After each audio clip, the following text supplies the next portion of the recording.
hips are swinging, your feet are stomping. Happy people get around. We will party all night long. This will be Whoa, magic, magic. magic night to remember. A joyful celebration for a whole new generation. This will be Whoa, magic, magic. magic night to have together.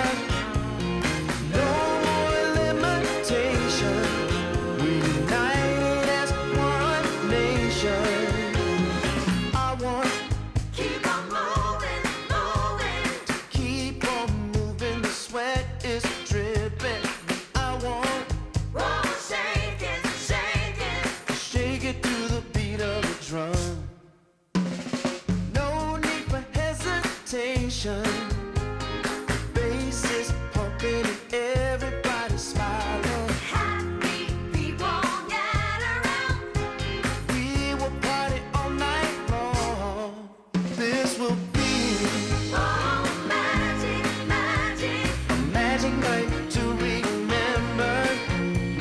A joyful celebration for a whole new generation. This will be Whoa, magic, magic. a magic night to have together. No more limitation. We united as one nation. This will be Whoa, magic, magic. a magic night to remember. Joyful celebration for a whole new generation. This will be Whoa, magic, magic. a magic night to have together. No more limitation. We united as one nation.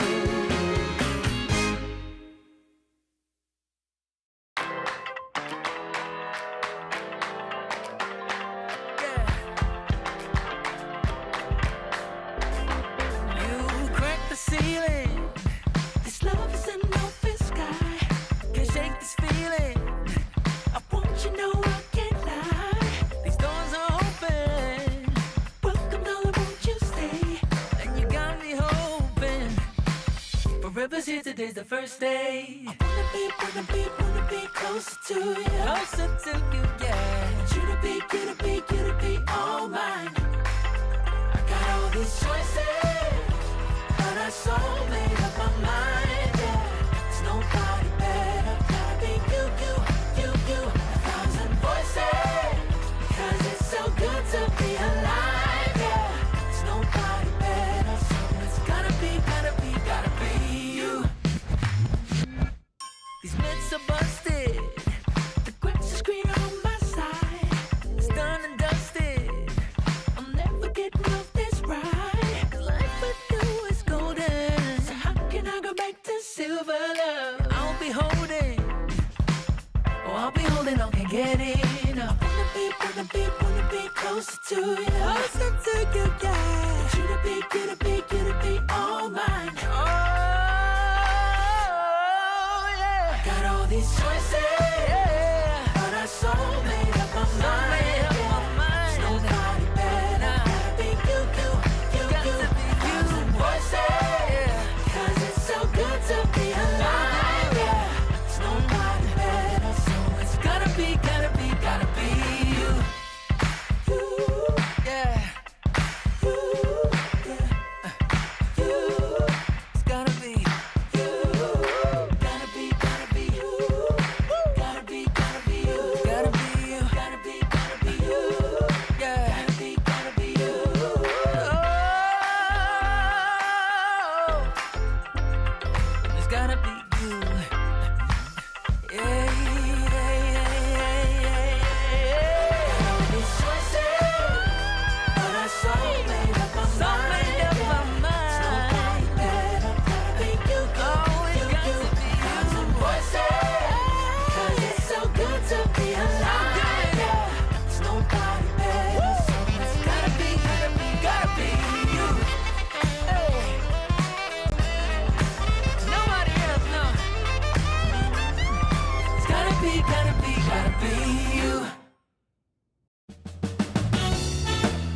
bag of bud, my camels and jack. Go ahead and take them all, I don't want them back. Those nasty things mean really nothing to me, 'cause lately it's so plain to see. All I want is you, honey, is so true. Give it to me, baby, all I need is you. Yeah, yeah, yeah. Come on, you can take away my mint Cadillac, take my Harley too, I don't need them back. I got an engine, Lord, it runs so right.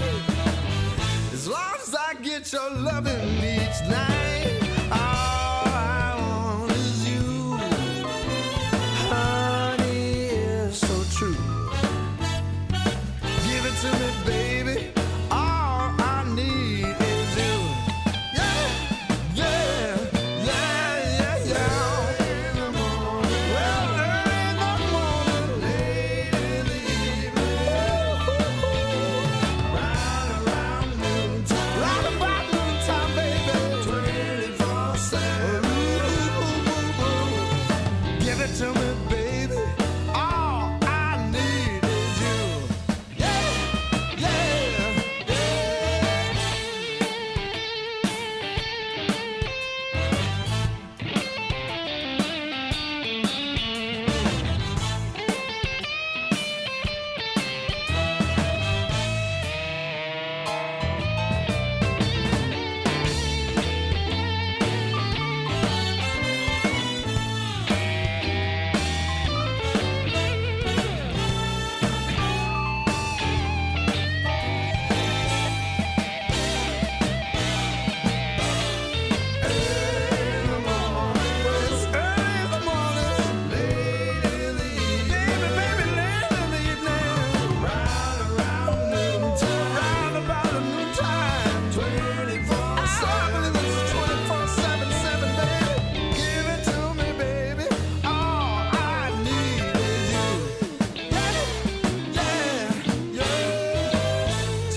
My camels and jack.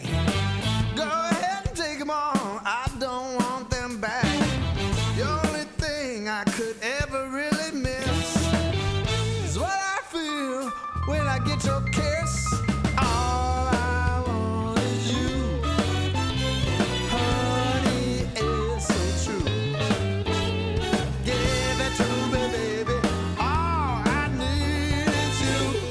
Yeah, yeah.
That you love to watch me bleed.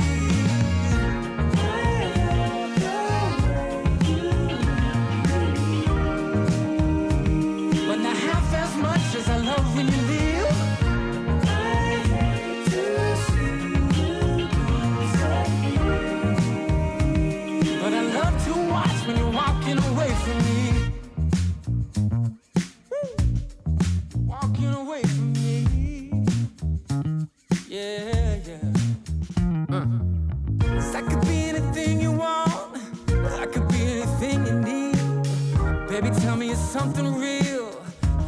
give you everything. Every now and then wicked smile. You know I can't help myself. They play around with me for a while. Keep tearing me up until there's nothing left. Ooh, it's obvious to me. Yeah, you love to watch me bleed.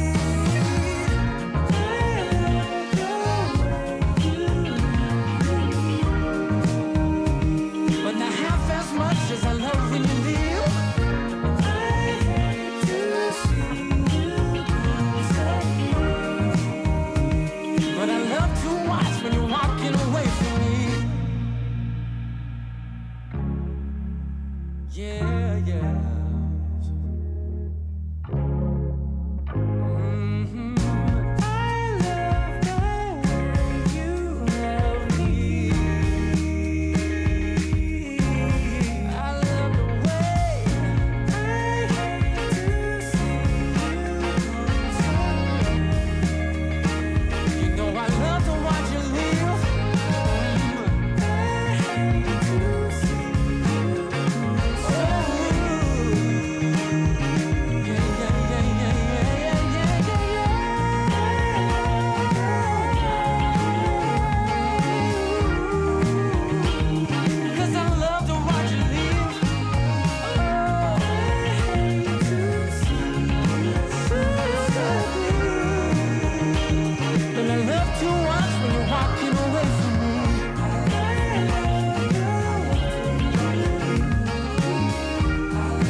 Some days you just can't find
you got a good thing that makes me feel fine.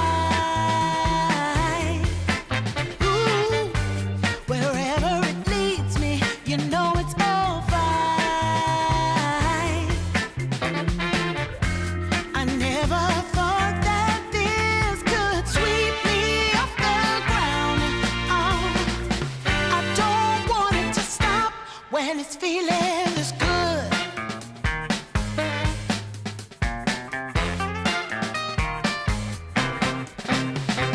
Whenever you're around, my heart begins to pound. Though I know you'll take it slow, no way to stop this feeling. For every single day, whenever you're away, in this place there's a space where I'll be waiting for you. And I just can't believe in this new love I have found. Yeah, I don't want it to stop when you know you got a good thing that makes me feel fine. Ooh, wherever it leads me, you know it's all fine. I never thought that this could sweep me off the ground. I don't want it to stop. No, I don't want it to stop. I don't want it to stop when it's feeling this good. Feeling this good. Feeling this good. Ooh, feeling this good.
deep down, there's only one companion who's there for you when you need him to be. Your heart was broken in 1,000 pieces, so much pain that you've been through. Here stands a man who's your salvation. Just ask yourself, am I ready for you? 100% now. I'm ready. 100% now. Yes, I'm ready. Eyes wide open. I'm ready to move. 100% now.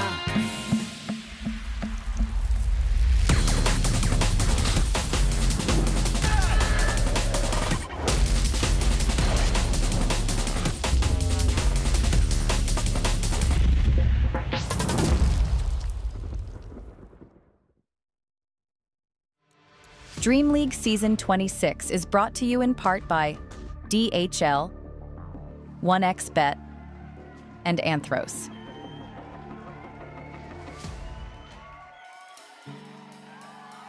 Nearly 2 weeks of Dota gameplay have led up to this moment. We've had a lot of teams participating so far. Quite a few of them have been eliminated. Only 4 remain right now. And now we have nothing but the playoffs left. And I have to say I'm quite excited, although a little bit scared as well. I know one thing has remained consistent though. Over these past 2 weeks, we've always had the PogChamp Pandas.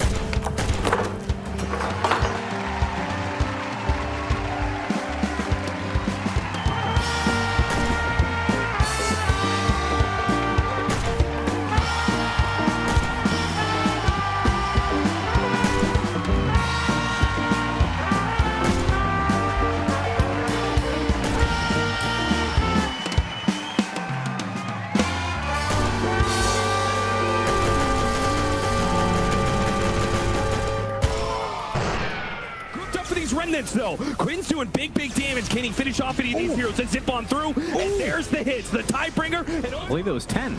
Yeah, it got buffed this patch.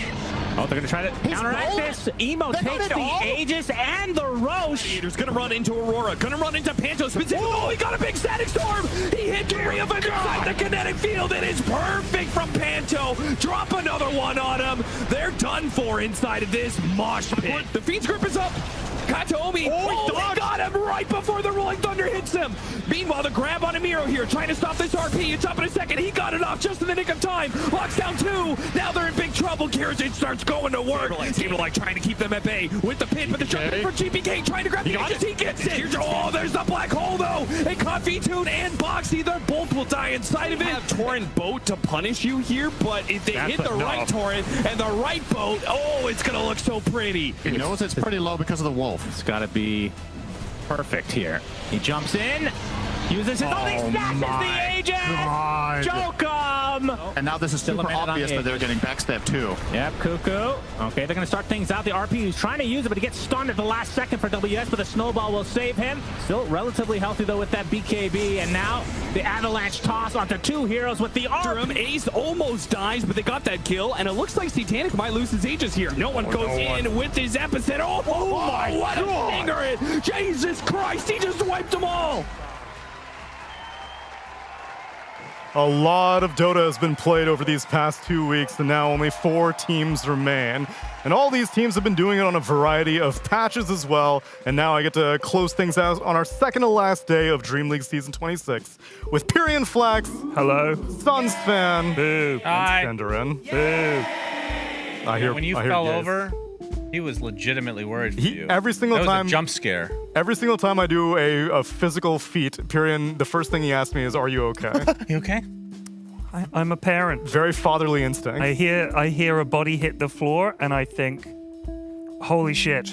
Was a head struck on something? Is there any blood?" I'm a very concerned person. I have no brain cells left till you lose. It's fine. That's not true. You don't drink as much as I do, Neil. He was worried they'd have to repair the floor. Yeah, exactly. I was talking to the table, actually. Yeah. Are you okay, Mr. Table? I think it has recovered, although it has been getting a fair amount of use for these past 2 weeks, because, Suns fan, we're near the end of this DreamLeague Season 26 journey now. That's right, Tsunami. It's been quite the grind. I won't lie. You guys had a nice day off yesterday. We did. We had 6 games. Nice Although I will though. say the first series was actually pretty fast. It was like 2 20-minute games. It felt like one elongated game. It was okay. But yeah, 1 best of 3 for each caster pair now, here on out. So And a best of nice 5. and relaxed. There's a best of 5 on the That's true. agenda. Yeah, Are you guys doing the final? not interested. Back to you, Tsunami. You guys got to do the inaugural B patch though, Syndrin. Did anything look different, or was it more of the same? Well, TA got lowered from a first pick to a first pick, so we got that going for us. Meta-defining. Terrorblade was picked exactly as much as in the 2 patches before. Omni Knight got nerfed. He was lowered in priority, actually. We saw him in 1 or 2 games, but he was picked much later in the draft, so Omni definitely fell off a little bit. But it's, for the most part, no hero was like truly killed, and no hero was raised to a new level where it was a big change. So I just think we're mostly going to see the same heroes, but maybe the priorities shift a little bit. Yeah, it's only been, at this point, like now 24 hours. While we do often get a DreamLeague patch, it's rare that we get 2 DreamLeague patches. So Mini maybe patch. a mini patch, Yeah, a letter patch. A mini patch. I think that there's still a bunch of carries that they just don't know how to fix, I guess. Juggernaut would be a prime example of that. Phantom Lancer. PL, yeah, but I'm kind of happy about Nobody that cares one. about that one. Spectre. Yeah, but Spectre's had their day as like the numero uno pick, so I feel like, that'll come back, and the hero is strong, and I think the reason they prioritized the B patch is because one of their favorite carries, not the Terrorblade this time, but Morphling, who's always in the meta, of course, had that huge bug for a full week where he couldn't reduce his healing other than with AA and Doom. Yeah. They had to get that B. This is not normal B patch. It was actually much smaller than we're used to, right? So I think they prioritized it because of literally just that. That hero fell off with that nerf. Yeah. I think that is probably the biggest. Thank God for that. Thank Gavin. But we'll see. Perhaps that may have been why Flipster Talon weren't able to make it to the upper bracket, because we can take a look at what happened yesterday in the highlights, because Flipster Talon ended up falling in that 3-game series against a Bet Boom team, and so they are now in elimination territory for the next series. 23 Savage, a virtuoso on the Morphling. Didn't get it this time. No, it's he played it in this game 1, but unfortunately for Talon, this was the first game of the day, and when Talon plays the first game of the day, they might as well not play. And then they wake up and they play infinitely better in games 2 and 3. It's a really interesting thing to have for your team, because it's the reason we're making it into a story is that this is the 3rd or 4th time this tournament it happens that Talon plays game number 1 of the day, they look totally off, and then they shake it off. It's not just they play lose, much they better. get like 3 they get kills. crushed. That was a Like a 21-minute. We had 2 highlights from game 1. Yeah. 21 minutes long. Yeah. Game 2 was pretty much equally as one-sided, but in Talon's favor, and then the 3rd game was much closer, but ultimately they were just not quite able to close this one out. It was tight, though, and I think this is a good sign going into today for Talon, especially if they weren't playing the first series. Unfortunately, they're going to have to win 2-0 in games 2 and 3, as the game number 1 will be a foregone conclusion for Aurora, of course. But jokes aside, we'll see. I hope for Talon that I just want to see them show up to a day and play well from the get-go. I think it's a little bit of a shame, and it's a major curse to have as a team that you have a true first game of the day syndrome. In spite of that, being top 4 is actually kind of a remarkable achievement. It really is. About it.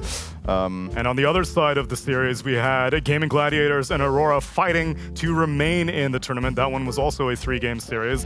And for this one, Gaming Gladiators, again, like, what Aurora is just, are they that much better, or was it them being unable to shake off the absolute pudge shellacking that Parivision gave them day before yesterday period? That was pretty brutal, not gonna lie. I thought they'd be getting 0-2'd in this series, but it was closer than I was anticipating.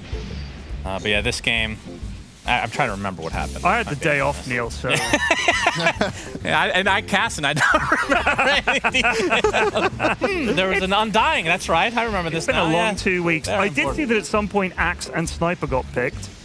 2 heroes that I've been saying should get picked. Yeah. And Techie's got picked in this game? Axe has now got, what, 3? 3, I want to say, picks. We have a Techies. These are all good heroes. These are, I think these are Undying is excellent. now, I want to say 8-1 or 9-1. He's very good. His insane win rate right now. His one loss was on Gaming Gladiators against Parivision. But as a core, or as a support? Mix. Mix. They play him 3 and they play him 5. Right. The teams, that is. There's no Yeah, specific team, but I think the most impressive offlane undying we've seen was probably Miero. Yeah. That was I think there's a decent chance that will be a very contested hero today in that series. Aside from that, Malady played it a lot, 5 for Gaiman. I don't know how much Aurora will rate this hero, but yeah, it's going to be interesting because now it's always when you get to this final stage of the tournament, the teams know each other much better, and a lot of the time who ends up winning is who can come in with a curveball, right? So, curious if anyone's going to be able to do that today. We can also take a look at all the teams that fell in the process and how our group stage finally ended up shaking out with 4 teams moving on to these last 2 days. Parivision and BetBoom team in the upper bracket. Parivision continuing to look like the team that is going to be by far the most competitive one. Everyone else, I mean, everyone in the playoffs is still good, but Parivision is just leaps and bounds right now. They're insane. They are playing incredibly well. Definitely the best team in the tournament. You don't need the table or me to tell you that if you've watched any of their games. Back-to-back pudge picks just to absolutely humiliate your opponent. That is a hell of a flex. They deserve to be at the top. I think 3 out of the 4, though, Eastern Europe. 4th is SCA, 0 Western Europe. Interesting, isn't it? We're dead region. I think, I don't know what you guys think about this. I really like tournaments where there's a clear top dog. I know it's like people are a little bit split about this. Some people like that too. Some really like when it's very, very close. I love the narrative of the final boss is already here. You know, I see. Can anyone overcome Parivision is effectively what we're at right now, which sometimes, you know, they're just going to cruise through and they're just going to be the best and that's it. But it also makes for a really cool story. Whoever can beat them is going to look amazing, right, at this point. Right. If anyone can take a series against Parivision, they deserve to win the tournament. They're just that good, right? I really like that, and I think it's good for the game when occasionally there's just a boss that's unbeatable almost. Like Gaiman had their heyday, you had the very old Na'Vi, you've had different versions of, there's been Eastern European dominance with Virtus Pro over the years. I think it's cool when we have this. So not that Gaiman are playing at the top level right now, but the fact that Paravision in their last series just picked whatever the hell they wanted and just destroyed is actually very scary for everybody else. It reminds me of, do you remember the summit? There was a summit where Virtus Pro picked 5 new heroes every single game. And they won the tournament. They were just unstoppable. Until the grand finals. I think in the grand finals they were forced to do a repeat pick because Puppy started banning heroes they hadn't played yet.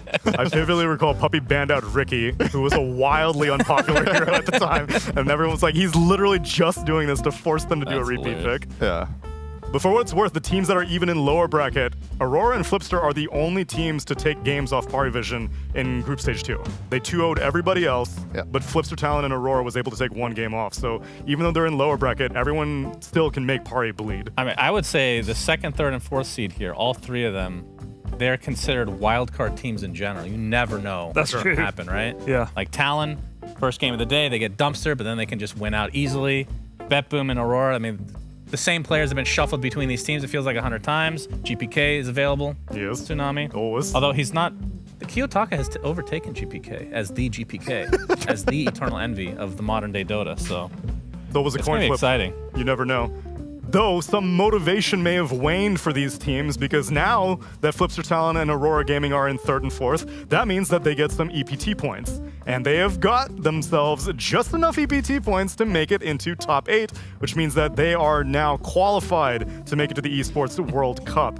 Our top 8, Parivision, again, far and away in 1st place. They got more stage points by getting top of Group Stage 2, and we'll see if they make it into the grand finals smoothly.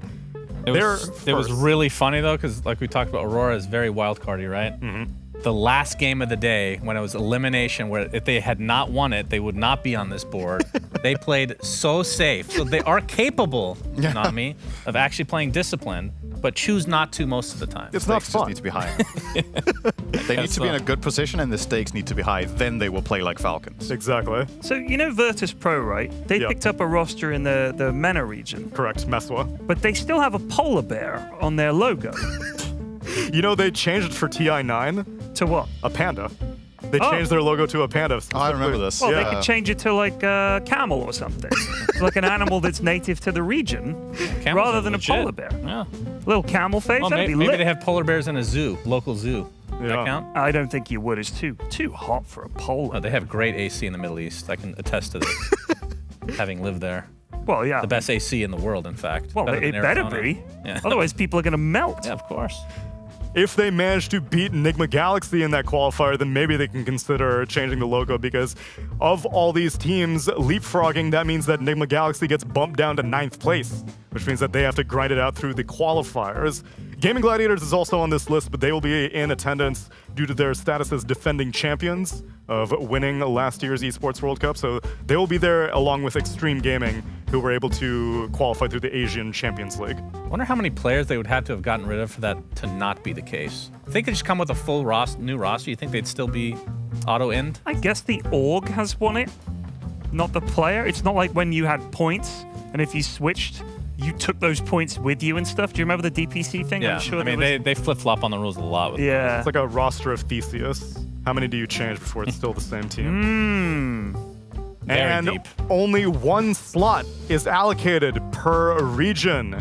As you can see, the 8 teams on the right. So then, what are the calculations? Parivision Eastern Europe, Spirit Eastern Europe, BetBoom Eastern Europe, Falcons Meswa, Liquid and Tundra Western Europe. Wow, so only 3 Western European teams will be in attendance. Or no, 4, with Gaming Gladiators also. So Liquid, Tundra, Gaimin, and one more. I think the Eastern European qualifier teams are very happy to see Aurora make it. Yeah. That qualifier was going to be fierce, and it still is. Wait, Western Europe or Eastern Europe? Eastern Europe. Eastern Europe, yeah. Yeah, because Well, they're flipping over to Western Europe as well. So yeah, it's some gonna of be the both, Eastern right? European teams are playing the West Europe qualifiers, which is also going to be a bloodbath, to be fair, these qualifiers. But the fact that there's only one slot per is going to mean that we're going to miss out on some really good teams. That's how it is. I mean, that's it's tough out there. In the region, the problem is that there isn't a UK region. There should be. Of course. Because, of course, Brexit means Brexit, Neil, so we should not be considered part of Western Europe. That's actually It should true. be a UK region. Why is it even split? It should just be Europe. Are you Why don't we have saying a that- Western and Eastern US? You know, we got a lot of Because there's quality nothing players. in the middle. Right? Well, you don't need anything in the middle. It's left and right, west and east. Yeah, I middle know. is useless. But I then agree. if you add those up, you just get a region. Also, there's no teams. It's the same reason UK doesn't have. You could argue if you make it just Europe, then teams will spread out to other regions, spread the love, as it were. Some would come to NA, and it would be a region again. they wouldn't. You see, it's happened actually- before. He actually agrees with me. I can tell by the tone of his voice. At this point, yeah, also because I said actually, when I say that to you, it's like you're mostly wrong, but this time around. At this point, with how the pro scene is, I don't think merging the European regions into one big qualifier where they're playing for more shared slots, I don't think that's a bad idea. I think we're at a point now Force where them to leave. Western and Eastern Europe have relatively equal representation now in the elite, right? Okay. So you could just merge them together. Like now, this tournament, we have 3 out of 4 top 4 teams are Eastern Europe. You go back 1 or 2 years, those would be the Western European teams that would be there, right? I just think now the scene is actually, Europe is so competitive among itself that you could just merge it. I don't think there's a problem with that. I think it would be terrible. Please don't You think do so? it. Please don't do it, Valve. Why? How would you figure out slot allocations at that point? So let's say Eastern and Western Europe right now have 2 slots each for arbitrary tournament, you imagine. You just make 1 qualifier and they have 4. I see. And then sometimes maybe all 4 teams will be Western European, sometimes all 4 will be Eastern European. But I think it's more representative of the strength of the region to have the teams actually play against each other to get the best teams there, right? Because any given month, Eastern Europe will be amazing, and another month, Western Europe will be amazing. But if you always have 2 representatives of each, arguably you don't get the best quality teams of the tournament, right? This was one of the reasonings that for TI slot allocations for this upcoming TI, people were surprised that Eastern Europe's only getting 1 slot, but that's because there are 3 directly invited Yes. Eastern European teams. Yeah, because Eastern Europe's been amazing this year. I don't know, So it's you're just an saying idea. that essentially because Eastern Europe is so dominant, more of those teams should be allowed to go because they compete with the Western European teams, knock out the ones that aren't very good, Right. And then you'd have basically Europe would just be 4 Eastern European teams. It could be, and another time it could be. I don't know. It's not really that important. All I'm saying is the region is so extremely competitive across the board Yeah. that you put these in a qualifying tournament, I think it would be a really good tournament. I think we like need the an qualifiers in itself would be a tournament, right? Yeah. Senator, we need an Antarctic region. That's right. A team from Eastern Europe could go to Antarctica. Beat the Penguins there. I mean, Virtus Pro would wait. Are Virtus Pro polar have a bears? penguin as a logo. That's the instead of a South Pole. Are they South Pole? Why would you want to go all the way down there? Why not just make it an Arctic region? It's right there. okay, that's fine too. He doesn't Spread know the the love. difference Let's between make one for Arctic and Greenland as Antarctic. well, just by itself. You know, a lot of people there. An American talking about Greenland. Come on now. Yeah, that's right. It'll be part of the NA region. No comment. think we're all in agreement on that one here. We're going to look at one more time at the slot allocations for our tournament here in Dream League Season 26 for the 4 teams that do remain and where they will be placing in the bracket, because it's only 4 series remain. 1 upper bracket final, 1 lower bracket semifinal for elimination, and then tomorrow we'll have the lower bracket final into a best of 5 grand final. Party Vision will be facing off against Bet Boom later today, but our upcoming series will be the elimination one, Flipster Talon versus Aurora Gaming. Piran, we haven't gotten a chance. We're doing that one, right? We're doing that one. Cool. We haven't seen too much Talon. They've been on the morning shift. No, they've been the morning shift. Them and the Yakult Bros. We haven't seen much of those. Enjoy guys game either. 1, gentlemen. Okay. What's it? High expectations. Who do At you this guys point, I'm think? just expecting it. Who do you think has the best chance to beat Power Vision?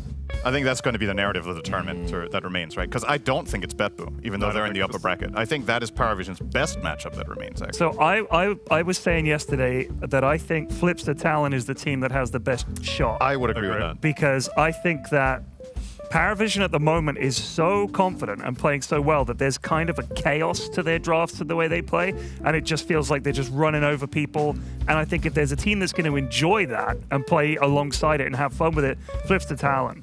I think they've got a draft that is a bit less predictable, and a style of play where sometimes they'll do the mad shit you need to do to beat a team like Paravision. Plus, Paravision has played against the other two way more often. Yeah. Right? Yeah. So, yeah, I would say Talon have the best shot. But Paravision still just looks better than everybody right now. Yeah, I mean, to be honest, Flipster Talon might just get knocked out in this series, and whatever we said looks ridiculous. But of those teams, I would say we know that the Paravision are going to probably beat Bet Boom and Aurora, but I don't know if they would beat Flipster Talon. If they lose this series, then we could always have that hypothetical. Well, I mean, if they had beaten just Yeah, Aurora, I mean, then they would have won the whole thing. Yeah. I also appreciate that Flipster Talon regional flair, I feel like may have been lost over the past few years of Dota, but I feel Flipster Talon are bringing Southeast Asian energy. Yes. And that's always very appealing. It's been rough for SEA the last, I don't know how many months at this point we're approaching, but for them to have a really good team right now, even if today doesn't go well, I think they have a proof of concept for themselves that this roster works, they know what they're doing, and leading onward into more tournaments, it'll be great to have a representative from that region because it's been dry. Yep. And You know what's not dry? That's Darian? right. Water? Touch my hand. Oh, no thanks. Touch my hand. You've got a wet hand. I do not. What do you think of my hand? Feel it. Just touch it. Feel it. This has been Clammy. a bit on the morning. Clammy. You think this is clammy? A little. Your hands are clammy. I know, because they just touched yours. What am I meant to say? So, Sven, give me your hand because I want you to take me on a journey to our lower bracket semifinal. Let's get into it. What is this hand Nice touching? feeling, What's man. happening here?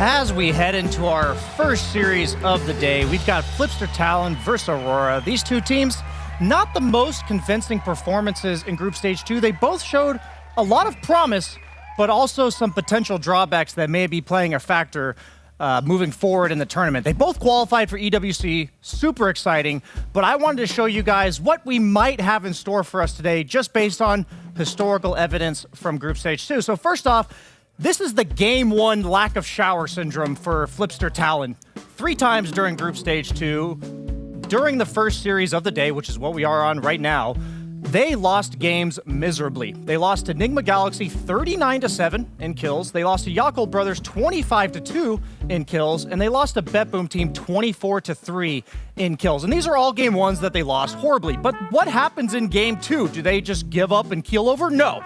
During all 3 of these series, Flipster Talon proceeded to deliver a convincing victory in Game 2. We had a couple interviews between Makoto and 23 Savage, both basically saying nothing to do with the draft, nothing to do with the strategy. We weren't awake. We needed to take a shower. We needed to refresh ourselves going into Game 2, and they did just that.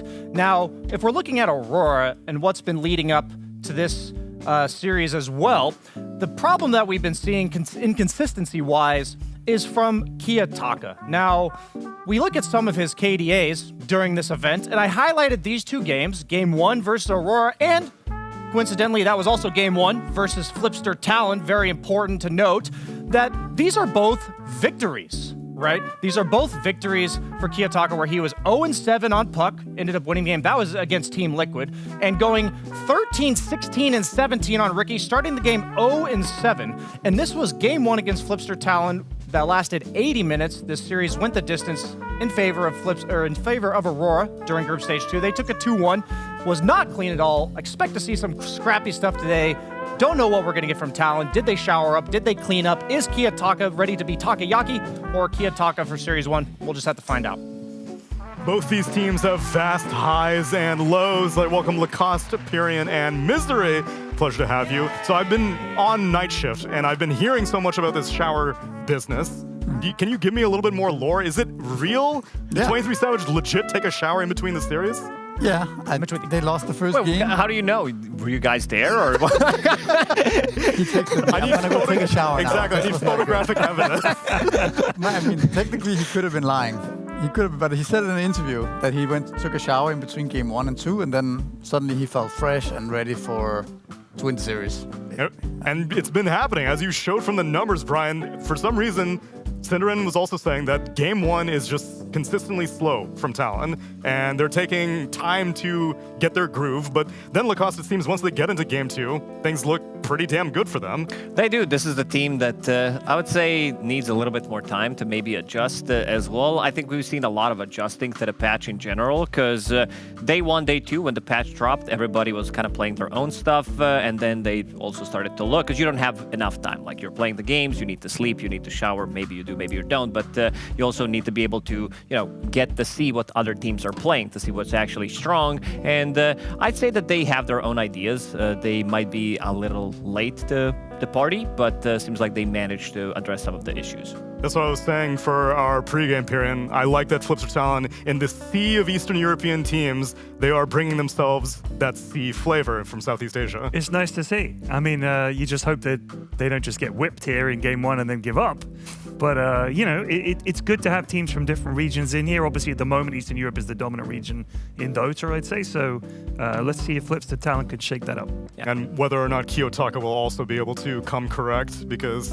Apparently, it doesn't matter if he does or not. Because he went 3-16 and 3-17, they still won the game. So. Yeah, you can drop the soap and shower, but you don't want to drop the games in this series. Now, I want to say that yesterday we saw, when it really mattered, Aurora were winning yesterday, and Kiyotaka was actually playing very clean, very disciplined. So he has the ability to turn on the switch and actually take it seriously and not feed. So... That's what we were saying. I just think that's an interesting adjustment that he just made from one game to the next. And do you think that was partially dependent on the fact that, one, it's an elimination tiebreaker that he was in the midst of, and then two, getting the points for the Esports World Cup? I think that one especially, right? Like being able to qualify directly so you don't have to go back and play the qualifier, which is insanely difficult right now. With only one slot, like they were talking about, it's tough.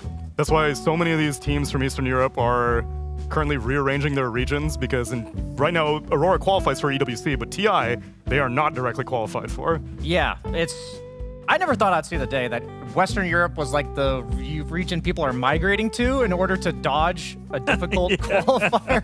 But yeah, Aurora, yesterday they definitely seemed very motivated. I had a really funny deja vu watching Kiyotaka, because in the game they lost yesterday, he was playing Pango into Drow, and he rolled in and got 5-shotted during a team fight when it looked like he should maybe have a good initiation. But that was something that exactly happened against Talon 4 days ago in game 2 where Talon won. It was Drow against Pango, and I'm like, somehow this guy is wildly inconsistent while also being very consistent about his inconsistency. So both these teams, I've loved watching them. You never know what you're going to get.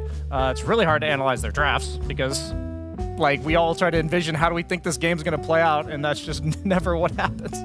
No, every single time. And that's why WS specifically, if I can maybe start looking at some players, has been one of my most exciting breakout stars of this year, because I think for the past 2 years, I have not really seen too many newcomers to the Tier 1 scene. And WS is somewhat of a veteran from DPC era, but in international lands, I haven't seen too much of the guy.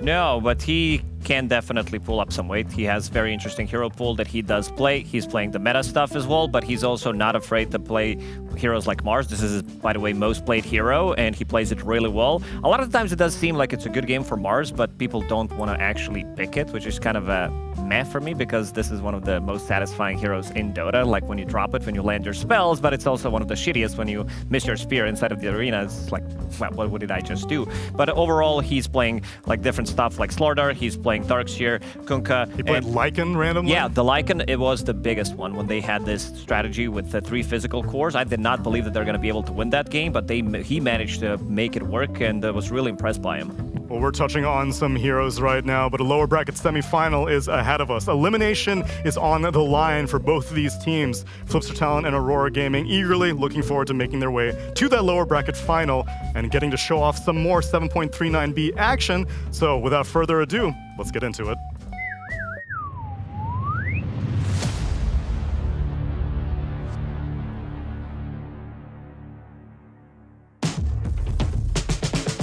With me and Mikoto in the same team, we always play like late game a lot. We really like full items. Yeah, for sure. We are learning and we're getting better. We are a new team. We already reached our best placement, I think, and we can go higher. And I truly believe in this because we already won talent. Looks like he'll get away actually. Wow, and now Ame's turning, but oh, Kiyotaka in with the Vortex and with the Ice Blast. They will take everything. Before the tournament start, I spoke to you that I want like top 6. Now I surpassed my goal, but I feel like winning is the thing that I haven't achieved yet in my life. This event would mean a lot to us because C-Team haven't won for a while, and last time that we have a shot, I think it was 2 years ago. I want to prove that C-Team can win and we're not just like noob region. BKB instantly RPing the backside of the Ember Spirit, and of course, the escape act just keeping 23 Savage perfectly healthy. PMA tries to get Makoto, but no chance in hell. He wants to after this Basher. Oh, wait. Okay, did they turn this one around? Nightfall, you gotta be careful, man. No Aegis on him. Puck just gets the kill, and now, well, maybe they get something out of this again. Ixac says he gets hit by the Ice Blast. It is surprising to hear from the man himself that indeed he is searching for a championship. 23 Savage has been on the top of his game for many, many years. I think my fondest memory is probably their Animajor breakout run on T1. That was when all eyes were on a Southeast Asian team for once to maybe make it all the way. But coming up short in 3rd place, and now maybe here in DreamLeague Season 26, you'll get a chance at the title. But they're going to do that with new heroes on the board. Again, we are in the midst of a B patch that has only been dropped around 24 hours ago. So we'll see how much that shakes things up. It was just some slight number changes, but we still have Dark Willow, Ancient Apparition, and Magnus getting banned as we get into our Game 1 draft by Flipster Talent, and Aurora Gaming take out the Kunkka, the Templar Assassin, the Slark, and the Nature's Prophet. First pick, Doom for Flipster Talent, and a quick response by Aurora with Alina. Do we know if they fixed the IO bug yet? Yeah, it was fixed. Okay. I think a hero that's kind of interesting is this Lina. We saw it the first couple of days be really successful, and then teams didn't really pick it in the middle of Group Stage 2, and now we're seeing finally coming back to where I think it should belong in the very early picks. Seems like one of the best carries right now. Can also be flexed to mid, but just very strong. Like going back to the Lina meta a couple of years ago, where it was also first pick Lina pretty much every game. Yeah, this is a hero that you would expect Kiyotaka to pick more often, but he only played it 1 time so far, didn't win that game. And we also seen good amount of safe lane Lina. Nightfall did play 2 times, did win one of those 2 games. I don't think he was set up for success in some of the games, like what Lina doesn't like to play into. We saw Flipster Talon, I believe it was yesterday, when they were playing against Lina, when they picked Magnus and Tiny. I consider these 2 to be one of the worst overall matchups for Lina, because she gets repositioned from the team. She needs some kind of a save, can't sustain herself unless she's like 5-6 slotted with Satanic, Hurricane Pike. So any repositioning tool against Lina is going to be good. Magnus gets first phase banned out, so that's one option gone. We saw a Sven absolutely dumpster Lina earlier in the tournament as well. Just gets on her. Good memory period.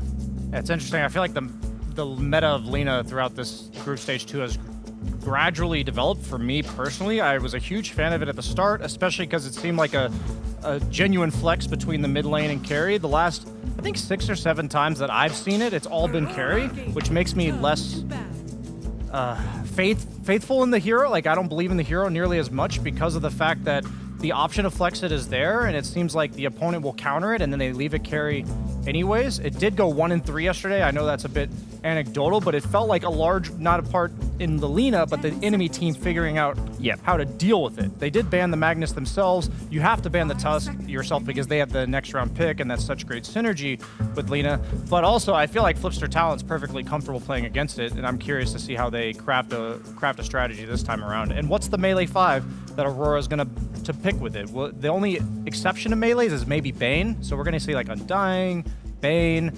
I don't know, are there any other options? Nagasaren's gone. Maybe there's potential to pick some Clockwork. This is something that Mira played if they want to swap things around a little bit. But melee heroes, maybe a team like Gaming would pick up Trend Protector, but I don't think there's enough heroes from What about Omni? 5. You guys have been talking about Omni 5 maybe being strong. I think you need some kind of a setup. You need either slow or stun. You would ideally want to have stun, slow, save, which is going to be Tusk, but he's gone.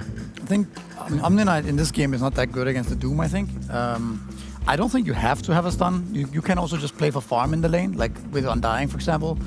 So I wouldn't be surprised to see them pick up Undying here on Aurora, because it's also a hero that's really been looking strong the last few days here. 8-1 right now. And it does have a save, the Tombstone. It's not the most amazing one, but with the shard. Yeah. This is a great view here.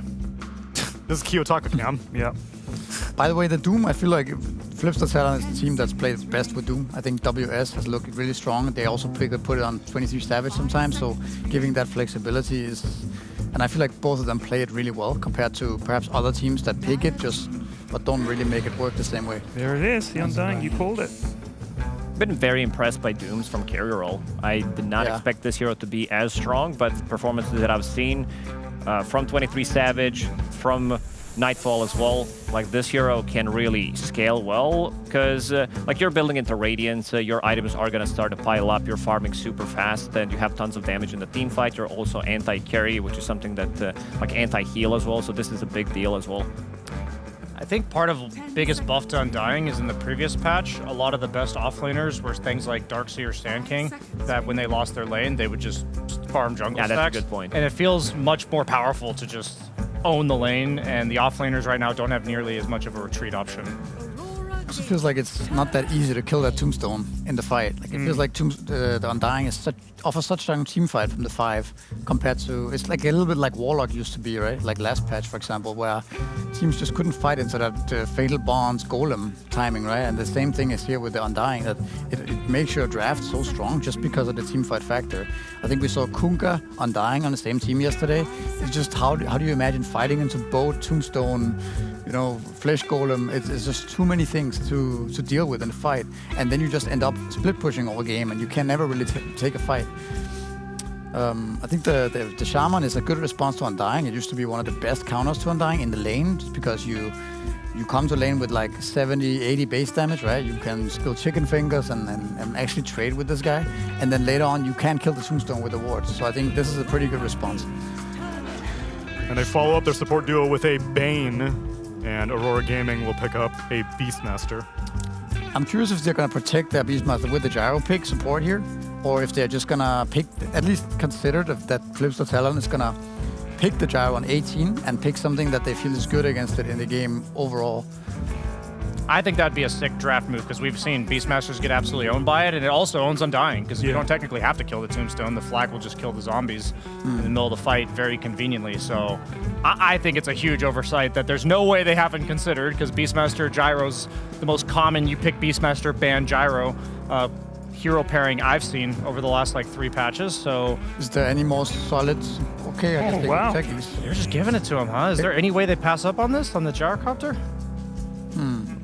Maybe Medusa? Like, I don't think there's other options. Like, those are the 2 best carries, right?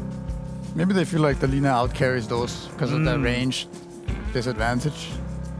But the Techies, we saw them play yesterday, and they actually lost that game, if I remember correctly.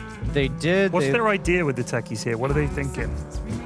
I think the what is the ultimate called? The mines?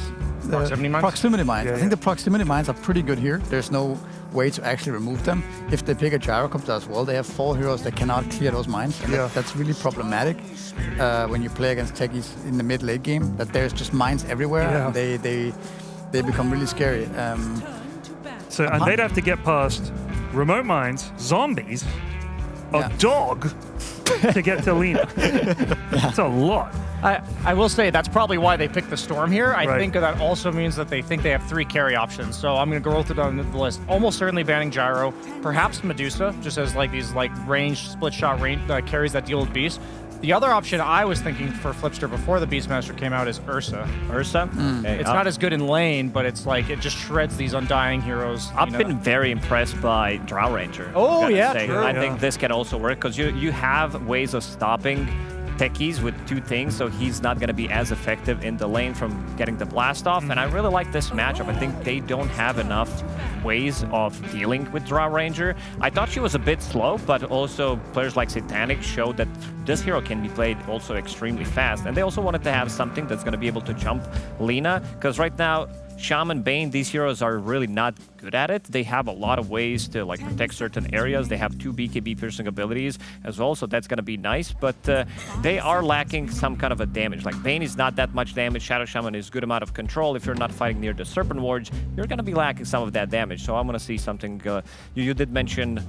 What was the hero? Ursa. Ursa? Yeah, that's like more single target burst, while Drow like is more sustained. I think there's also a world where they would put the Doom carry this game and just pick some WS hero, like maybe Centaur, maybe what else could it be? Mars or Timbersaw.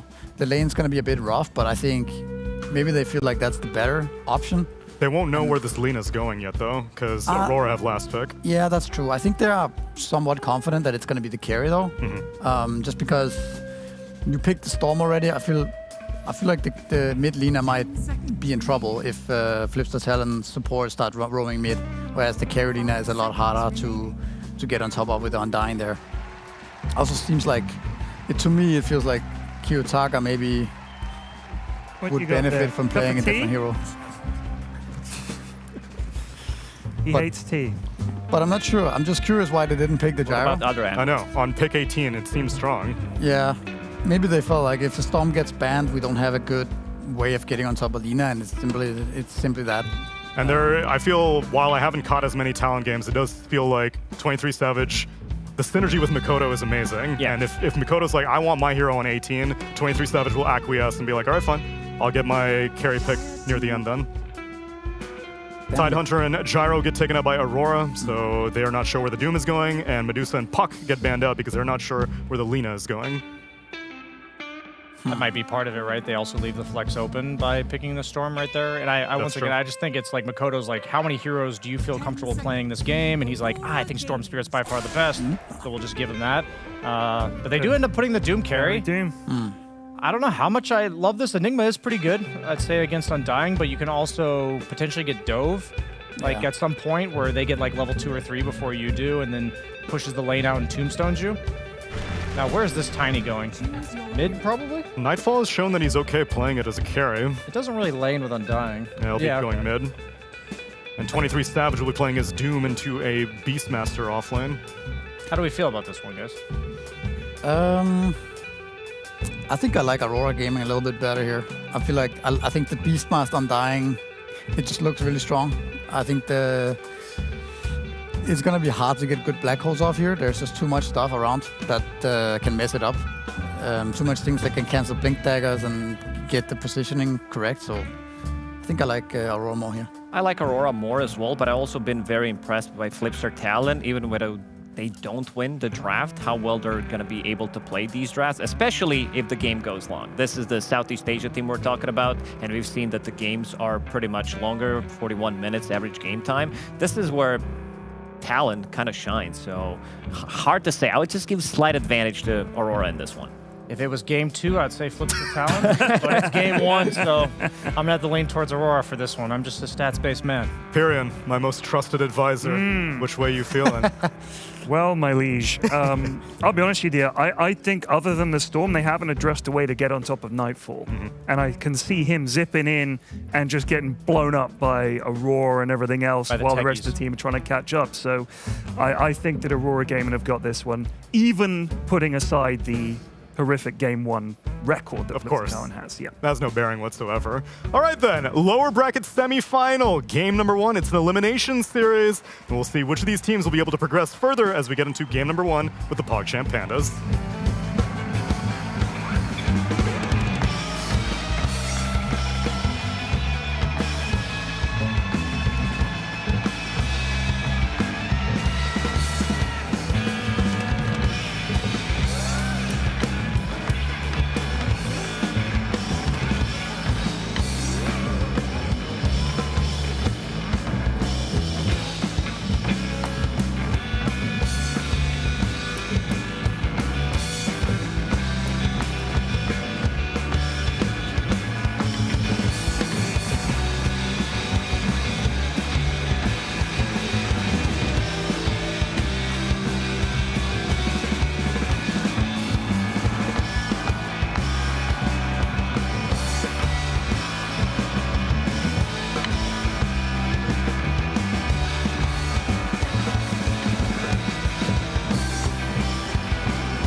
Lower bracket finals is upon us. Aurora versus Talon, game 1 of this best of 3.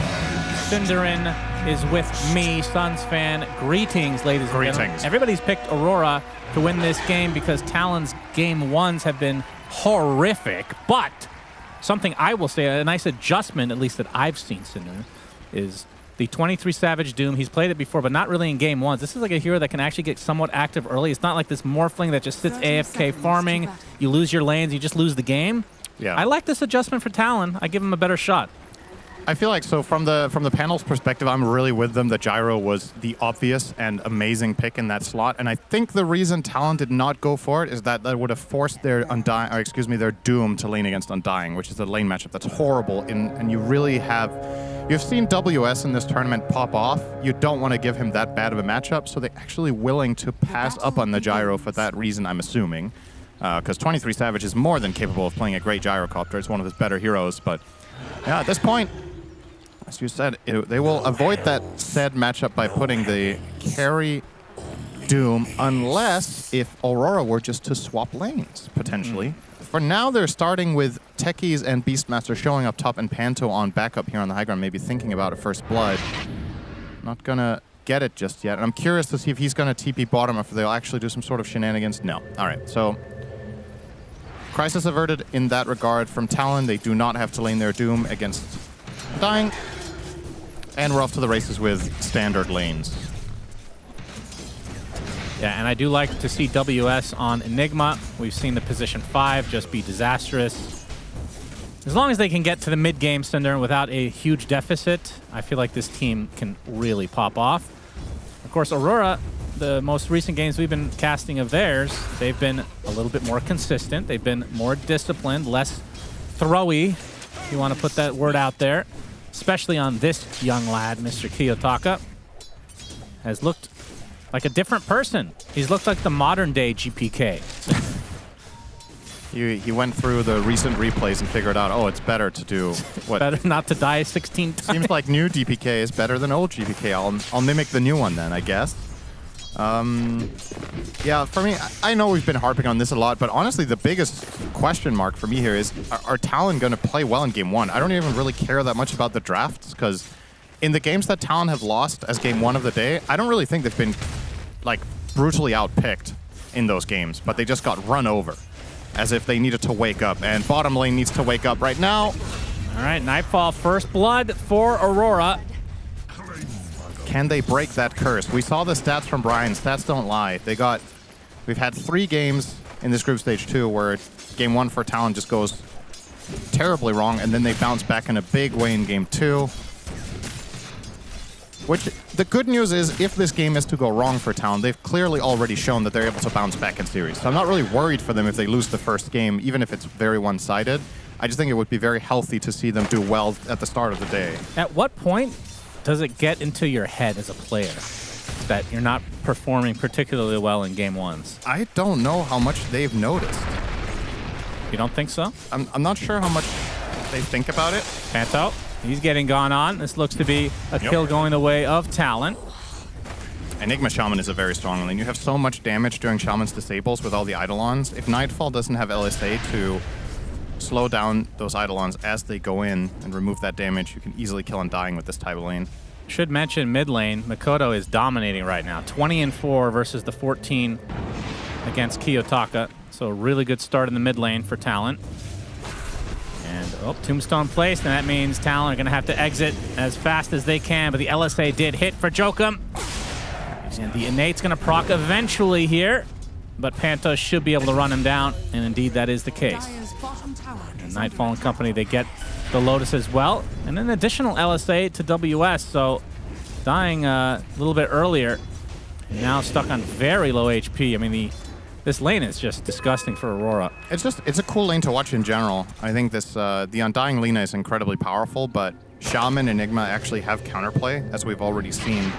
I would definitely overall favor the Undying Lina lane. I think it's just a difficult lane to beat in Dota right now in general. But Talon have clearly thought about this and found an approach that is at the very least going to give their offlaner game. Like, imagine if this lane was Shaman Doom. I think they would be run over. So they've given themselves more of a fighting chance. Man, these Eidolons are just being destroyed by Nightfall. That is the big concern here. If they get LSA, they all just die to LSA, Dragon Slave, and a couple of attacks. Yeah, and this carry Lina has been pretty successful in this tournament so far. Like the range carry has really catapulted itself in general. Yeah.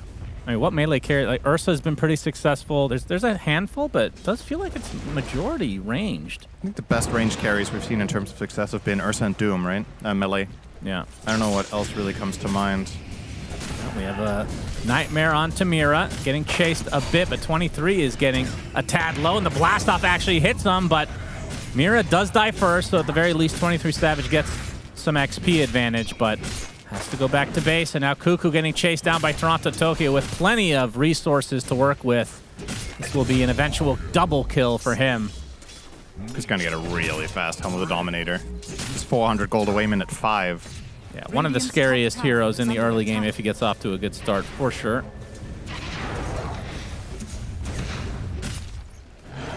So yesterday we were casting and Techies was picked. You're like, I don't really know why they picked it. Have any idea now, Syndra? Or what do you like or dislike about it? I think the thing Misery was talking about is a really big part of this hero. I'm looking for mainly two things. I'm looking for, do you have good heroes to burst together with Blast-Off? And can the enemy team remove remote mines?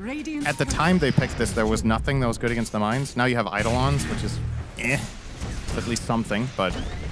and then, of course, we have the niche moments where Reactive Taser is good. Like, teams pick this as a counterpick to Elder Titan in lane, for example. But the vast majority, I would say, is a consideration of whether Blast-Off is good. And, you know, you just have some players that really like this hero and make it work. They've probably scrimmed and had success. Yeah, 6-minute power rune. It's bottom, so this is going to turn into a good old-fashioned fight here. Tossed up. Blast-Off actually hits both heroes, so Cuckoo will likely be the first to fall. Gets his Nightmare off. Makoto is level 6 now. He'll be able to zip and should ensure the rune for himself at the very least. And you can see the CS advantage still snowballing a bit in Makoto's favor. Let's see what they can do with this damage rune. This is probably Talon's best first 7 minutes in a morning game. Yeah, they look fine. This seems manageable. I know that's kind of crazy to say. You're 1K down. It's not great, but it's also not terrible. It's just a feeling that this game they're enabling their cores. Like everybody will, as it looks, be able to have a game as long as you protect your wisdom, which is about to come up in 20 seconds. So, yeah, I think overall Talon should be feeling pretty comfortable, but with what the panel said about Aurora's matchup in this game in general with the draft, my main concern for Talon here is if they don't activate Mikoto correctly, if he has a couple of deaths or whatever, it is pretty greedy to run Doom Enigma, surely, right? Like that is, it takes time.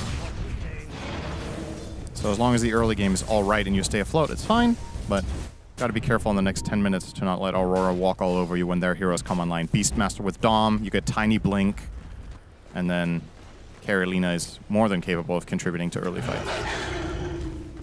You don't think Doom can contribute to early fights?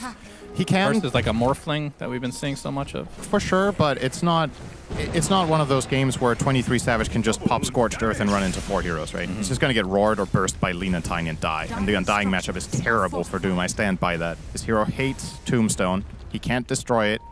He struggles with being attacked by the zombies. Decay is a problem as well. Speaking of Undying, we'll be shackled under the tier 1. Nice and easy pick here for Talon. A little too easy. As the Nightmare this is a bigger the one. TP. Nightfall.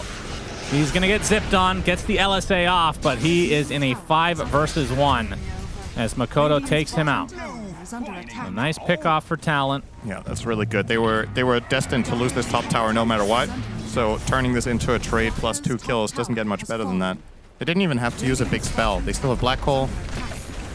Of course, 23 Savage did have to rotate for this, so he will be slightly under-leveled against the Beastmaster, who was almost level 7. 23 Savage about to crack 6. He will immediately say mission accomplished and TP up top and start laning close to his tier 2 tower, which feels quite a bit safer, but now mid is the problem. Kiyotaka, toss onto Mikoto, but blast off not going to be in time.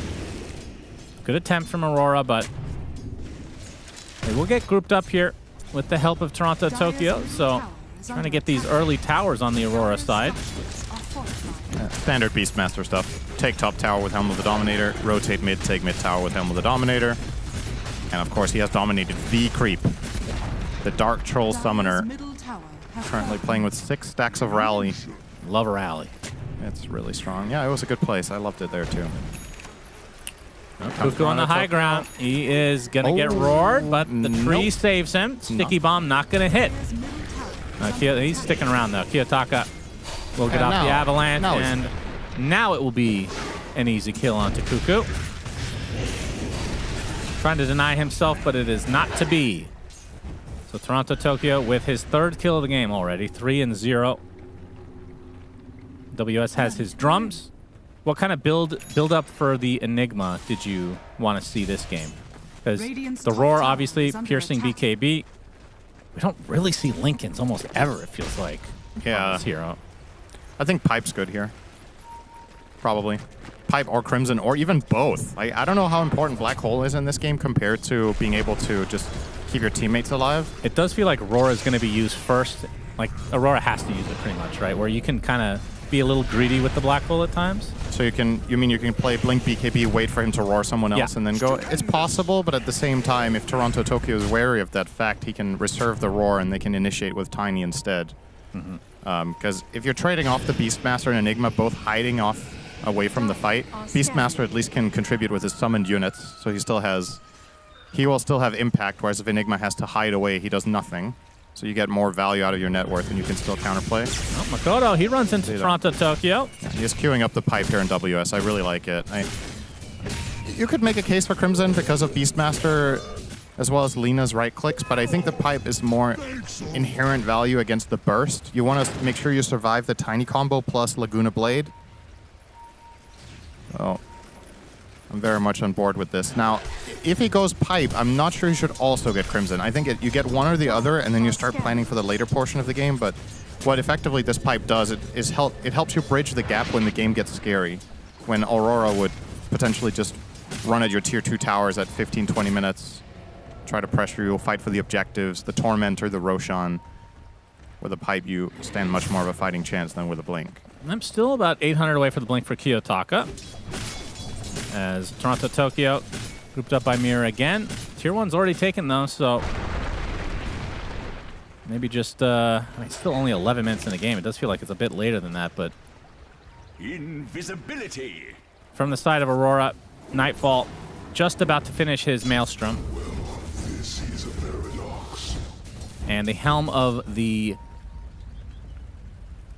Overlord. Yep, that's it right there. Okay. Is almost finished for Toronto Tokyo. So a couple of big items about to align here for Aurora's side. Yeah, Maelstrom, Overlord, Dagger.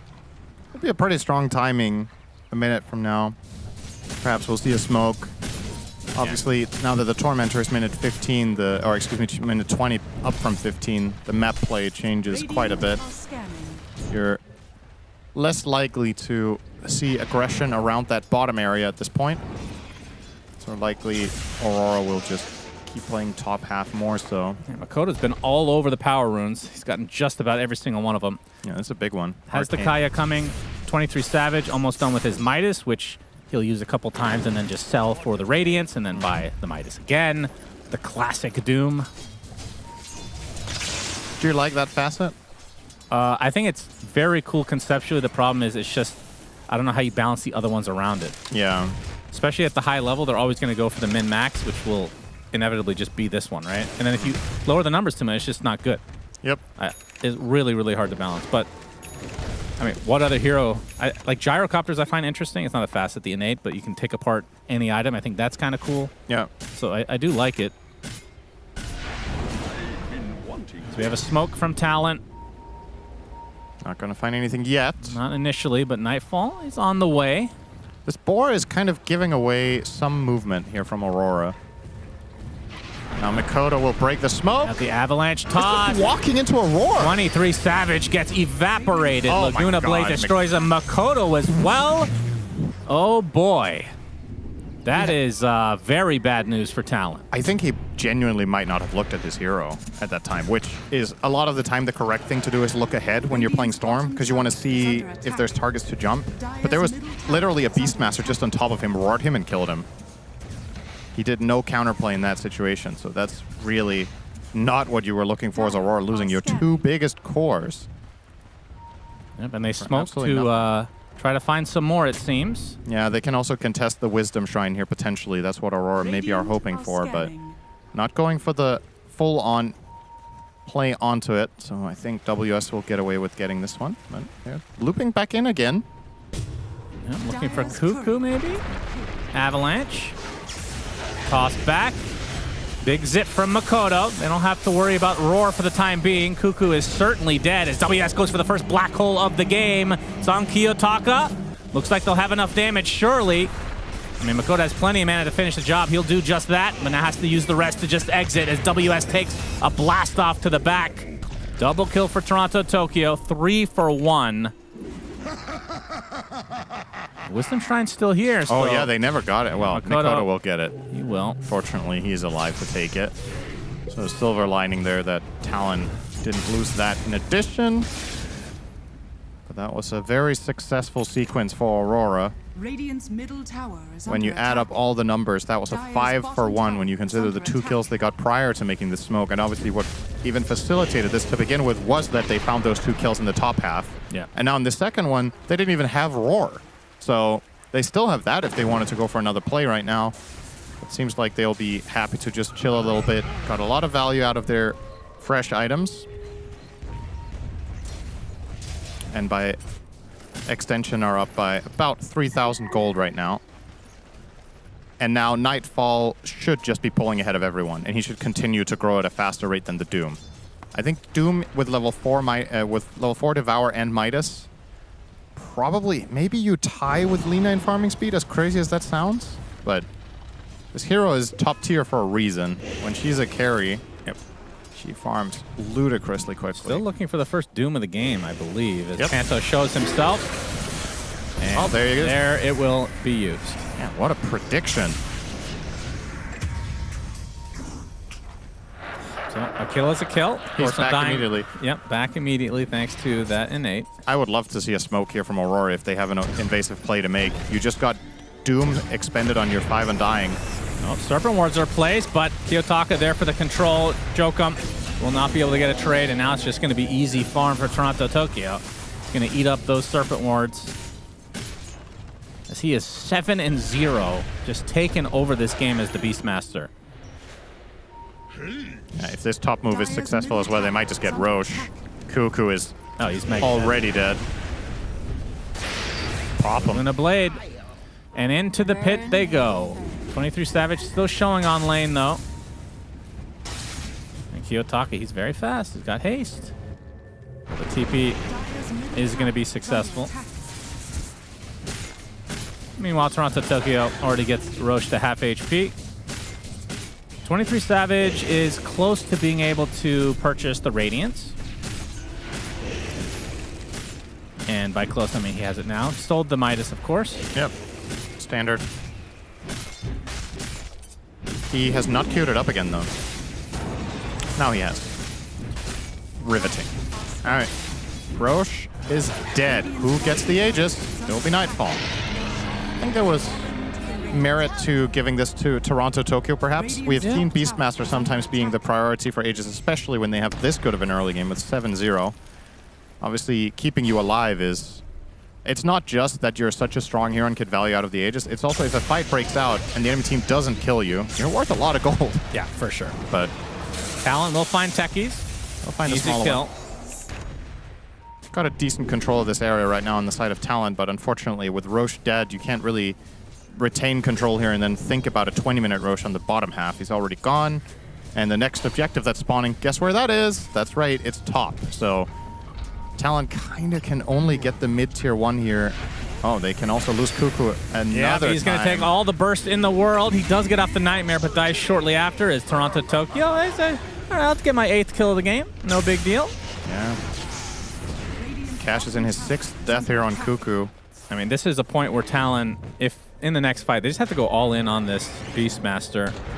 Worth a lot of gold, especially since he didn't take the Aegis that we discussed. He's starting to be really tough to kill, though. 2,300 health. He has got Cloak, Essence Ring, Lotus, and Wand. You have to effectively get through 3,000 HP here to kill off this guy. And is under attack. Talon just don't have that much damage right now. They really need to get to later portions in the game before their lineup truly starts to hurt. Mira with a cute attempt here, but not gonna find Joachim's Shadow Shaman. Dire's bottom tower is under And I think we didn't really talk about this so far, but you and I both have been very impressed by Joachim this tournament. Oh, yeah. I think the archetype hero he has looked the best on is not Shadow Shaman. No. I think he has been looking best on the melee fours, where he makes rotations and has successful early pressure. In this, where you're playing on the back foot in a losing lane. Was Tusk banned this game? I'm not sure, but I think perhaps Talon just wanted to grab the Bane because Panto has looked so good on it, so it's a bit of a steal, but they already had on Dying. And the problem here is, I think Talon's... Cuckoo's best hero this tournament has been Shadow Shaman. So if you're picking Bane and Shaman, you're pushing Joachim onto a lower impact hero for himself, and then Cuckoo is also not playing his best hero. Yeah. So I personally kind of question this logic. Oh, he's dead. Yeah. He will die again. Not much to do there. And that's not to say that Joachim doesn't play a good Shaman, because he does. But, you know, this is top 4. Yeah, but his Tusk has looked better than any Tusk in this tournament so far. Yeah. So definitely think when you're here... This is when tournaments get really interesting when you get to the top 4, because the teams know each other. You're probably, you're aware of the Tusk, you're aware of other heroes Joachim plays, and you're trying to force him perhaps onto slightly less comfortable heroes, or heroes that you deem as being lower impact in the games that they have them. And at the same time, Talon will, of course, it's a mind game, through and through. They will nice, the though, tournament. yeah. I was not expecting them to be able to get this one, so this they is very good news for them. are scanned up, so this could get pretty hairy after the fact. Yotaka with a big avalanche toss, the pipe to mitigate a lot of it. Joachim was the one to get the shard as Nightfall applying some pressure to 23 Savage. Wants to use that Doom. He's going to get roared, though, and looks like that's the sacrifice that Talon will make. They kind of just... Everybody gets out, though.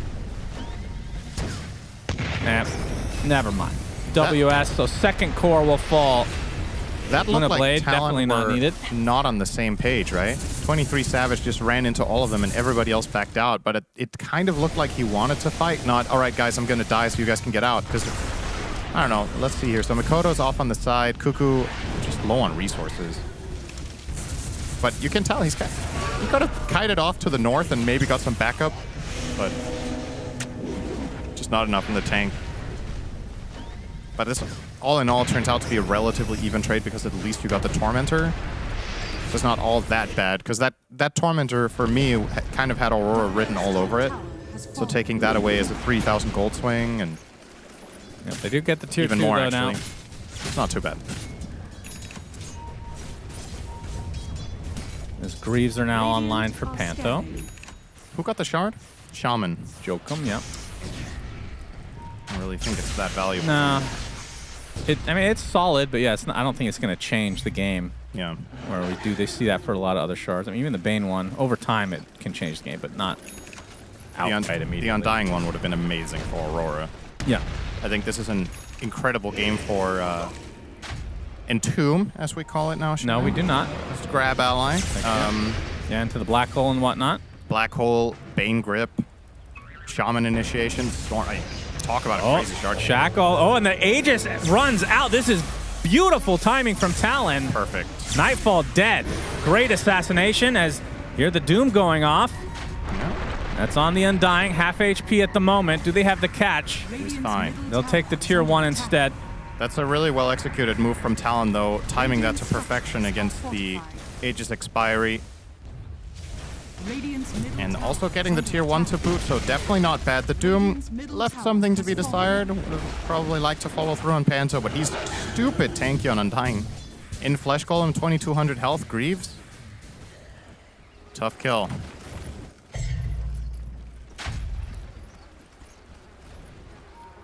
The Lina kill's the biggest on the map, though, so I think Talon are going to be quite satisfied. And as the panel talked about for Talon in a lot of their games, it's just about get to that mid-late game situation that you play the best.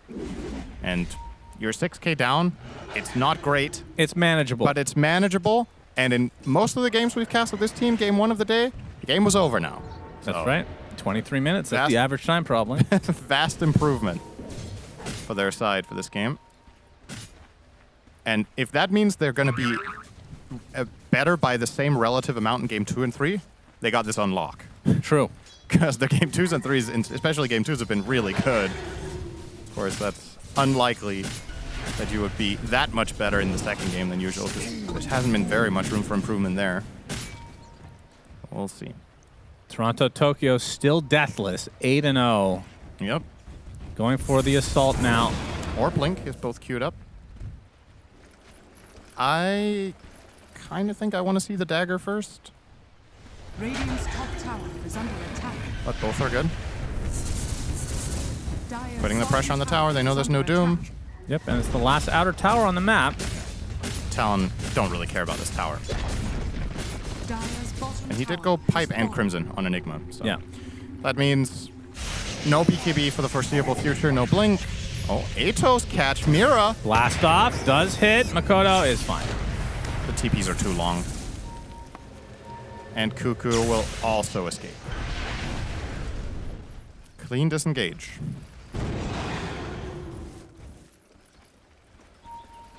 Well, 30 seconds away from kind of knowing when Roche will spawn.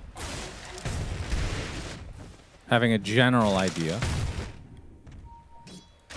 Kiyotaka goes for the Echo Saber build again, like we talked about yesterday. Not a big fan of the utility. I don't think Tiny we've mid. seen him buy it a single time, right? He doesn't go the Yules build with Octarine. He always... It does feel like everybody else does, though, when they're Yeah. mid on Tiny. So that's Kinda kind of interesting. Sure. Yeah, he's going to get the BKB, and then we're probably going to see him go into Revenant's Brooch. I think it's been his general third item, or fourth item, if you will, after Echo Blink BKB. Don't see any reason not to do that here as well. Could maybe make a case for Daedalus, considering the relatively low armor values of the enemy team. The higher armor they have, mathematically, the better Revenant's Brooch compares to Daedalus for the cost.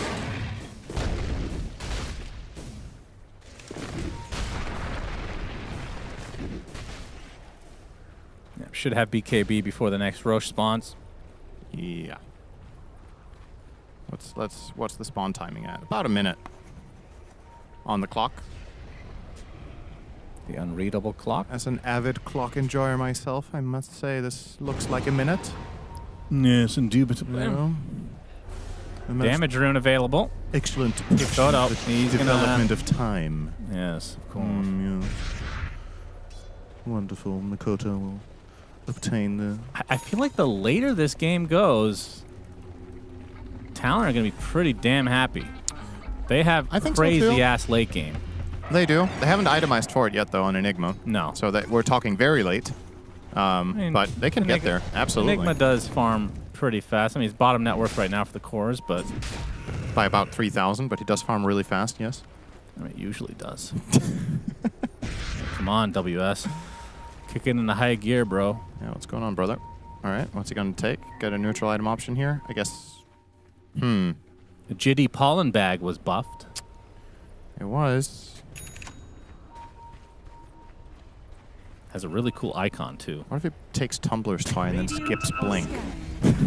Yep, that's good. All right, Whispers of the Smoke Dread. from Aurora. And the Techie's mines can be a bit of a nuisance. Oh, he's going for the greedy boy build, huh? Looks like Talon are going to smoke as well. They have an idea that the Roche may be contested here. Yeah. Oh, this could be a really big fight. Talon need to get on top of Nightfall in this fight. I think Lina has already hit the critical mass point where if she's not accounted for, she will win the fight most of the time. So you want to either jump her with the carry Doom or you want to get Storm on top. Techies. The bombs are exploding. Gives them information. Nightfall, he passed the BKB really early. Laguna as well, and now Talon can just regroup. Although the Avatos comes, a nice grip from the other side, and the Doom to follow. This Tiny is certainly dead. As a big zip onto Toronto Tokyo. They get the one they wanted, though. And now Panto stuck in a horrible spot as the pipe is popped from Toronto Tokyo and company. Big blast off onto the Bane, but there's the black hole onto two heroes.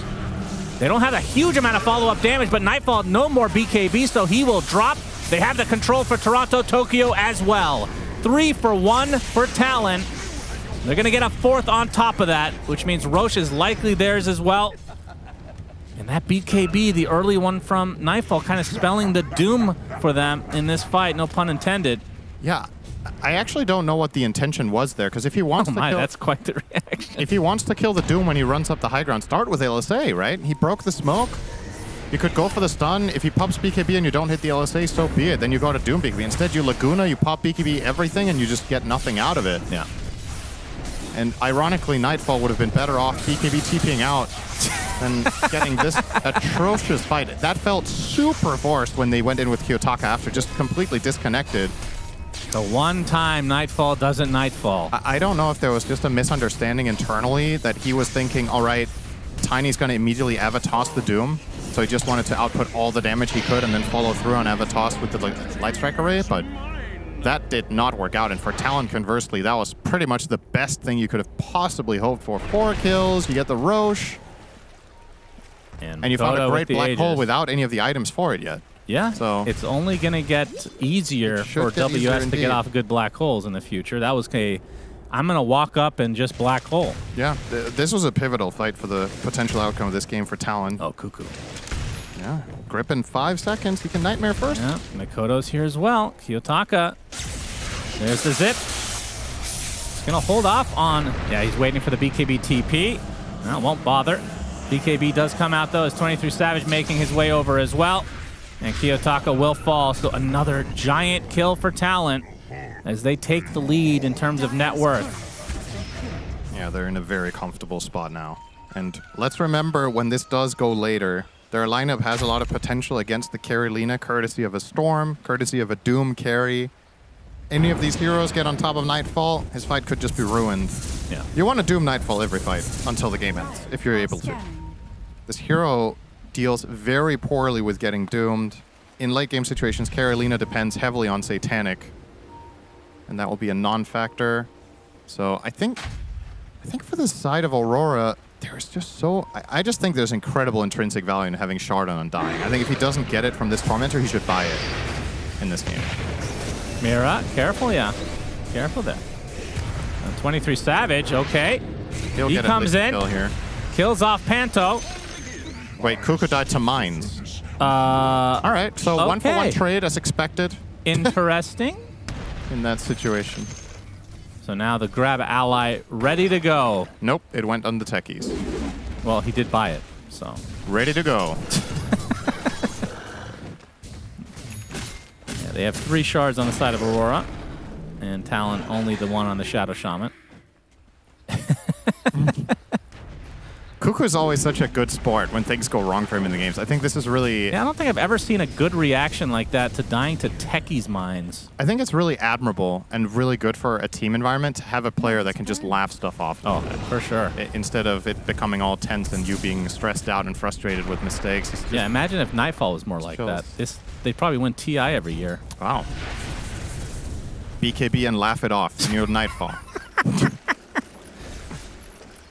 It's always serious mode, you know? You're right, you need a jokester on the team. I genuinely believe it's really good for the environment of every competitive team to have at least one clown. I'm not saying Kuku is a clown, but at least, you know, a good vibes guy. Yeah. I remember playing, for example, with Yapsor. The guy's just a goofball.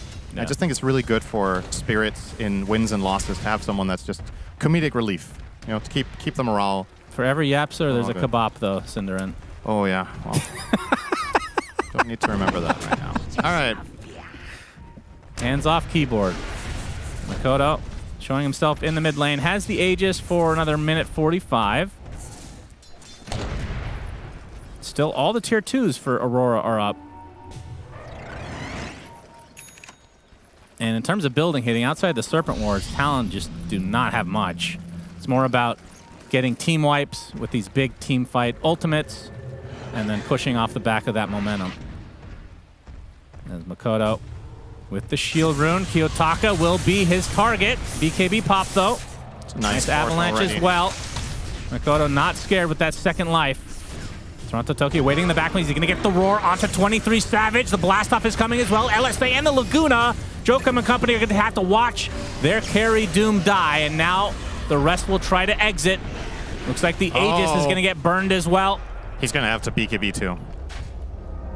Can they toss him first? It's no. Gets off the BKB, can zip away. So nice kill for Aurora. Yeah, they find some structure. The Beastmaster Blink finally comes into play. Getting that jump on the Doom and being able to 100 to 0 him. No saves nearby for the Dire. No defensive Nightmare. The Glimmer Cape came in from Jokin, but it was too little too late. Now with a minute on the sideline for Doom, perhaps they think about this, but you still got to be careful. Within the Talon base. Oh, they find a Hex Initiation onto the Undying, though, getting extremely low, but the Glimmer and Force keep him alive, and a lot of mana expended from Makoto. Tries to exit the premises. Glimmer upon him. He's going to be able to walk away. Unfortunately for Talon, Jokum can't say the same. So 2 dead, 23 Savage, still another 30 seconds to come back. Kiyotaka's just in there. He blinked straight into the enemy base, hoping to He's fish going to get someone. gripped very far away. Toronto Tokyo fakes out his roar, so another big ultimate down for Talon, and they're going to start losing these buildings fast. That's going to be at least 1 lane. It's got to be at least 2, right? Unless you find a Dream Black Hole. You don't have Fiend Script now. Kuku kind of just threw that away. Yeah, I thought it was just going to be a casual Nightmare, but went for the grip. Wow, they're going to not go for more than this. All right. I thought they were going to get it. We talked about the discipline, Cinderin. Yeah, fair enough. I'm playing it very safe. I don't blame them. I feel Sounds like you are. I feel like the tower was safe. I don't think going for the barracks was... Why do you hate them so much? Yeah, very biased. So biased. Yeah, that's right. Why do you hate every region equally? That's just being a dick, for being honest. And there we're seeing a blink now for Panto, so the grab ally is going to be a lot easier to execute. Yep. I think Panto's primary job in this game is to save whoever gets doomed. I think you just stand behind. It's not very intuitive for Undying to play that way because you really want to place the Tombstone on initiation, but I'm sure this is normal. Yeah. Why does this cosmetic have death profit? That's what I want to know. Why is she just chilling there? That's great. This reminds me of a certain someone from Cannibal Island, actually. Yeah, true. You just need a chair. Yeah, it just needs a little office chair and then slightly ambiguous accent, and you're good to go. Yes, really, really high quality voice acting. Thank you very much.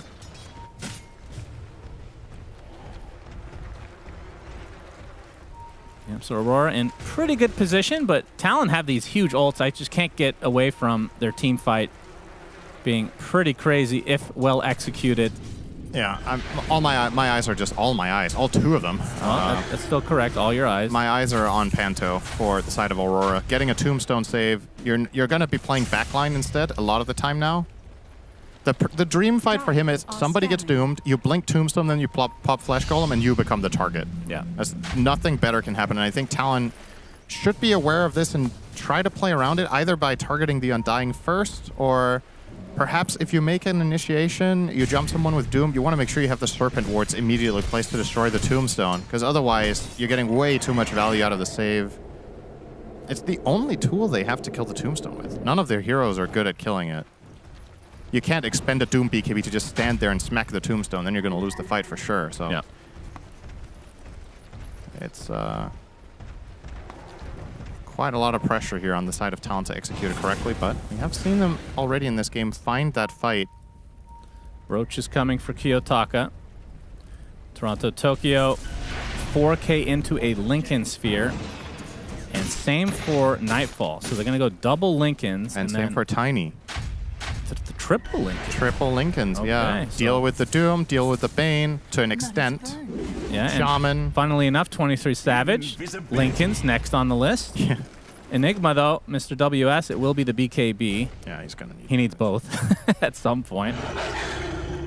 And the question is, what does Makoto want to go?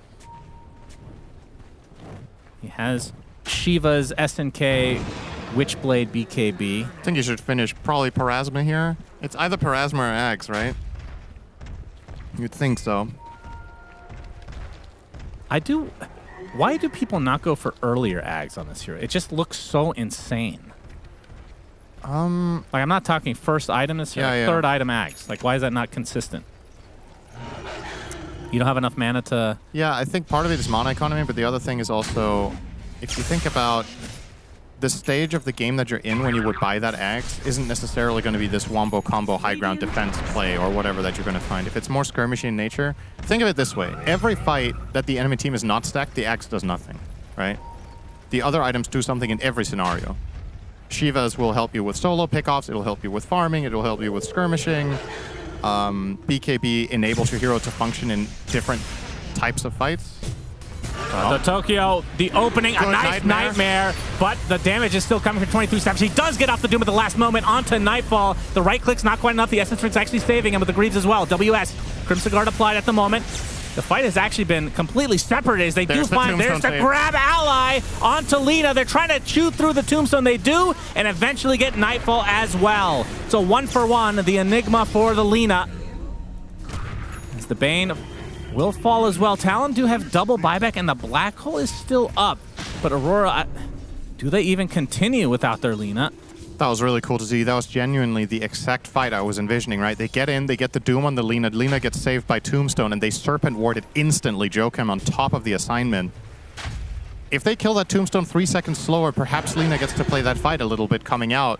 But absolutely no shot for Nightfall to get anything done. It's still a 2-for-1, though, for Aurora. As, yeah, killing the Lina is a heavy commitment, and it was Aurora opening on the Doom. Good defensive play from the Bane. Gives 23 a fighting chance. And as she said, Roche is on the menu here. 30 seconds on Lina, 5-on-4, but your lineup doesn't kill it very fast on the Dire, so I don't even think you can threaten it. Without Serpent Wards. I mean, they still have Doom, they still have Black Hole. They can definitely take this fight. They can take a fight, but they're not going to be able to kill Roche in 20 seconds, surely. No. You have to go for the fight first, then... And it also has to cross the river, so even worse. Unfortunately for Aurora, Mira didn't set up the mines in the river to kill off Roche. Plant an entire mine trail and kill him outside the pit.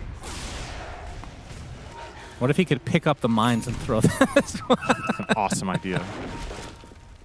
I think Roche should be able to pick up everything. BKB for WS. So the only thing that can cancel his Black Hole is Roar, which has usually been used on 23 Savage and, of course, Makoto.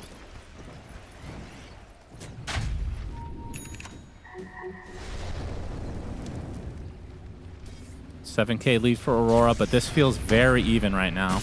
Just the one lane advantage. And yeah, the Dooms are going to be very difficult to get off now with the triple Lincolns on Aurora. I don't even think it's bad to Doom Undying at this point, but you might have to. I mean, he has Harpoon, right?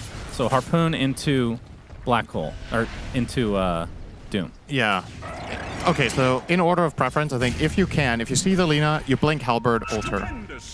Or, excuse me, blink Harpoon Alter. And if the fight is already developing and you don't see her and you feel the need to, just make sure you get the Doom out at the very least. Yeah. But and if she BKBs, I mean, Harpoon still works, right? I mean, it doesn't do anything other than pop Lincoln. Yeah, it still should pop the Lincolns, yeah. That's probably something that's a little bit weird. Probably one of the reasons we haven't seen a lot of Lincolns up to this point, as the smokes are about to collide into the triangle. Talon are exiting. As Aurora just missed them. This could be a really good wraparound if they find WS. Yep, 23 Savage. He's going to pop it. He's going to get roared right off the bat. Nightmare Save coming, but the Black Hole comes out onto 3 heroes. Very nice damage to follow up as well. The Pipe in addition, Toronto Tokyo, he's going to drop first, along with Nightfall. This fight for Talon going extremely well. They get the Shackle onto Kiyotaka as well. Triple kill for 23 Savage, despite being the one they initiated on. That is... As Cuckoo wants to die to mines again. Careful! Such a clean counter initiation from WS. It's one thing to find a black hole, but it's how quickly he does it here. So pay attention. So the roar, he immediately backs off to the side, pops all his auras. This was like 1.5 second window that he got everything off, plus finds a great 2-man black hole that effectively kind of works as a 3-man because Kiyotaka can't access the fight. He gets zoned off. When he comes in afterwards to try to help, it's too little, too late. Just beautiful stuff from the side of Talon. I mean, it's exactly what I was saying earlier. They use Roar, Black Hole's free. Yeah, I just don't think you can Roar Doom this game anymore. I feel like it's a recipe for disaster. Especially because the way your heroes deal damage, if you're going to Roar him, he has 4,000 HP, you have to commit your heroes in closely. You need to bring in the Beastmaster in proximity, the Tiny. And if the Lina is not playing from max range, she could even get caught, as was the case there. Talon playing like it's game number 3 and game number 1. Yep, that's right. Very healthy development for them. Techies. Should be an easy follow through here. Cuckoo with the Nightmare to bring him in. Panto looking... Never mind. He gets the Greaves off. Guess I didn't have enough mana on Mikoto to chase through. So will be a freebie, and now WS with a second Black Hole. Most of us only get one. Very Whatever lucky that man. means. Lucky man.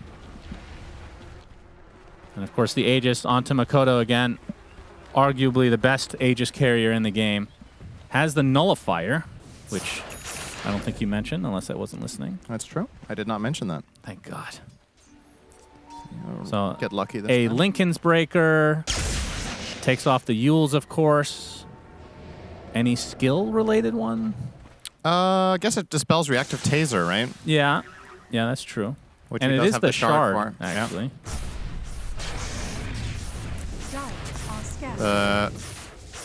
Prevents the Pike of Lina. It's got decent utility. He just wants the safety that when he jumps a target, he's able to kill them off. And I think we've effectively now reached the point for Talon where this game is definitely favoring them in spite of being down the lane of barracks. That lane matters less and less as we progress in the game. 45 minutes in is kind of whatever to be down the lane. I think it's kind of marginal how much it matters. But rather the fact that you now have Enigma online. Your Storm is getting 6 slotted in level 25, about to come. Panto. They have to sell him here. Oh yeah, easy kill. That's the 25 for Mikoto. So Overload attack bounce unlocked. 23 Savage is level 27 on Doom. So starting to progress even further. Curious to see if he ends up picking up an Ancient on level 28 with Devour, if he wants the health or if he still wants to prioritize the Wolfpack aura. I think he will keep this one. Yeah, he does have Assault. But there is obviously value to getting the Granite Golem as well. But probably better to just hold on to it. This will either be 23 Savage or Cuckoo getting a shard. It will be Cuckoo. Yep. So AoE Brain Sap, and that aligns with his Aghanim Scepter. Oh, that's a really big item to get. Blast Off is AoE, so that could be very good against the Fiend's Grip Ags. LSA is too small. Avalanche is obviously the best. Yeah, it's just, what are the odds if you get off a group Fiend's Grip that techies will be able to find the stun, recognize it immediately, and hit all 3? Yeah. I think if this grip goes off, it's going to stay. So this is huge for the side of Talon. he can break the Lincoln himself. You know, it's pretty easy for Bane. Enfeeble, one of the longest cast range abilities in the entire game. Single target. It goes through BKB in terms of breaking the Lincolns, so not too hard to get it off. And now Aurora, the ones waiting in the base, and of course they do have a Techies, which makes it a bit weird. Oh yeah, this could be a great late game Techies versus Enigma. We do love it. Oh, and there's an Aghanim Scepter for Makoto. We talked about it. The Electric Vortex baby black hole. Yeah. Now they do have triple hole, I guess. Yeah. One of them blue, two of them black. Just the way you like your coffee. God, no. What would blue coffee be? Blueberry, maybe? Blueberry coffee. Yeah. Interesting. I'm sure you're onto something there. Either that or a detergent. Yeah, Detergent flavored. very dominant flavor in the United States right now. Of course, people are hungering for... Yeah, that would explain the IQ loss as the tier 2 tower. Makoto will be able to grab that one. So only one more outer tower left for Aurora. And in this next minute, like, are you trying to force the issue if you're Talon? No. Not necessarily. You have map control, but you know that Aurora are going to leave the base once that Aegis is down. I also know that there will be 1,000 mines. Of course, a famous song by Vanessa Carlton. Dire are scared. Okay. 23 Savage showing himself pretty close to the base for Aurora. Kiyotaka. We've seen the tossbacks before. Radiant's top tower is under Of course, the Eidolon's really good at blowing up these mines as well. Unless they die fast enough for the tower. Oh, they're going to put the Roche banner down, so it looks like they do want to pressure a bit. Serpent Ward's placed. 40 seconds on the Aegis. See if Talon, if they actually want to get ultra aggressive or just it's more poke. I like the Roche banner is a somewhat big commitment. The Zip, Nightfall. Doesn't use BKB this time. He's learned his lesson. Electric Vortex to start things out. Makoto pops the Shivas. Still not biting. Oh, he jumps in. He gets the Doom from 23 Savage. There's the grab ally, though. They're going to go through the Tombstone eventually, but this is a dead Lina. The Black Hole comes out, but finally, the counteracting Toronto, Tokyo, Primal Aurora on top of him. Kiyotaka will die on the other side, though. It's a double buyback for Aurora, and now WS and company trying to exit. Enigma does drop, and a nice TP cancellation from Kiyotaka, so he'll pick up 2 kills on the Aurora side. Definitely not a good trade, though.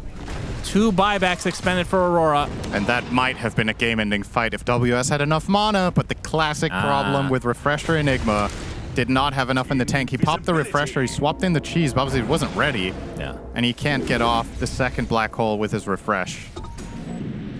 So he did get killed off. As you said, though, it's a good result regardless. You force out 2 core buybacks, and this leads the way to a very clear win condition. The next fight, you doom out the Lina, kill her, it's probably over. You might find the Tiny again in a black hole with Midnight Pulse. You kill him. That's probably good enough too. And you just have so many ways of doing it. You can find them with a grip. You can find them with a Storm Zip. You can open, in that instance, you saw 23 Savage very determined in that initiation. Now, they have to be ready to defend, but they have the buyback. They have both now, yeah. And they didn't have it initially. another Doom. If Lina gets caught... They're definitely going to try for it. Nightfall showing himself. There's buyback number 1, and Aurora actually backing away, so being able to hold on this buyback on the Enigma is huge for Talon. It's a good disengage, though. I think if they force the issue there, they lose the game. It's so hard for Aurora to avoid Lina getting doomed in this game in the current state. So How does it work if you put Lincolns on her and she has Lincolns herself? Does it? Then she has 2, right? Does it actually work that way still? I think you cannot stack 2 cast on a target, but you can stack 1 on top of one that has it themselves. So let's say 2 of them had Lincolns and they can't both put it on the same other hero. So she can have double Lincolns. I believe that's still the case. This item isn't very popular. We don't really see And this I remember very they often, kind of changed, because I think you used to be able to stack more than 2. I don't know if they got rid of that entirely, like the stacking in general, or if it's just 2 now. Well, you would be unable to stack more than 2 because the only way you could currently have 2 is if you have 1 and you give 1 to that. To me, that's still stacking. Right, But I understand what you're saying. The limit is 2. Yeah. In that case. But the That's only still way to pretty get it is powerful. that you hold it yourself. Yeah. One of the 2. Well, we'll see if they do it. Should work as far as I'm concerned, but I could be wrong about that. Like I said, Lincoln's not the most popular item anymore. But against Doom, Kiyotaka, stay awake, bro. It's an important game, buddy. Probably a bit more of a stress yawn than tired one, I would imagine. But some of these players do go to bed late. I can relate to that as a night owl myself, and so can you. Is that a thing? A stress yawn? Yeah. Really? Yeah. That's why a lot of... If you look at players' camera shots during drafts of important games, a lot of the time people will be yawning. Yeah, because they just woke up, you know? Yeah, it's 7 p.m. in the night before an important game. They just woke up. They just... Yes. How degenerate do you think these players are? They're very much so. You're one of them, Cinderin. Big smoke from Talon. 23 Savage. Gonna blink over the techies, so won't find a connection here. It's nothing time. No Torm, no Roche. Roche is up in, give or take a minute 20 seconds. Okay, very good. Oh, probably a minute 10, actually. I take it back. It's interesting. He still has... Okay, he puts the refresher back in his inventory. Yeah. But that is true. Now that he doesn't have a slot for the harpoon, he can't break the Lincolns himself as easily. Oh, well, he can't. Wait. Don't tell me this new neutral item. No, it wouldn't work. That would not make sense. That breaks Lincolns. Makoto. Have we tested, actually, the new neutral items if they break Lincolns? Because I think... You think I sit in the server and test that? No, that's Fog. I don't know why. Fog is the only one that does that. I don't know why I asked you, actually. I'm so sorry. I mean, you don't do that either. No. I'm trying to think if there's any new neutral item that would actually have the ability to break Lincolns at all. Just looking over them. Like unit target, yeah, the crippling blow? I think crippling crossbow. Crippling blow, yeah. Crippling crossbow doesn't, I think.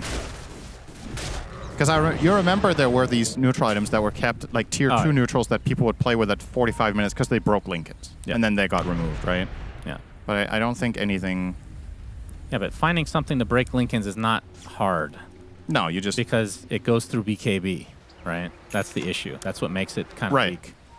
But 23 Savage is running into that slot problem where right now he has to swap in and out his harpoon and refresher to break the Lincolns. Or he would have to drop Sanjin Yasha or Travels, which feels really bad. Hey, what do you think about not being able to use items on a BKB target? What do you think about a dead Beastmaster? Yeah, that's a big one. Wow. Easy catch. They dropped Yeah, Doom on him they as well. proc the Lincolns, and they easily took him at 90 seconds. Does have buyback here, but Roche is up for Talon. That's a very valuable find. There's no way Aurora fight this without Toronto Tokyo, so I think they just concede the Roche. That is a great pick. Talon in very good position right now. Surprised they aren't beelining it for Roche right now. They'll go now, but doesn't seem too pressing of an issue for them. But in we go. Now a refresher for Makoto, so he's got the double electric vortex hole. Yep. Electric hole.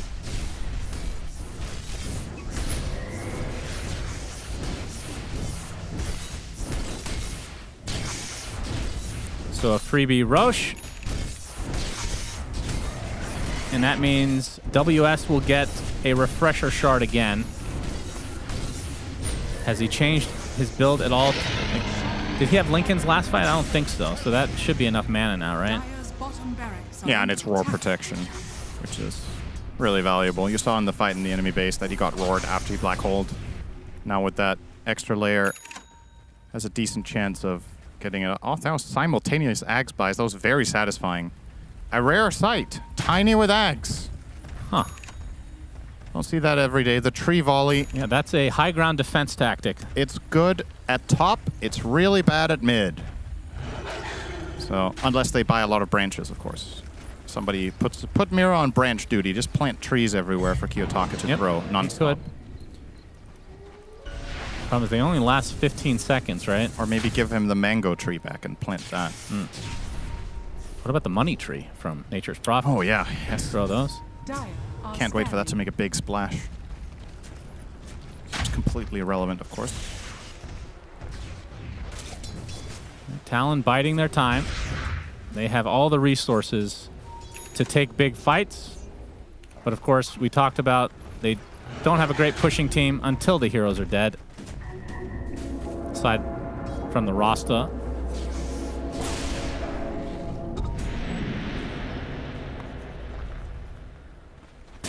They can keep playing map control and gain 1,000 GPM if they want.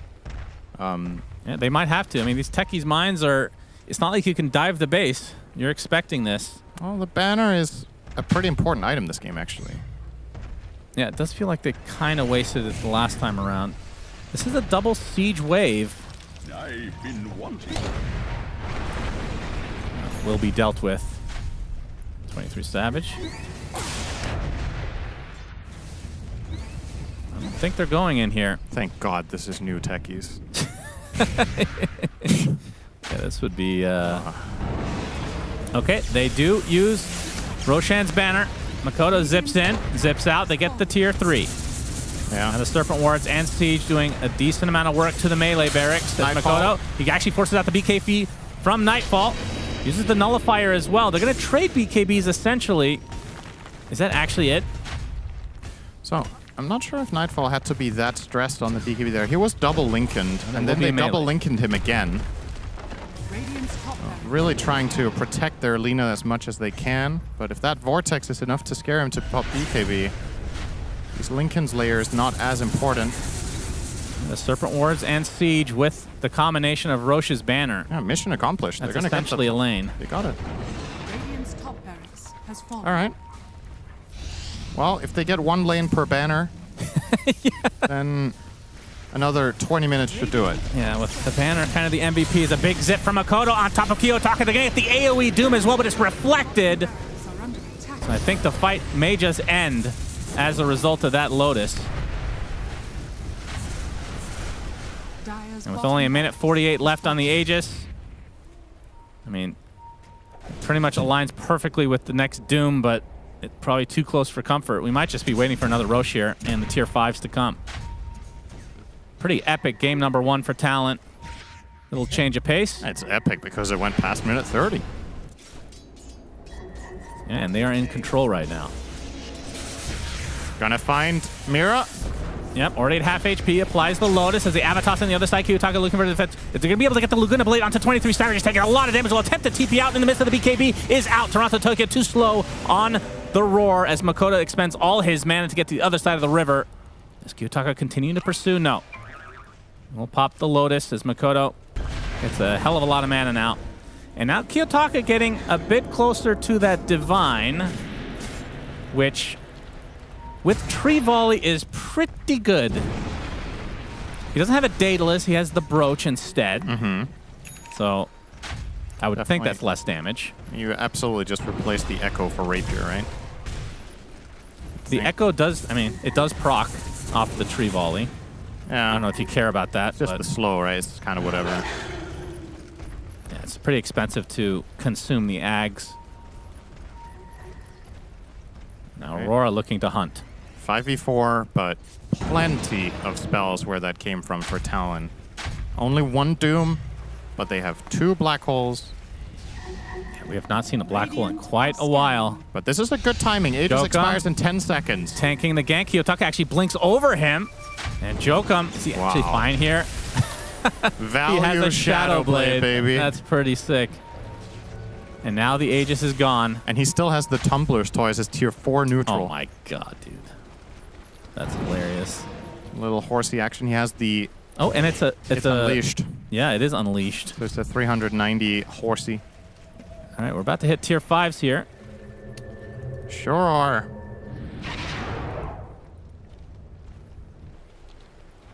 Who is going for Helm of the Undying? Undying. It's the most Lincolns I've seen in a game in years. How many do we have total? 1, 2, 3, 5. 4? 5. I'm counting 4, 5. Okay. Very good. I clicked wrong. EU math today? No, it's good. I think we should be celebrating you rather than making fun of me when it comes to counting. Okay. You getting it right is a lot more impressive. So say something. What? Are scanning. Say congratulations, you counted to 5.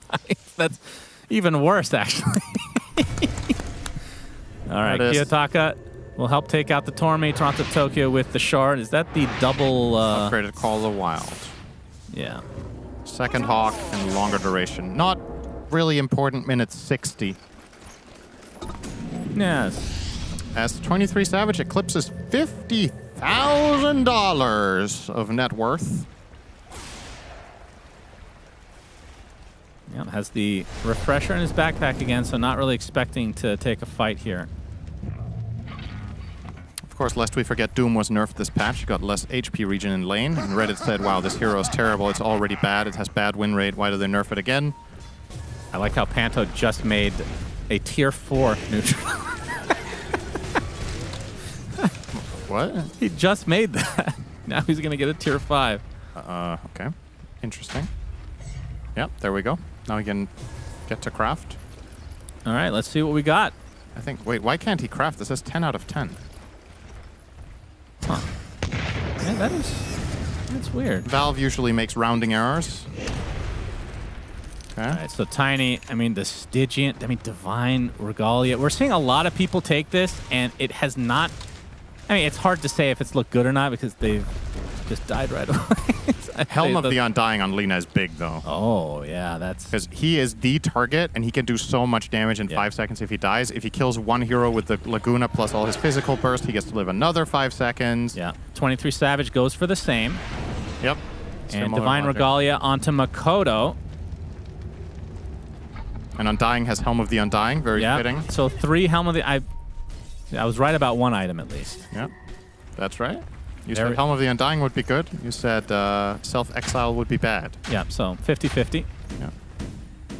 Pretty good for your track record. Oh, Books of the Dead. So Books of the Dead, we talked about this being nerfed. It's not great for pushing, but against the mine, it's really good against pretty techies. damn good. Yeah. Let's get rid of all that garbage. But Techies doesn't take damage from killing it, right? There's still a tier 2 here. I didn't even realize that.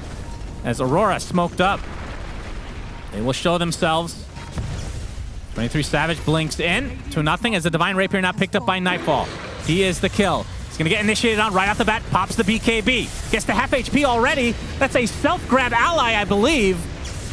As Nightfall, he's going to get doomed. And he's going to go down. Helm of the Undying is keeping him alive, though. They need to stay close to be able to pick up that. As their big black hole onto 3, instantly canceled by the Roar, though. And the Doom now applied to the Techies. Makoto finishing off Toronto Tokyo. They're going to take out Kiyotaka as well. Divine Rapier on the deck. Who can pick it up for Talon? 2 make it 3 dead for Aurora as the buyback came out from Nightfall. They have 2 more buybacks to work with, but the Divine Rapier lost. And of course, the Divine Regalia useless as usual.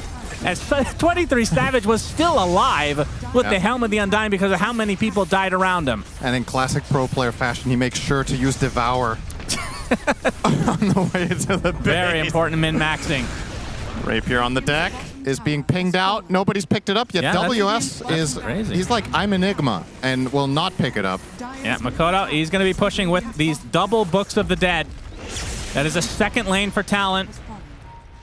Trying to recover the Rapier here. Not going to happen. Yeah, good attempt. Nice Courier's coverage. dead. Radiant's courier has I mean, who been wants killed. this, though? It's going to be picked up by Enigma, so can turn it into the spell version. I guess so. I guess Pipe is not crazy anymore. He hasn't toggled it yet. There's no way you forget to toggle it, right? Well, there's a way by not doing it. Okay. Well, he wants to push, maybe. Yeah, he does provide a decent amount of attack damage now, I suppose. The zip in onto the Undying. The grip from afar. Helm of the Undying activates on Undying, not confusing at all. And Kiyotaka jumped in. He bought back into this. Instantly gripped, though, by the Shackle. Already at half HP. Pops the BKB, gets the toss, but Makoto is going to be just fine. Black WS Hole's ready. Yes, it is. Uses the Refresher Shard. They're just going to wait for their Doom to come back. 23 Savage, only 12 seconds away. And he will have 1 Doom with 60 seconds left for the Refresher. Tombstone placed ahead of time. Serpent Ward's doing a lot of work again. Now the Books of the Dead coming in as well. As Kiyotaka with the Tree Volley. Not going to do too much at the moment. A lot of spam. As the barracks now no longer protected by the tower as they're putting everything with the grab ally on top of Lina. Jumps out again. Nightfall. The Doom was actually reflected there, but the Black Hole comes in onto 3. That might just do it. Nightfall trying to limp back to base, but he's gonna die. Electric Vortex onto 3, 2 of which are dead heroes thanks to the Helm of the Undying. GG's come out, and Talon, barn burner of a game number 1, and they finally take game 1 in 1 series, it feels like, in this tournament. And in classic Talon fashion too, right? We go super late. They have their incredible late game lineups and good composure, really. When you get to these games where you approach the 45, 50, 60-minute mark, a lot of what determines the outcome of games is support, being in the right place at the right time, breaking smokes, getting information, being quick and decisive on your moves, and the entire team really came together. We had a couple of beautiful black holes. We had Joachim breaking one key smoke with his Shadow Blade. We had Makoto doing countless vortexes with Ags, 23 Savage going for aggressive dooms, and they also found key grips. So all 5 players coming in clutch in late game. And that's what it takes to be a good late game team. Everybody needs to be able to carry their weight. And Talon are not a team you want to go super late against if you can avoid it, but Aurora were not able to close the game out early enough. And ultimately, Doom, Enigma, and Storm becomes too much of a mouthful in the late game. Makoto 17-1 and 14 in this game. Yeah, he was popped off. He had an incredible landing stage, and he just never stopped. Absolute beast performance for him. Ends the game level 30, along with 23 Savage. And yeah, if you looked at this lineup ahead of time, you're like, oh, it's going to go 65 minutes. I'd give the advantage to Talon as well, as they do take game number 1 finally. Yeah, but if you had watched their previous matchup, which happened during Group Stage 2, then this wouldn't come as that big of a surprise, because the last time Aurora and Talon faced off, it was an 80-minute game number 1, and that was on top of a 5-minute disconnect from Aurora as well. So these two teams are well familiar when it goes into the late game, but in that previous 80-minute game, Aurora won game 1. Here, Talon are bucking the trend of them requiring some hydration to wake themselves up, because Pyrian, they coming in hot in this game number 1. This was the fight, I think, where it turned for Flipster. There, bad jump into a massive black hole. Big problems. I mean, we were talking about the fact that this Lina has built these defensive items that black hole, grip, Doom, they don't give a shit about your BKB and everything. They just had too much lockdown, I think, for this team. And Storm pops off, gets the jumps. It was a really nice turnaround from Flipster to Talon. Pretty much, I think you're on point. That fight right there, they're initiating on 4,000 plus HP Doom, who has status resistance, and you already talked about Lina having BKB, having Lincolns. I've said it multiple times throughout the tournament, not a big fan when you have Lina pretty much as your solo damage dealer. Tiny was at the time not dealing as much damage, but gives them just enough time. They kind of were probably aiming to get WS on Enigma because he was doing so much, but they could also check that he has auras there. He had drums, he had pipes, so seeing that he's nearby if they clicked on Doom, but not the target you want to go for. Yeah, for me, it's a couple of points, like you guys already mentioned. I think the fact that all 3 cores bought Lincolns fairly early against the Doom, but we never saw the Lincolns being a problem to proc, right? They have a Bane, they have Shadow Shaman, they have so many ways to actually proc easily. So I think that was kind of a waste of gold in some aspects. And then I think that fight that we talked about, big mistake by Aurora, right? You just saw them being smoked. You even pinged it out, and you still go for the Doom kill there. I think that was a big mistake. But I think also Talon, they seem to be so good at just waiting and dragging out the game, outscaling the enemy, and just taking the right fights. And I think that's something that if you're gonna play against Talon, you really need to think about this. Like, they are so good at outscaling you. Pretty much. All it took was one that big fight, and they could feel much more comfortable coming into the fights. They knew that all they have to do is zip in, try to bait some of the BKBs. Later on, you saw, like, you're fighting against Doom, you're fighting against Black Hole, so many BKB piercing abilities. Bane's Grip, who also had Aghanim Scepter. They had a pretty amazing game. Mikoto, he was popping off from start to finish, pretty much keeping them in game. Did die only one time in that game, which is pretty impressive. Justifies them giving him that 18th pick when we were wondering that why isn't Gyro coming out. And also, Flipster Talon are clearly veterans of what happens in late game fights. So Brian noticed something that maybe you might not have caught. Brian, what happened? Yeah, so I didn't know this interaction would work this way, but it turns out Helm of the Undying as a neutral item might be a bit of a double-edged sword sometimes, as what's going to happen is when somebody dies near you, your 5-second death duration gets extended. So here we're going to see that Nightfall, his Helm of the Undying goes off first, and then he doesn't count as dead on 23 Savage, so when Lina dies, he gets the extra 5 seconds on 23 Savage, which allows him to refresh, Doom, and effectively kill more targets, which then means he gets to stay alive for what looks like it's going to be 30 seconds. So oddly enough, the only reason that Doom was able to have as much impact as he had in that fight was because of the initial Helm of the Undying delaying Lina's death until his Helm of the Undying had already triggered. Guys, it's not funny. I can hear Undying saying this. Give me back my helm. Stop it. It's not funny. There were a couple of guys that did have helm, which is also pretty hilarious. But also, there was a point in game where you could feel that they don't have enough damage. They try to go for Divine Rapiers, but also playing this type of a game where they're controlling Roshans. They are the ones who have snakes from Shadow Shaman. They also got 2 Necro books as well, which makes it pretty much impossible. They drop the banner. They go in with the snakes. They kind of were afraid of going high ground against Tiny and Techies for a long time, but they found the opportunity, took down Roche, and then used the banner, and this is what kind of opened up the game for them to end it. Although, Brian, I know that we got to watch that game.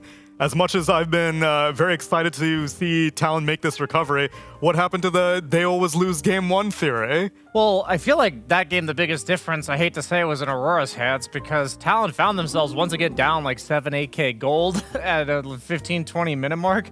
But the thing that Talon's always done well this event is punish the teams when they take that one big mistake and they end up taking a fight that like shifts the entire ties of the game. I feel like when Talon doesn't find themselves in that spot, that's why they are this far in the tournament, and that only happens, it seems, in the first game of the first series of the day. So the fact that they got this one, Talon, I'm pretty, they're looking pretty good to win this series. Yeah, I'm very, very encouraged after seeing that game 1. And again, I'll touch on the decision to give Mikoto that Storm Spirit, because all of us were surprised that Beastmaster comes out, and of all heroes, you decide to go for the mid laner on 18, but the boy's delivering. I was worried that they didn't have enough jump to get to Lina.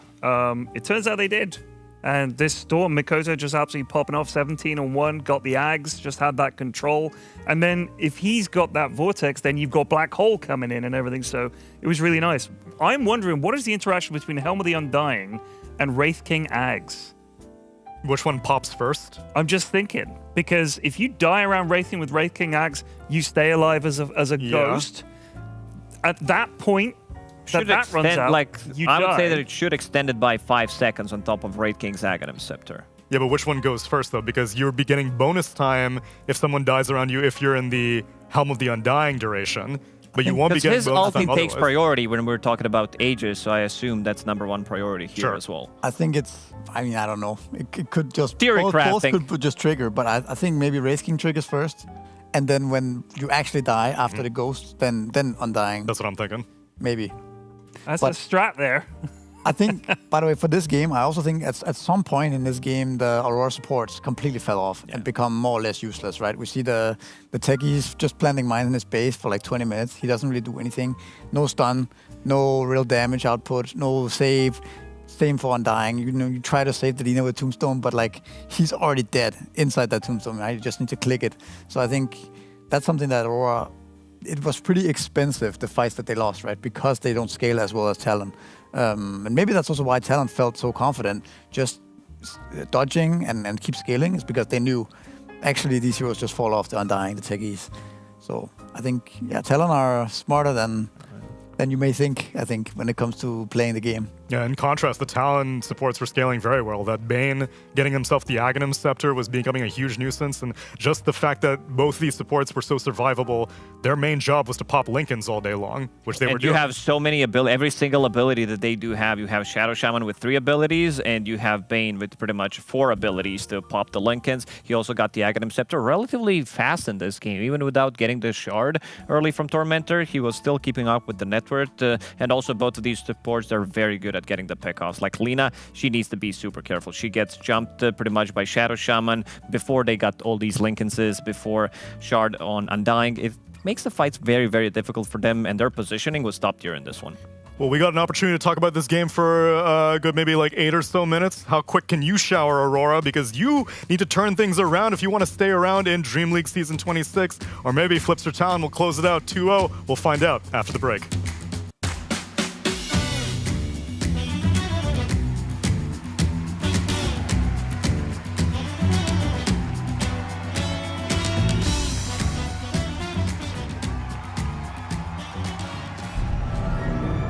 Have you ever wondered how our homely Rasta the Shadow Shaman came to be?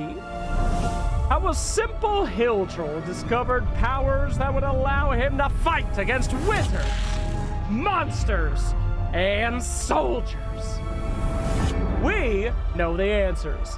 So join us as we open the books of lore and embark on a new journey in Tales from the Lorekeeper. Episode 2, Rasta the Shadow Shaman.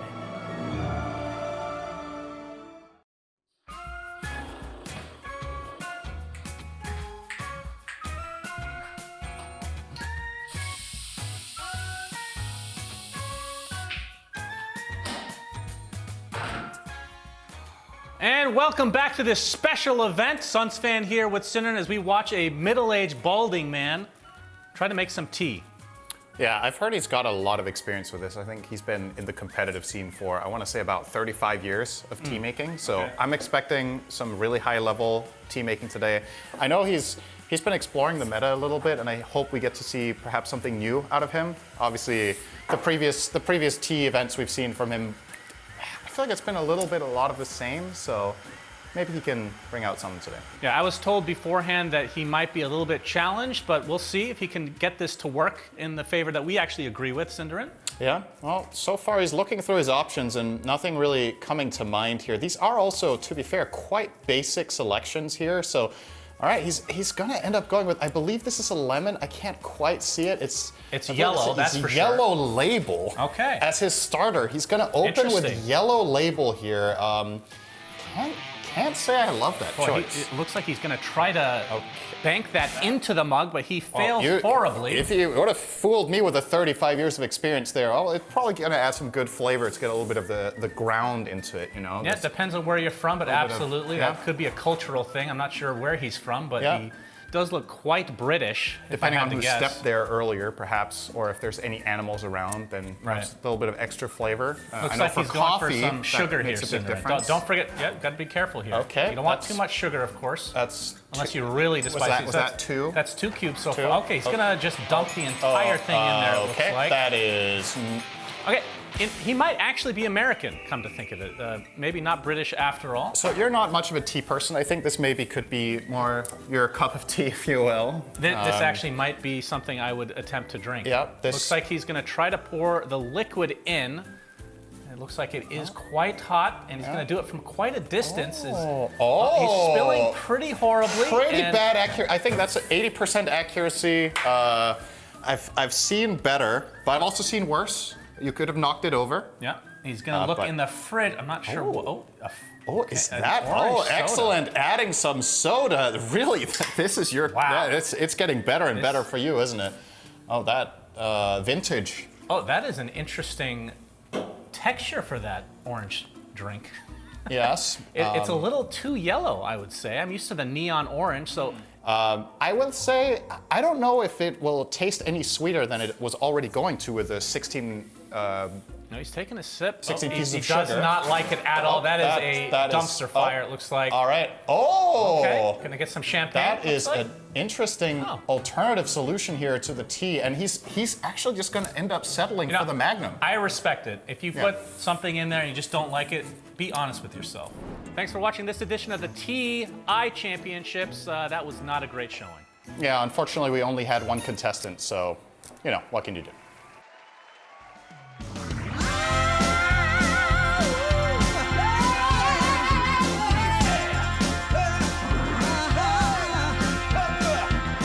Go and tell your mama to get up off her seat. Go and tell your mama to come out in the street.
Flipster Talon starting things off in this lower bracket semifinal. Strong, because they are up 1-0 against Aurora Gaming.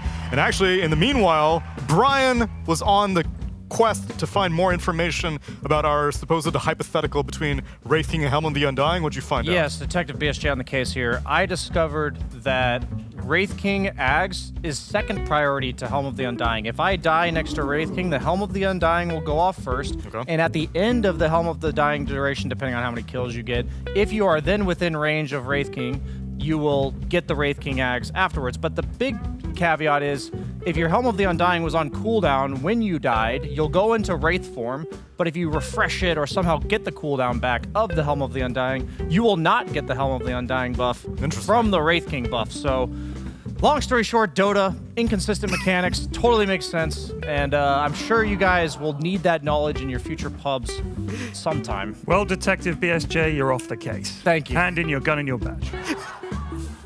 Yep. Too powerful.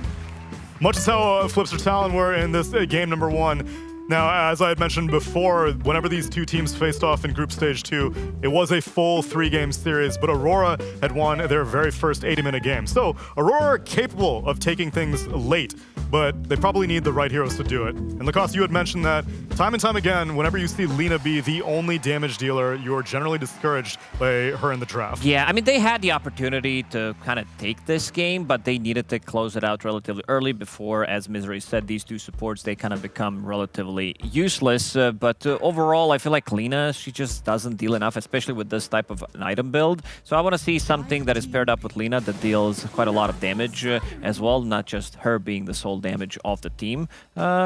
And also Toronto Tokyo, we got to point out that he had a great game. He was like 8-0 and 5 at one point. They were putting a lot of pressure at that time. Supports from Talon couldn't really do much. So this Beastmaster offlane definitely works, but kind of falls off when we're talking about dealing the damage at the later stages of the game compared to the previous Beastmaster with the Aghanim Scepter.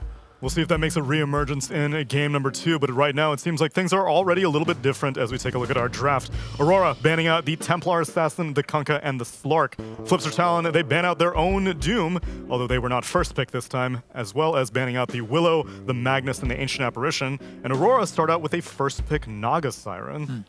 I'm curious to see how Aurora Gaming chooses to adapt to Talon, because I feel like the approach of going with Techies and Dying Beastmaster is maybe not the best against Talon. You have to play very clean, at least to close the game out, because they're so good at splitting, they're so good at choosing the fights correctly. But this Naga pick tells me that perhaps they're interested in going a bit more late, maybe some Naga combos, like pushing out the lanes, get the song going. Late game is always going to be very strong, right? So maybe that's something that they've been talking about, how we need to have supports that scale. Maybe every hero needs to scale, right, against Talon. So yeah, curious to see what they're cooking with this Naga. And then we have the Talon just going with their Lina. I think their Lina might be a bit stronger just because Mikoto on Lina is some god mode level things. Agreed. So I would like to see Mikoto just playing the Lina this game. I didn't like it as much on 23 when he's played it, but we'll see. Do you think another option, if you're playing against Talon, a team that we know is going to go for late game stuff, is to just pick a team that wins early and pushes super hard and close the game out? I think that's what we almost just saw, right? It didn't work. Because they had this really strong timings. I think it did work, but I think they made bad choices in terms of the fights. There was not just going on the Doom. There was fights earlier, like the top one where Lina BKB'd. Right. Tiny jumped in deep. That was actually the real game determiner, I think, that one. And then I think also the item builds of going for all these Lincoln Spheres. I think there are better choices, buying more damage so you can actually kill the targets that you're going on, right? We saw the Doom survive through, like, I don't know if it was 20 plus Lina right clicks, right? That shouldn't happen. So I think there are some things that they could have done differently, but they might have not won the game still, just because Talon are so good at dragging on the game and delaying and taking the fights correctly. I wonder how much of that is remnants of how the tiebreaker went for Aurora, because Brian, I know that you had mentioned that Aurora were playing some of the safest Dota that we had ever seen, and they won as a result of it. So if they maybe took the wrong lesson away from that tiebreaker and was like, oh, if we play safe, then maybe we can win more games of Dota, but there is a such thing as playing too safe. Yeah, I feel like watching Nightfall play Ursa yesterday was just a very different story to me in regards to the way this guy looks in the game. I resonate with Nightfall a lot with the way he likes to itemize, being a bit overly defensive, prioritizing how do I survive these fights rather than in games like that last one. You're against Doom, you're against Enigma, you're against Shadow Shaman. This is like every carry's nightmare of I could have 12 slots and I could still die to these heroes in terms of defensiveness. And when I look at Nightfall, I would love to see him on a Sven or an Ursa this game, this melee guy that gets up in the face of the Lina, will win the man fight and inevitably scale that way, because I think those heroes' innate aggression kind of counterbalances his, I feel like, instinctual defensive item build. Sometimes the best defense is a strong offense, and Flipster Talon are definitely starting off their first 2 picks with some high offense. Marcy is their first pick of the second phase. This is the hero we didn't talk about when we were talking about pairings for Lina, potentially from the safe lane. Boxy showed a really great performances on this hero, bailing V-Tune multiple times, if you remember that game when he was playing Luna.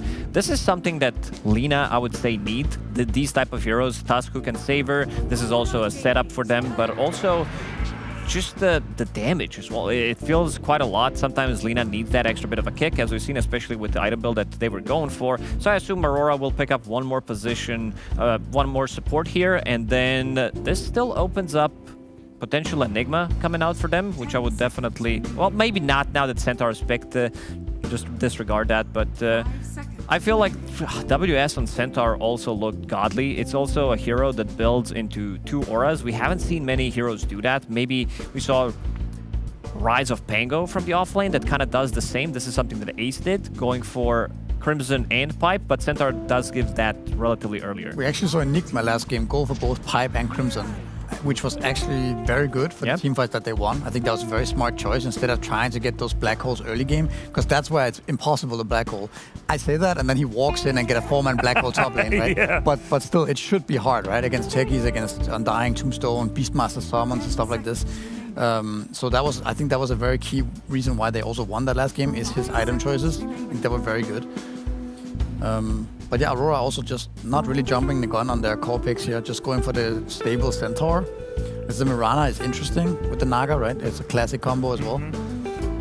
Always has the potential to scale into late game as well with the 5-second arrow potential there. Yeah, and Mira's shown familiarity on the hero. They beat Yakult Brothers with it as well. Although Talon, on the other hand, this is their first time running the Marste, so there is still room for them to expand their hero repertoire. The Talon 2 heroes right now have a lot of flexibility. I could see Mikoto playing Lina, whereas Jokem goes on Marcy. Potentially it could be Kuku Marcy and 23.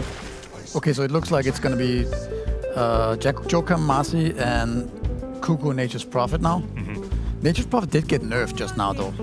And I think that was one of the more significant nerfs in the B patch. I think it was 1200 range. No, 900 for his heal, is that? Yeah, down to 900, and then his ult base damage also got nerfed slightly, I believe. By 10, yes. Yeah. Still good hero though. Still does the same stuff as it always. Like the teleportation is just innate, a good ability. So always has the potential to have high impact.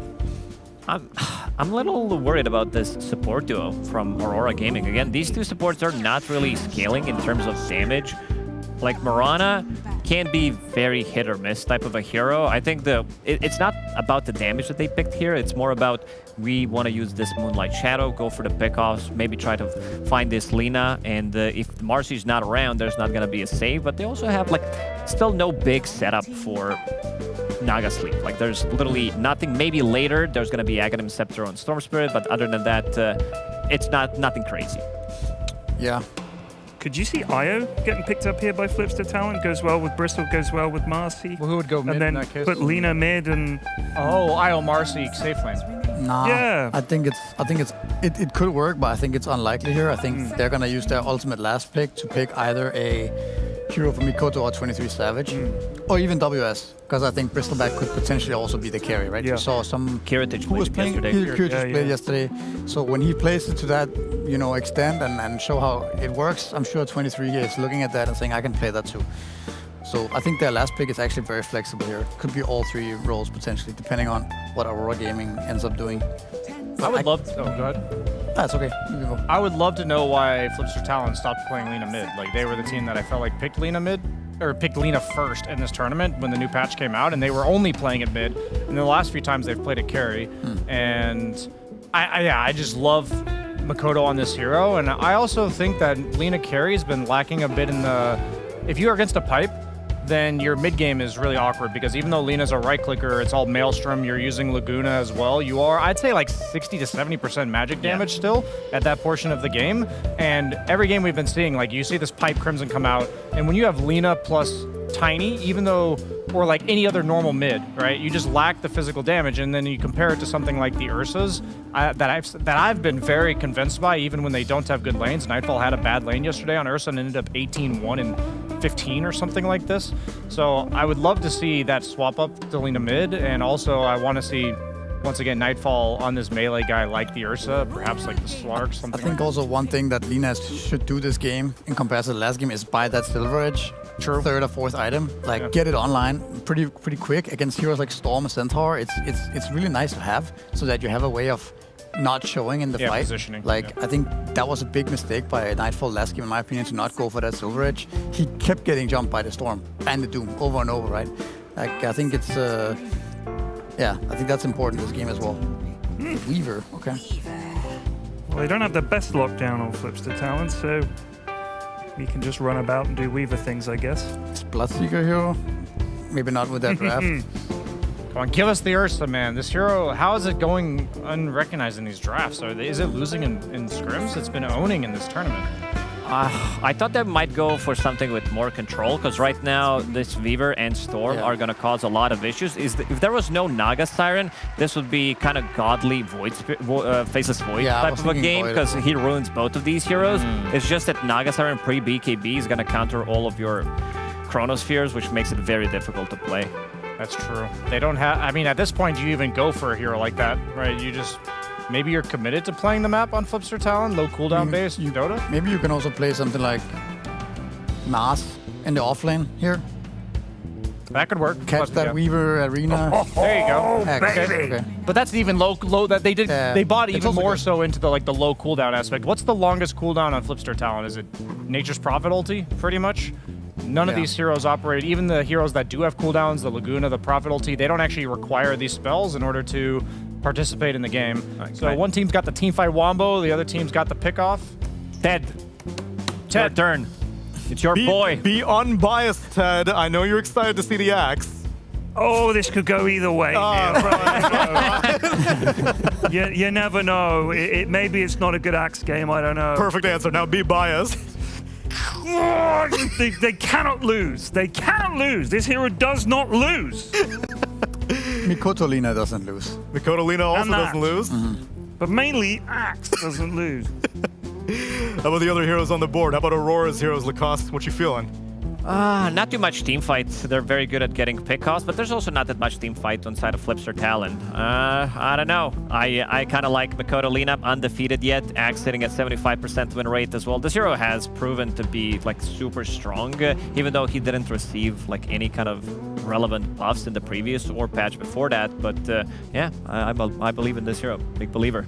I think the biggest buff to Axe is that most of the carries are ranged heroes right now, and the SNY status resistance keeps getting nerfed, so this whole Blade Mail blink timing is really potent, and Jokim and WS have had lanes where I'm like, on paper, they're going to lose them, and then they somehow even go even or perhaps win it, and that was my only concern for this Axe pick, so I'm all in on the Axe. Period. All right, then. Neil, just one last thing. I'm calling them Aurora. They're on the next flight out of here. Woo! We didn't catch that. There was a great paper airplane. there was a paper airplane. It's beautifully crafted. Instead, we'll listen to some beautiful tunes from our band. Ladies and gentlemen, the PogChamp Pandas.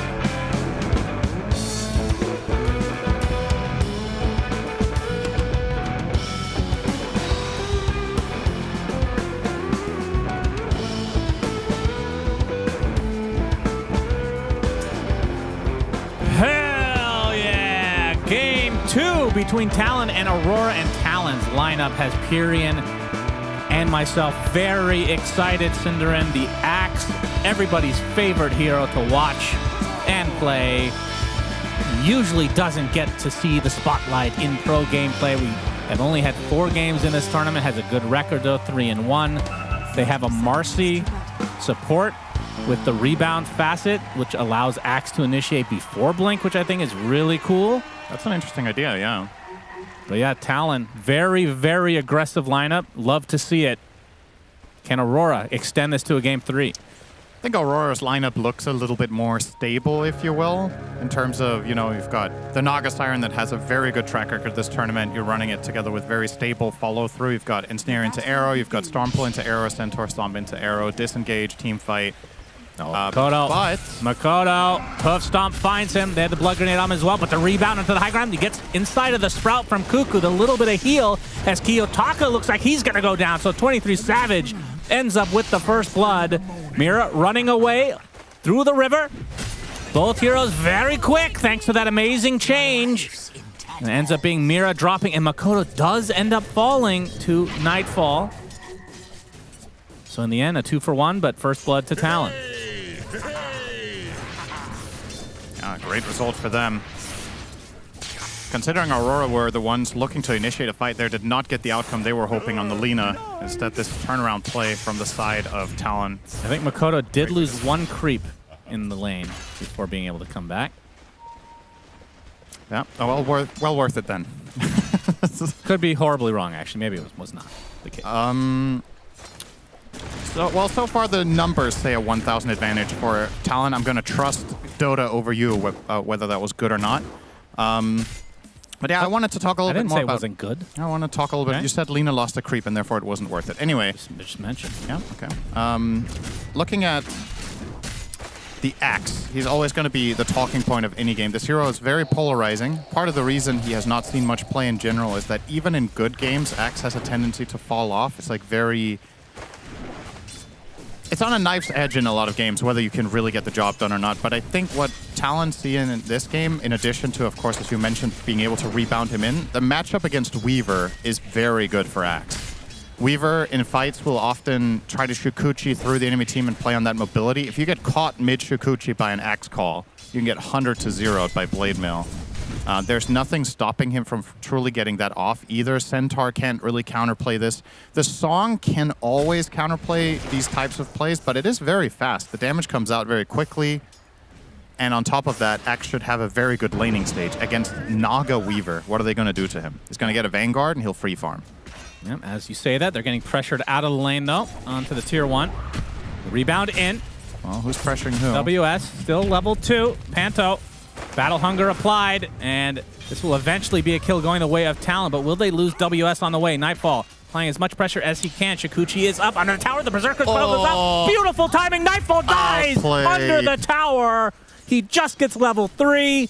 Levels Berserker's call, and man, oh man, what a start for Talon.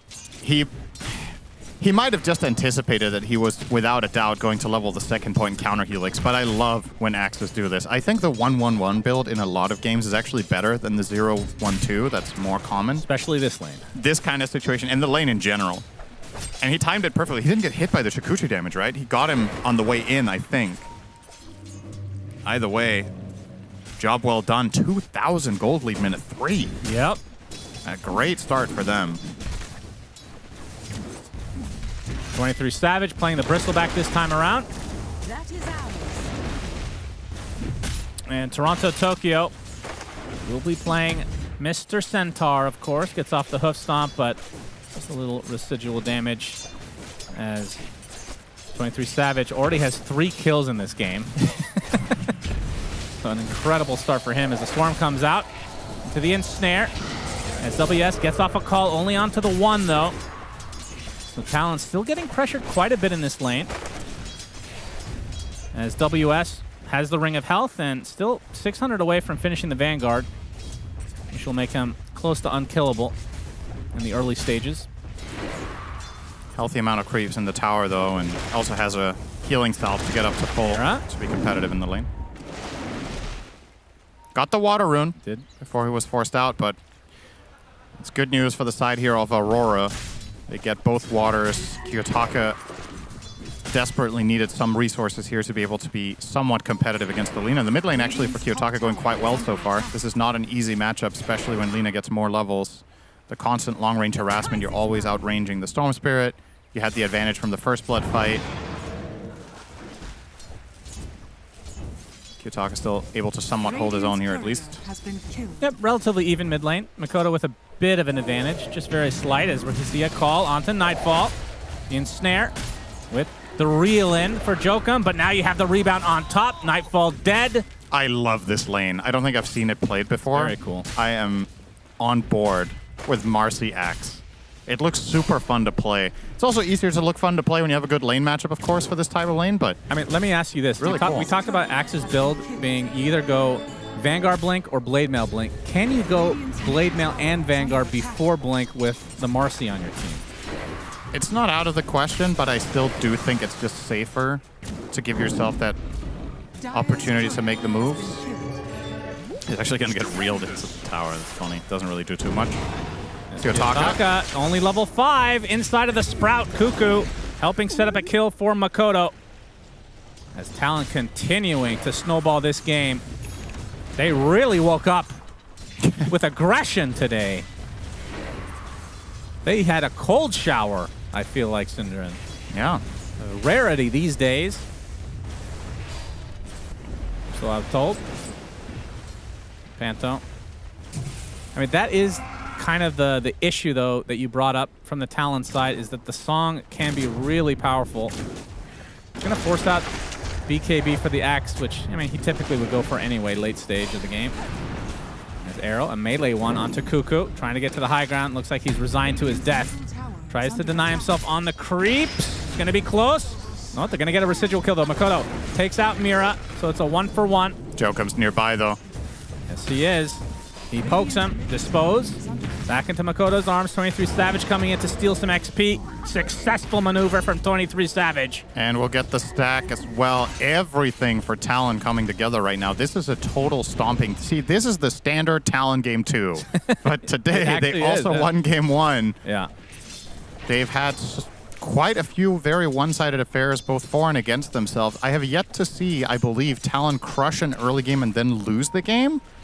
So Aurora definitely have a challenge ahead of themselves. The real end. Arrow not close at all. WS turn this around now onto Panto. Illusions, as long as they don't hit him. Okay, he actually chops down Panto. Looks like he had a lot of health, but... Axe won a 1v3, Shannon. Yes, that's pretty good news for Talon, and Aurora should be scared. That arrow. A level 4 Weaver versus a 6 Axe. As there's the rebound. Call to come as well. And a choppity chop for the road. WS double kill. This lane's a dumpster fire for Aurora. The worst part about that for Aurora is I don't even think you kill him if you hit the arrow. Like, these heroes don't have damage to kill this guy. Oh, good attempt. WS is way too tanky with the Vanguard. You've got Weaver, Mirana, and Naga trying to kill him. I mean, good luck. Nightfall a little bit stumped here, understandably so. This is probably the hardest Aurora have been beaten in a single game this entire tournament in the first 8 minutes. Just getting run over by the side of Talon, bringing something fresh to the table here. The Axe, part of 7 of 11 kills. I love the creativity of running this with Marcy. It's super cool. It's very effective so far. All lanes going well for them. We haven't really talked much about Bristol, kind of because the lane is a nothing burger. You're playing Bristol against Centaur. They have the connection this time. It's a 4 versus 1. Can WS survive? He is not. Kill goes the way of Kiyotaka, a much needed one for Aurora. It takes them so long to kill him, but they get it done. Now Kiyotaka is back into mid. Now he needs to make sure he's not on the receiving end. Jokum is set up. Did not connect, just barely. Kiyotaka pretty low on mana right now. Another ensnare comes out, and that's the Reelan has ridiculous range. Arrow missed. That long. Mira on his last leap will get out. Makoto has a haste in the bottle, so if they want to kill him, they have to 100 to 0 him in those stuns. Well, all this is happening. Is he actually going to get dove here? No. The reason I say this lane is a nothing burger is not because it's a draw, it's just because there's only one outcome when Centaur plays against Bristleback, the way I see it. Unless the early laning stage for Centaur becomes a stomp fest in your favor, Bristol is just going to farm and keep boxing you out. It's very straightforward, and the expected result here that 23 Savage is bullying Toronto out of the lane. Not really much you can do about this. And we talked about how difficult it is to kill the Axe. Good luck with the Bristle. He has 2,000 health and level 2 Bristleback. Yeah. It's tough for Aurora to find any plays on the map. Kind of the only core that even feels remotely killable with a 2 or 3 man squad is the Lina. Speaking of, we'll just find a little Mira. Dies midair and during the dispose. 5K lead for Talon. Yeah, here goes the top tower and as the thing well. is, with this lead, having a Bristle, having an Axe, they can keep the pressure on. Oh, yeah.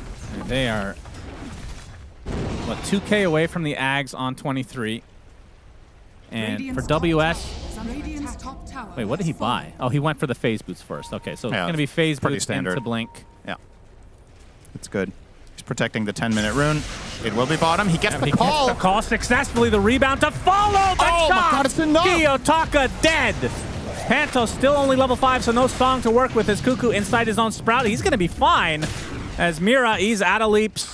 And he's out of life. Good wand usage. At least doesn't get chopped. Yeah, that's too bad. I was really feeling that culling blade down Looking for 74 seconds. The ultimate silver lining here. Nice, guys. We didn't get killed by culling blade. But we got killed by the Marcy instead. Yeah, support Marcy owning right now, Jokum. This is, for all intents and purposes, the makings of a 25-minute game. This one is going to be really tough for Aurora to bring back. And Talon, they've shown that in stomping games, they're not afraid to put on the pressure. They have a very good understanding of, all right, this is a slow game. We need to make sure to farm up. These are our timings just as much when they're crushing.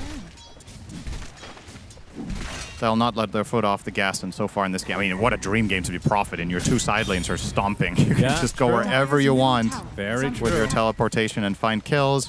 Cuckoo's been in 8 of them so far on the Prophet. Now the ulti has been unlocked, Wrath of Nature. A really nice ability to have together with Axe. It can often make the difference between whether you get people in Culling Blade range or not. The good news for Aurora is you have Song of the Siren finally, so a little bit of a layer of protection that is probably going to prevent a couple of kills, but is it going to give you any? That's the bigger question. Yeah, they don't exactly have... I mean, they do have arrow set up, right? I mean, they've already had that with the Ensnare anyway, as we're going to see. The dispose from Jokum. Okay, WS not even playing the connections. Kiyotaka. So be a bit careful with his mana. Jokum eventually taken out, and now WS in a 1 versus 4. The Stampede make it a 1v5 as the Nature's Prophet comes to play. The Song of the Siren. WS is still fine for the time being. Have they run out of resources?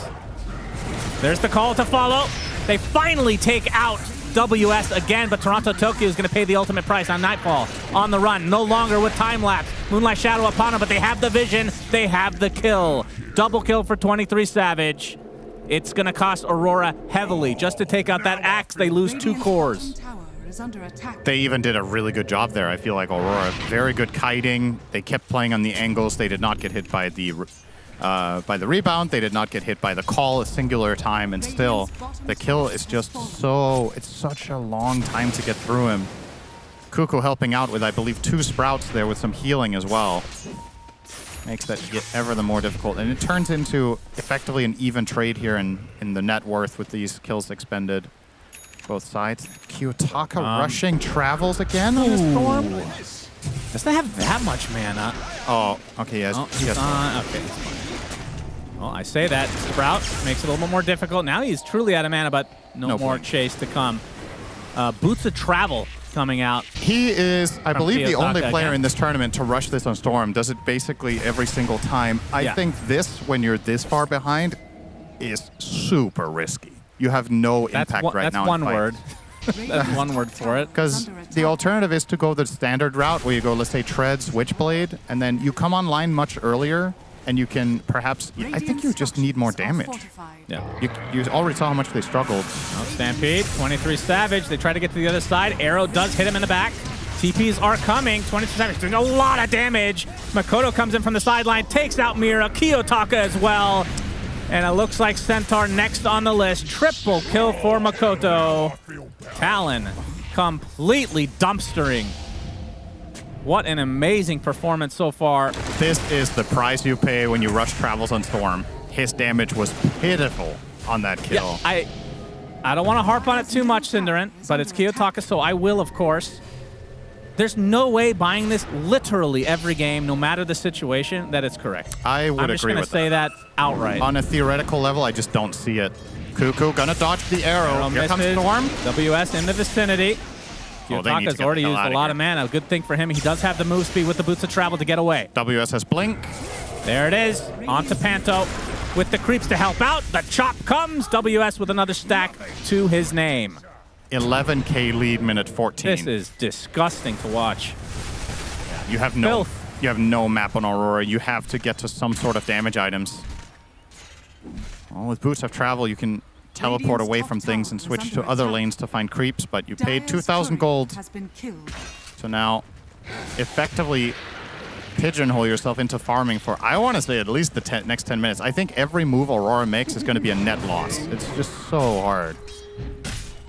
We've already established that they need to bring 3 to 4 heroes to kill Axe or Bristle. I think Bristle, they might need all 5. The damage is just so weak. So what do? A 23 Savage can just play super aggressively around the map, so can WS, and whenever the Axe is off the map, you also need to be paranoid about whether he's ganking you. You know, Prophet's in the mix every time. Now, this item could potentially help Toronto Tokyo with a Blink.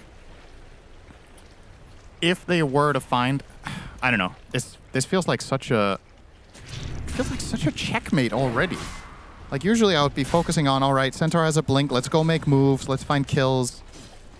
It just feels like 2 out of the 5 enemy heroes are borderline. Oh my god! Did he sell the Blink? He did. Yeah, he bought Midas. Okay. Oh my god! I don't think I've ever seen Midas Centaur, Cinderin. I like this. As Kiyotaka's dead. I like the Midas because they have cornered themselves, and this is the only way out. I think his Blink would have probably been borderline useless. He needs to try to get to super late game already. They have to stampede just to save the Naga. Oof. I will say, I would have preferred to see Centaur Blink and Storm tread Switchblade as a potential angle back into the game, but when the Storm has travels and you see you can't kill these heroes, I think your Centaur has to buy into the same idea. And you have to do the same thing. It makes no sense for Centaur to buy a Blink to then not fight, right? Yeah. No, you might as well buy a farming item. But I can't say Midas is better than Blade Mail necessarily for that. I think you might farm more with Blade Mail. Maybe not. I guess this is a bit better, actually. As Mira is taken out by Makoto, they're just dropping like flies. Aurora, if they lose this game, they are out of the tournament, and Talon would move on to the lower, or the lower bracket finals to face off against whoever loses after this series. It's Jokum and Makoto, 23 Savage into the pit. This is going to be a 17-minute Roche. They probably will go get the Tormentor at exactly 20, and then they'll have 2 minutes to use the Aegis to try to get as many towers as possible. And their shards are pretty good. Curse of the Old Growth is a great one. And Marcy with the upgraded Rebound. Cuckoo spotted. Swarm. Mira's here. Makoto has the Aegis. Gonna miss the call. But, yeah. You can miss spells if you're Talon at this stage. Yeah, you make really lots can. of mistakes. Aurora unable to fight back there. Aurora has to play picture perfect. Come back in this game. Kiyotaka's just using the travels to split push the map. Cuckoo's on his tail, forcing the TP out. This might not seem like that big of a deal, but it's actually a massively impactful play for Prophet to do this. If you keep forcing Storm back to base, he never gets to his items. So, yeah, you don't kill him, and you're like, oh, he just TP'd out. This cuts off Kiyotaka from hundreds of gold out on the map, because that top area was one he wanted to control and to gain. And now he doesn't have access to it. Mira did leap away from one problem into the next. Yep, Unleash. Jokum takes out another. 13k lead for Talon. 23-5. They were aggressive from the jump. And Aurora just were not prepared. Yep. Maybe they need to take a shower. Well, dump some water on those heads. If they lose this game, there'll be plenty of time to shower at least. Yeah, well. Can add in the bonus 30 minutes that this game might be shorter than their expectancy. A little extra time in already the siege is coming. 19 minutes in. Yeah. And both Makoto and 23 Savage playing heroes that can definitely do this, but the big zip does clean up the wave, so backdoor protection is going to kick in eventually. But another wave is coming. 23 took some damage. They could heal him up with Sprout, but Cuckoo is playing on the bottom side for now. He will connect now, though. Taka again. Now Cuckoo's come to play, so you got 3 heroes that can push towers. There's that heal. A big reel in. 23 Savage into nothing, just trying to delay. Trying to burn this Aegis on Makoto. As you see, Mira dealing with the wave. So it looks like Talon will back away. They get the tower. And it is 20 minutes now, so they can just position themselves to get the old Tormy. Yep. They have good heroes for it. Bristol, Lina. Bristol can do it alone. It's Eggs. Just needs to heal him up a little bit, perhaps. Mira's going for a YOLO arrow kill of Tormentor, maybe. Could be. We don't get to see that very often. Just chilling for now. 23 Savage making his way over, so this is pretty orchestrated from the Talon side. And Mira will just TP out, so... Actually, moonlighting.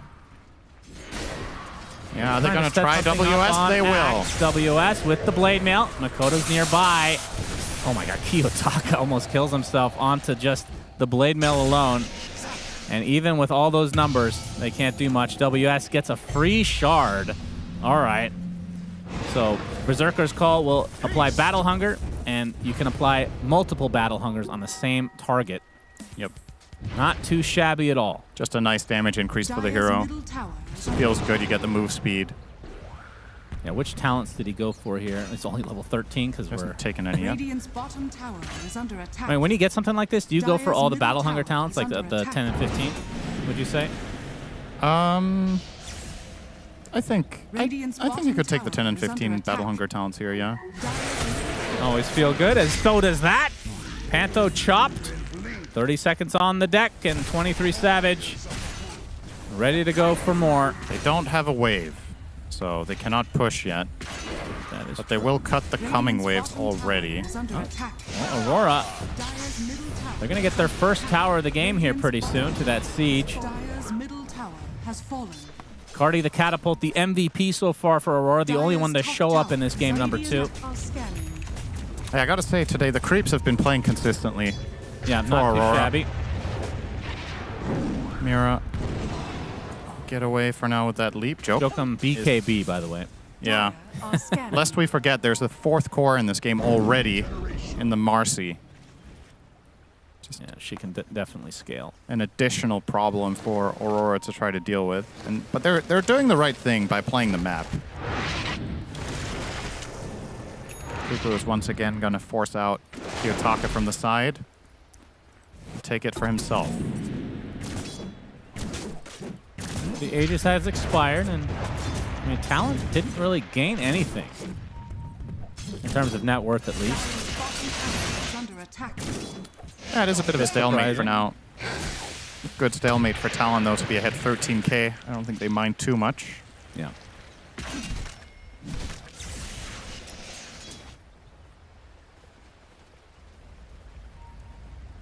Makoto's still hunting. He's going to run into Mira. A bit of a difficult kill for him.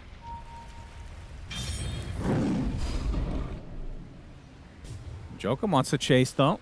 I mean, this is, from Aurora's side, obviously split pushing.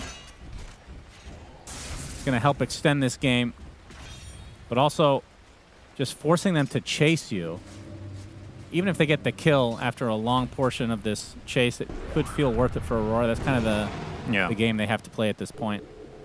It is. Them not looking for a single kill is the best way to play the game. It's very hard to play Dota like this. Oh boy.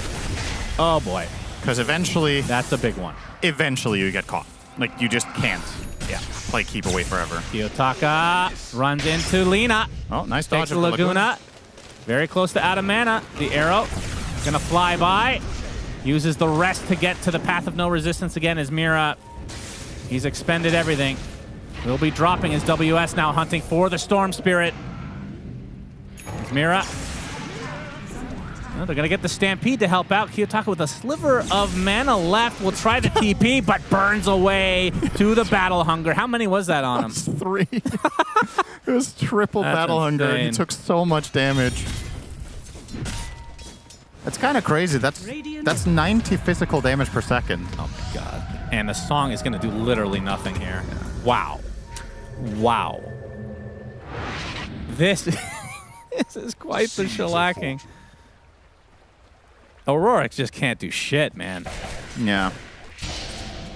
I was telling you, if Talon ever learned to win game 1. I know. The game 2 is literally identical to how many game 2s they've had. Yeah, we've seen their game 2 game. They have a better game 2 game than game 1 game. And in this game, they won't even have to show off their game 3 game, most likely. Yeah, game 3 would have been really hype, I'm sure. Yeah, generally their third games have been on the longer side. Yeah, teams are generally a bit more passive. Yeah. That's what I love about this aggressive lineup from Talon. All right, opening up to 23 Savage. 23 Savage is going to farm a bug. Yep, easy gold. Oh, WS looking for an opening. They have the vision on the side of Aurora, though. They cancel the blink. Arrow not hitting. Yeah, and just a waiting game for Roche. This Lotus Orb on X is very valuable here. You can remove Ensnare. You can reflect. If you ever reflect Electric Vortex, Storm kind of kills himself on you. So that's interesting. The armor is nice against Weaver. There's a lot of upsides. Oh, see it being maybe put to use. Good arrow. Yep. All right, Arrow is that's there. the They burst. have the burst. Down goes Axe. Stampede to follow. Makoto. That We is have a not pause. a great pause. What the horse happens now? Oh, yeah, this is a good time. Okay. 4 versus 5. Talon with a massive advantage, but they've lost one of their most important heroes in Axe. Is Laguna Nightfall- Blade has been used. Can we get a zoom in? Okay, never mind. Is Too Nightfall late. getting hit by rebound, Shannon? Yes. He did. Both of them get hit. The Crimson Guard mitigating a lot of damage, has to time lapse away. They're going to be able to take out Toronto Tokyo easily as Nightfall got the access a little bit more difficult. The call Rebound. extremely Not gonna important here. connect. Yeah. Rebound Oh, it hit. does. He's got the range. Oh They have the my vision. Double God. kill 23. All right. And the Unleash really showing its worth here. And again, the split pushing. They're just trying to do everything they can to delay. Dire's structures are Another But the fortification. counterglyph. Oh, Joachim even rebounding away the siege creep so Yeah, it that's survives. smart. Very smart. And then he forgets to tank for it. Okay, very not smart. Unfortunate. Doesn't really matter, though. They get the melee racks at the top. But yeah, backdoor protection's going to be kicking in soon. Talent can't fully commit here. I mean, the death timer's still really, it's 27 minutes in the game, so Nightfall will be back relatively shortly.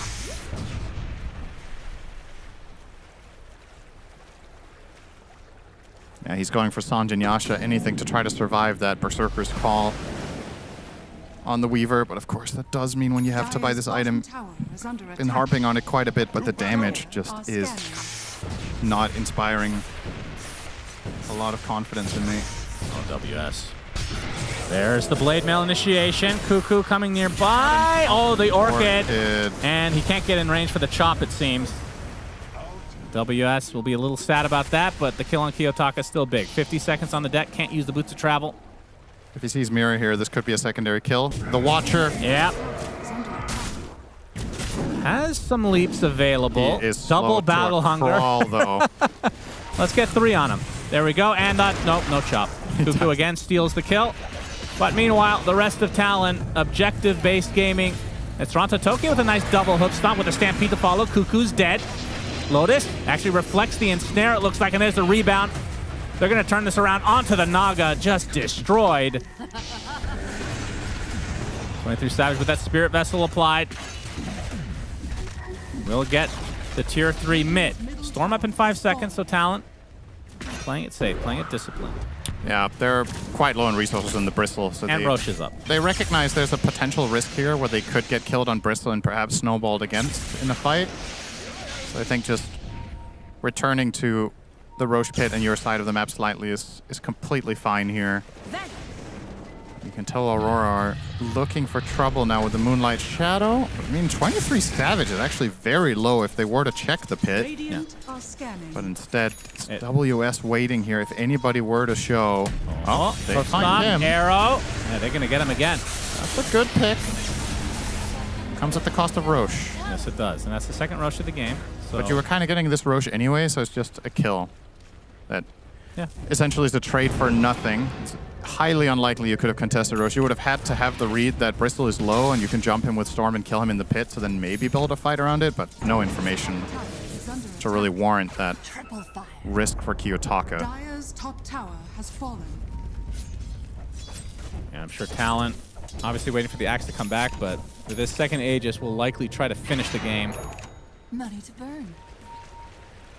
Feel like they should be able to. Nightfall right now with Dragonlance, Deso, SNY, so status resist obviously very important against the call. And is 1,000 into BKB. I feel like he just doesn't have enough damage though. Then again, he's dying in one call, so... Yeah, it's tough. It's one of those... When you're this far behind, there's just no...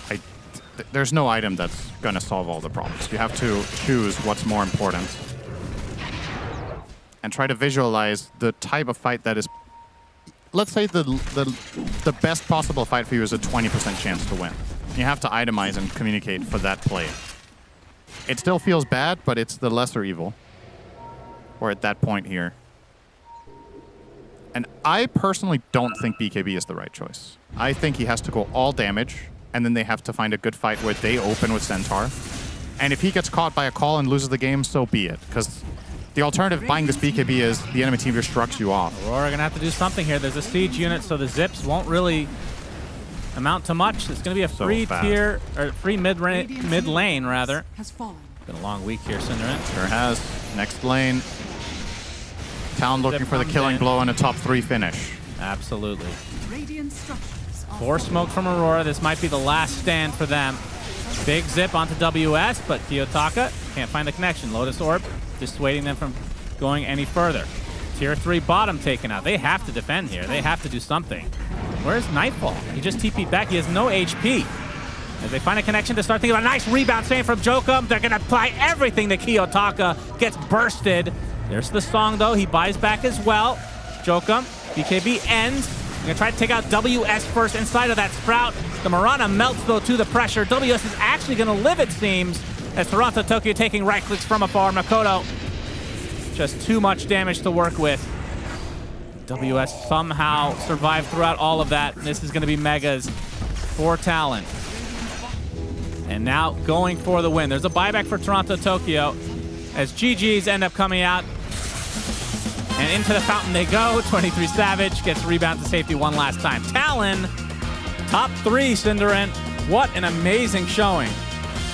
Yeah, really great for SEA Dota to finally have a team in the top 3. And this is you heard in the interview from 23 Savage, he would love to win a big tournament, has yet to do that. He says it's his dream to win one of these tier 1 events, and it's looking more and more possible by the day, especially this game 2 showing. I'm super impressed with how they played this game. I love the creativity. For me, standout player of this individual game, Jokum on the Marcy, I think played incredibly well to enable Axe get all the kills bottom. He saved multiple teammates with this pick-me-up facet, just really bringing the whole thing together. Makoto, super stable as always on the mid lane, and everybody, once again, in Talon's wins, everybody just fully pulls their weight. There was no weak link today in any of the games. Just very stable performance all around. And for the side of Aurora, this is obviously a sad way to go. It's one thing to lose. It's another one to get completely demolished in a game 2 like this. But in reality, as far as I'm concerned, this game was almost over minute 10. Like, that's how badly they got smashed in the early game. It's always going to be tough to recover. So well done, Talon. And I don't know, we sounded like we were in agreement in the pre-show panel this morning that we think this tournament is about who has the best chance against Power Vision. It could be the team on your screens right now, Flipster Talon, with their creativity and their off-brand play that Power Vision might not be as used to, that could have the best chance. But Power Vision obviously have to chew through Bet Boom first, coming up next. Yeah, Talon definitely a wild card here. Spicy pick for potentially getting to the grand finals, but whatever they did here, they need to repeat. Whatever they had for breakfast, whether they took a if they haven't taken a shower in 2 days, keep it up, Talon, because you're doing well. I can smell the stench from here. That's the stench of high-quality Dota. Or at least maybe it's like culling bladed blood all over the place. Because by golly, did Flipster Talon come in with maybe one of the most dominant games I've seen them play. What a performance in a very, very sensitive series. They needed to make it through this lower bracket semifinal to keep their dreams alive. Make sure that 23 Savage is still in contention to get his first title ever. And so far, I have no reason to doubt quite yet. What a performance, Ted. Axe did the most damage in the game, Neil. Of course he did. The most damage in the game. I haven't seen this hero lose yet. It has happened once, but you haven't seen it. But I didn't see it, Neil, as you correctly say. Great pick. I think that Aurora, I don't know if the first game tilted them or something, but Talon came to play. I mean, if you lose game 1 to Tower, you know, you're thinking, what? How? No one's done that. And then you come in and you win game 2. Oh, no. So you're going to get put in the bin.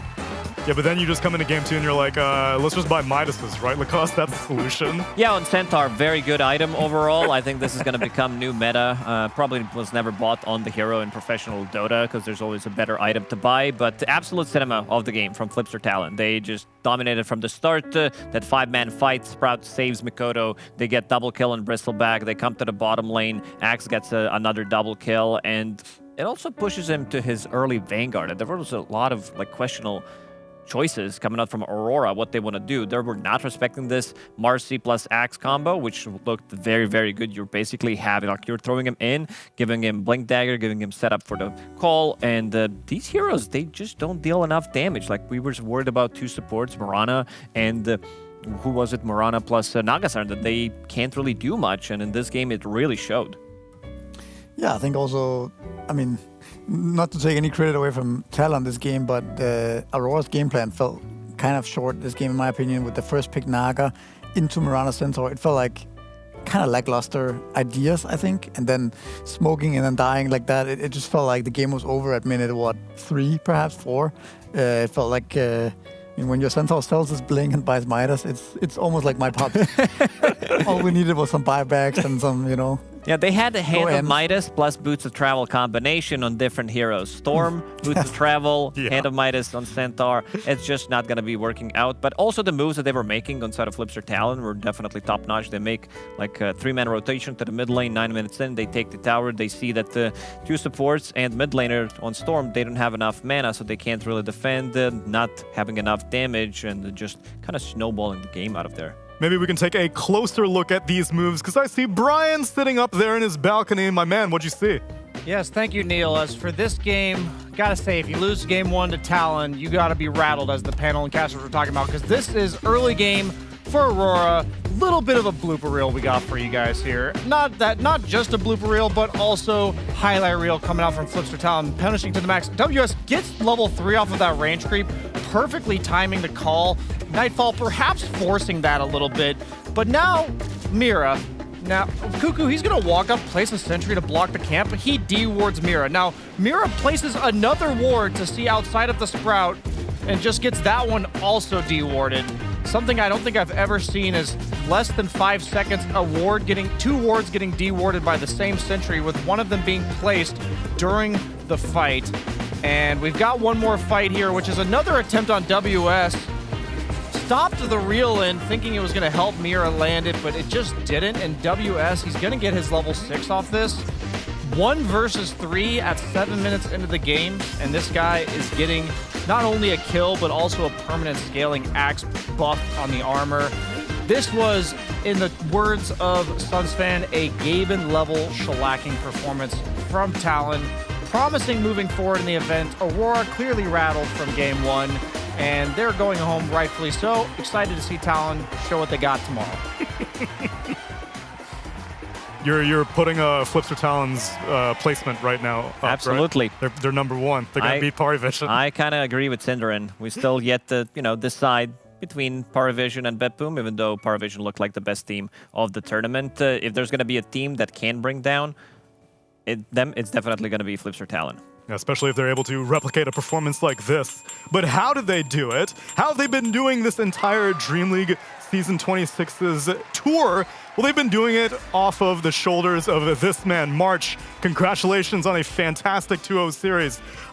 We haven't gotten a chance to speak to you basically all Dream League long, so I want to know how your experience with this team has been. Thank you very much for the congratulations on our 2-0 win. Yeah, everything is chill, nothing like special. Been with these guys for a very long time. Yeah, so then the most recent introductions, bringing 23 Savage back into the fold. How's that experience been for you, especially since he's not on location with the rest of your boys? So the synergy, they're finding it regardless. I think Mikoto and 23 have a really good synergy together. They had a really good success in the past, and they have a big faith in each other. I could see usually Mikoto would play kind of greedy, but actually kind of surprising change that I see him. He sometimes plays for 23, so I think naturally they work really well together. Yeah, and we heard that faith coming from 23 Savage as well as him. So you had coached 23 previously, right? Like back in the day too, right? Yeah, I was his teammate also, his first team. Exactly. And so how have you seen his growth as a carry player over the past 5 years, from his original days, the T1 days, to, I guess, his stint on OG, and now back to Philipster Talon? Just a very aggressive guy who's not afraid to die and then working very hard. That's what I see. I see him play a match, and after that, I want to talk to him, but he's in the game, queuing match in the game, like level 1 Doom already. Very hard-working guy. Whenever I want to talk to him, he's playing a game. What a grinder. That's beautiful to see. I'm going to pass you on over to BSJ, who's got some questions as well. Yeah, hey, March. I feel like SCA, they've had the reputation for playing very greedy going into the late game. I feel like the drafts of old, I think of like Faceless Void carry, Doom offlane, and I feel like that started to fall off in the last couple of years because of how aggressive some of these EU teams were playing. But then when I watch this team, you talked about Makoto playing a little bit less greedy and 23 Savage doing the same, but also you guys like dodge fights and play greedy somehow anyway. So I guess I'm wondering, how did you guys like make that old identity work, but also mold it to be working better currently? I think we're not really like doing it intentionally, but if you like the wars around the scene is like, if you guys want to survive in the competitive scene, you guys have to survive the early laning phase against the CIS team, and that's the number one thing that I actually learned when I was in NGX. Like, CIS teams are really good in the laning phase. You need to survive the laning phase first, and then you get to play Dota, something like that. So like if you speak like Faceless Void going into the late game, trying to think about the late game win condition, your game's over in like first 10 minutes. So when I came back to the sea from the Europe, I think that's what I learned the most, and then that's what I try to reflect most. Awesome. So did you guys you mentioned this is kind of by accident, meaning did you guys talk about this needing to be fixed? And then when your hero picks are coming out, are you guys learning to itemize for the late game and making these less greedy lineups still scale? Is that the approach? I mean, we're not really talking about the mid game or the late game too much. Maybe we'll look into the T5 and we'll look into the decision makings, but the late game and then the mid game are usually just players. Like some players are just good, and then it's entering the skill level. You cannot really talk about some clutch moments, clutch decision making, clutch team fights, but it's more easier to fix the laning phase, in my opinion, for any new teams. Like if you want to compete against these good teams, you need to survive the laning phase first. So the late game and mid game, you're not really working to it. It just comes naturally. Like if you're good, mid game, late game will be good. Awesome, man. Enjoy watching you guys. Good luck. One last question before I let you go, March. I love hearing how different coaches approach new patches. Some of them will come with their own ideas to the players, and sometimes it's the other way around, where the players say, I think this hero's good. Can you make a strategy that makes that hero work in a 5-man draft? So for you personally, what's your post-patch routine usually like? Post-match routine, I think it's a little bit hard these days because you cannot really scout for new things because the Dota 2 Pro Tracker is dead. And what I usually do is I just open my Steam, Dota, and then I just see like good players playing some hero. I open their replay in the pub games, try to go watch one by one, watch a lot of the matches also, and you know, like a lot of theory crafting. That's all you can really do. Yeah. So copying is much more harder. Adapting to the new patch is more harder. People actually need to put in times to play the games more. Yeah. Well, so far, your original ideas and your team's ideas are bringing you a great deal of success. March, always a pleasure to get the chance to speak to you, and can't wait to see how you guys do tomorrow. Thank you. Thank you very much, March. That's it for our lower bracket semi-final, but don't worry, DreamLeague still has plenty of activities left. Perhaps an island of sorts. A Cannibal Island? That'll be coming up next.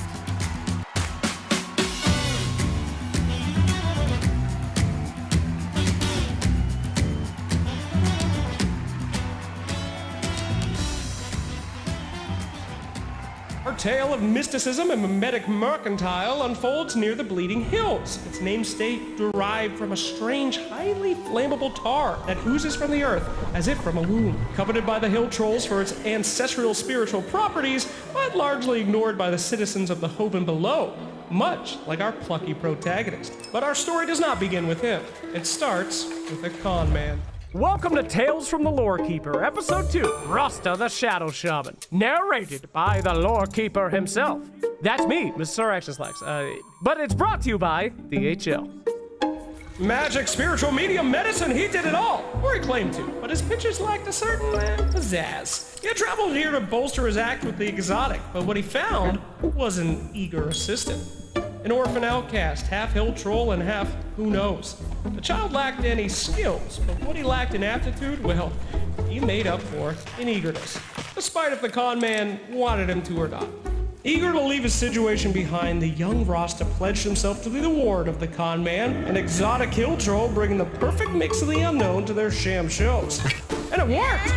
Rasta's mentor would teach him every trick in the book, and what began as a business soon became a bond. From escaping a town swindled patsies to swapping stories from father to son, it was a never-ending adventure of friendship, skill, and a whole lot of lying. For Rasta, the perfect life. Until everything changed. It was a stressful show. Traveling marauders are tough crowds. It was fine though, until one tiny problem. Their switcheroo had flown the coop. And with this crowd, well, there's no talking your way out of swindling at a gloaty horde. Something had to be done or they were finished. Rasta focused with all of his might, awakening a dormant power from within. Whispers of hexes and shocking power when the combat revealed the trick. I was shocked to discover it was no trick at all. Rasta had real magic within it, and with the comment showmanship, they traveled from town to town, kingdom to kingdom, as they dazzled audiences, raking in a fortune for years upon years. To many, hill trolls are strange, but humans, in some ways, well, they're even more odd. Rasta could not understand why his father, after finally achieving his dreams, would grow more, well, empty as the years went on. Why do humans, when they grasp everything they've ever longed for, find themselves emptier than before? Rasta would never get his answer. He awoke to his master missing, tracks leading to the nearest town, one that they had hit back in the old days. And there, among the rubble, he found his father's stage, ruined and burnt. He had no chance to escape. Rasta found his master with his curtain drawn. Grief for his lost father quickly boiled into rage as the townsfolk gathered around him. They recognized him as the meek assistant, but now he would show them the true power of shadows, using his skills to do harm for the first time.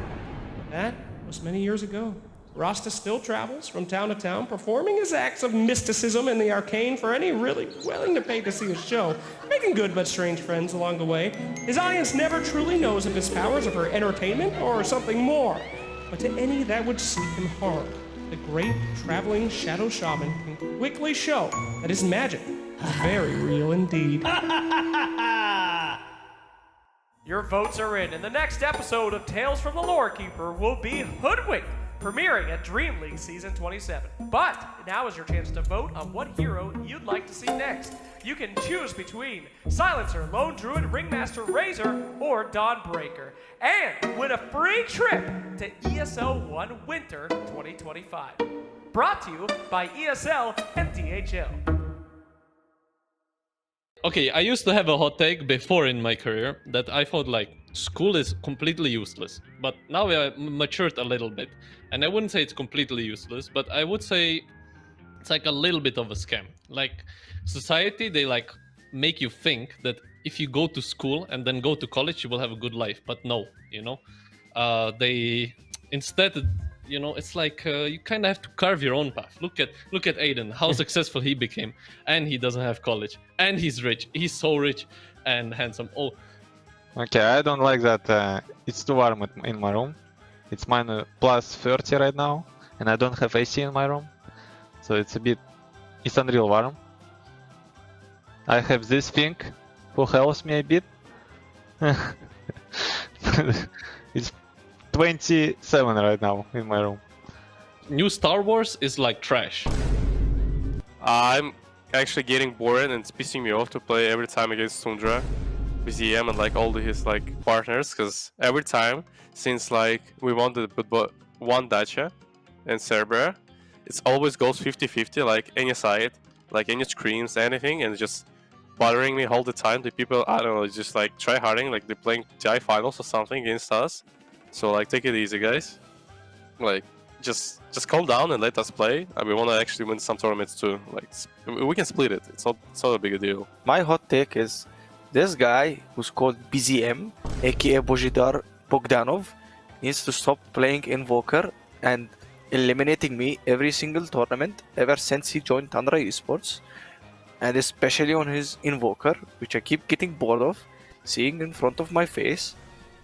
And I don't know what happened to this guy, but like he needs to be removed from my screen, and I don't even know how, but they have the worst carry in the whole universe, Crystallis Dota as well, somehow managing to win, which is insanity to me.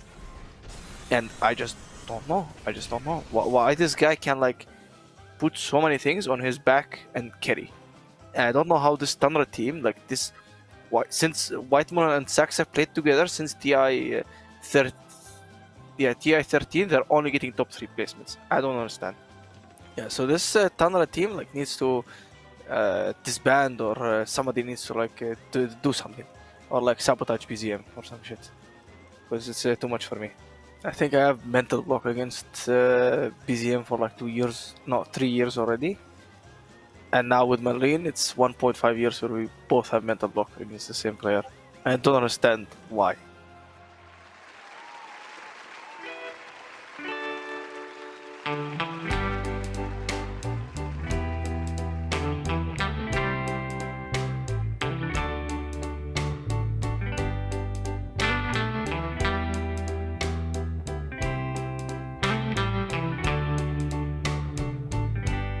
Sometimes I'll be foolish. Sometimes I know I get mad. Sometimes I say the wrong thing to you that makes you feel sad. But one thing is true in all that we've been through. You've never stopped loving me, no matter what I do. So let me say, that every day I try to find the words from my heart to say thank you. 'Cause you take me as I am.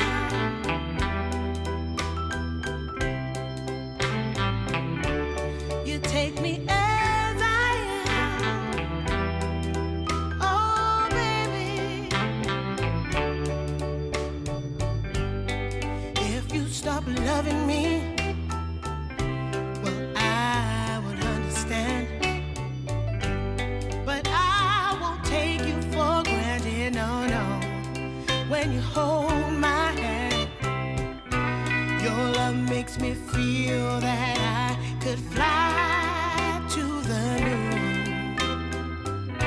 Not even the birds above can sing a sweeter tune. I needed to say that you find a way to make me feel anew.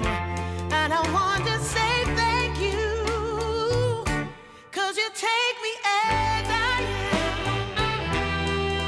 Oh, baby, take me as I am. Oh, Lord, take me as I am. Oh, take me. Oh, take me. Yeah, take me. Take me as I am.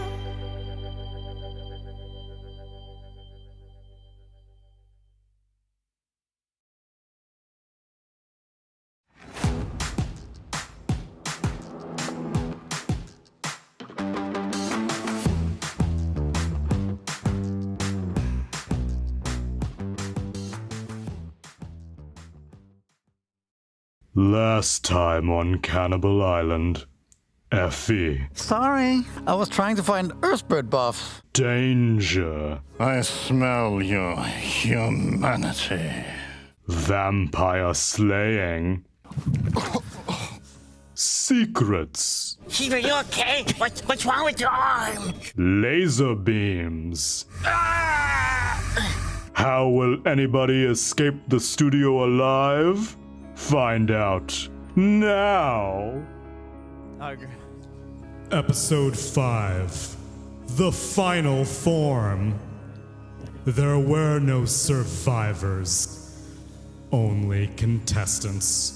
No heroes, only edits. As the final act begins, only 3 fragments of the original panel remain. You guys can be more scared. I'm done with this shit. I'm not Effie. I never was. I don't even care about Earthbird or if he gets buffed. He rips off the Effie mask and throws it dramatically at Shiver's feet.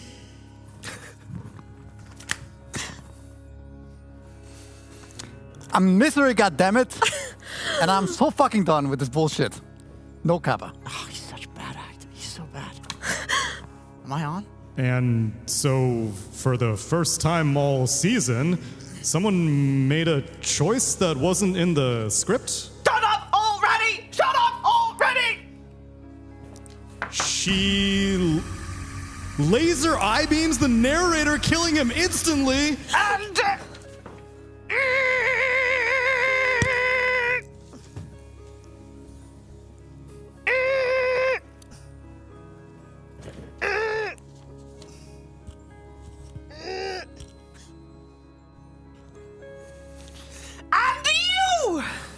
you should have stayed at Blast!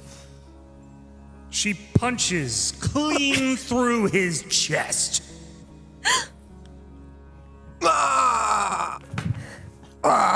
I'm dying. This wasn't in my contract to die for this show. But if I must have last words, wishlist Relic Arena on Steam. No! Misery! No! Panelist detected! Panelist detected! Initiating cut to break protocol.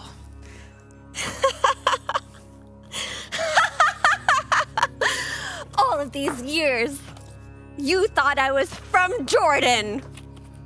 But nobody ever asked, from what planet?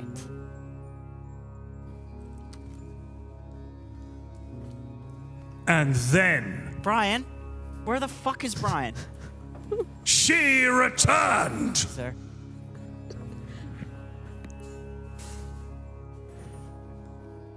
Panelist, designation, Effie, status, transcended, objective, neutralize threat to audience retention.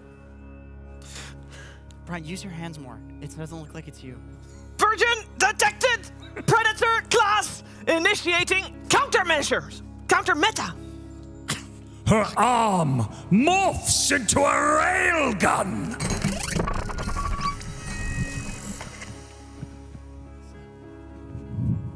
Her back opens to reveal whirring drone wings. Where's my wings? There's no wings. We can't afford Just it. imagine them. It's not, it's expensive. Okay.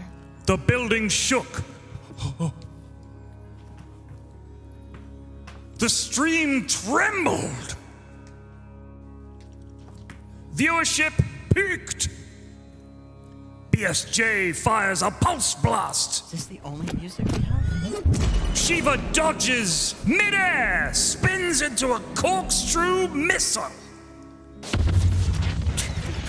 BSJ counters with a rocket jump. Shiva tackles him midair. You were never on this panel! I am the panel. After a brief tussle, Shiva rips off his helmet.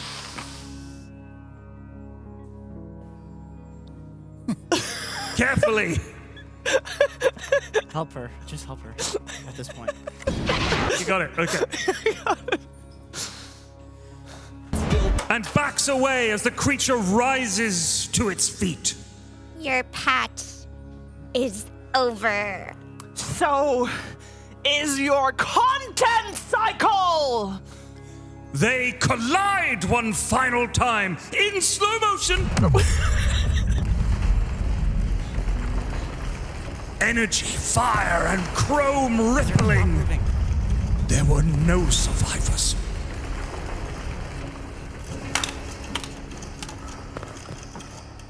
And so ended Cannibal Island. No closing panel, no rap party, no post-match analysis, just devastation.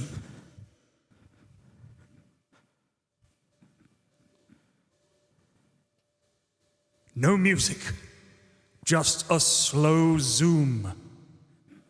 You're reading the fucking instructions, Ted. Sorry. Don't read that part. To BSJ's leg, it twitches. Here, fucking spoil the ending. Spoil the ending.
much more do I have to pray?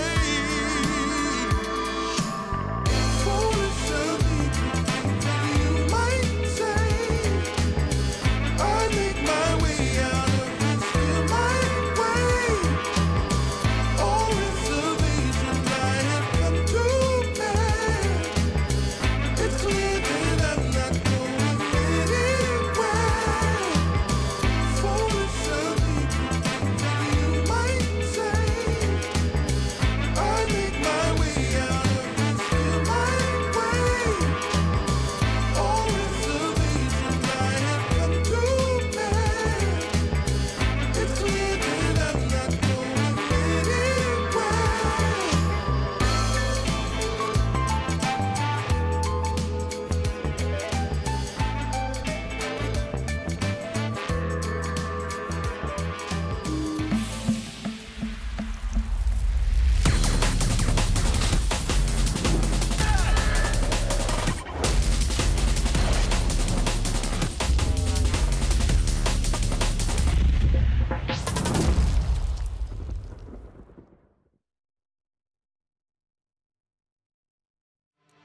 DreamLeague Season 26 is brought to you in part by DHL, 1xBet, and Anthros.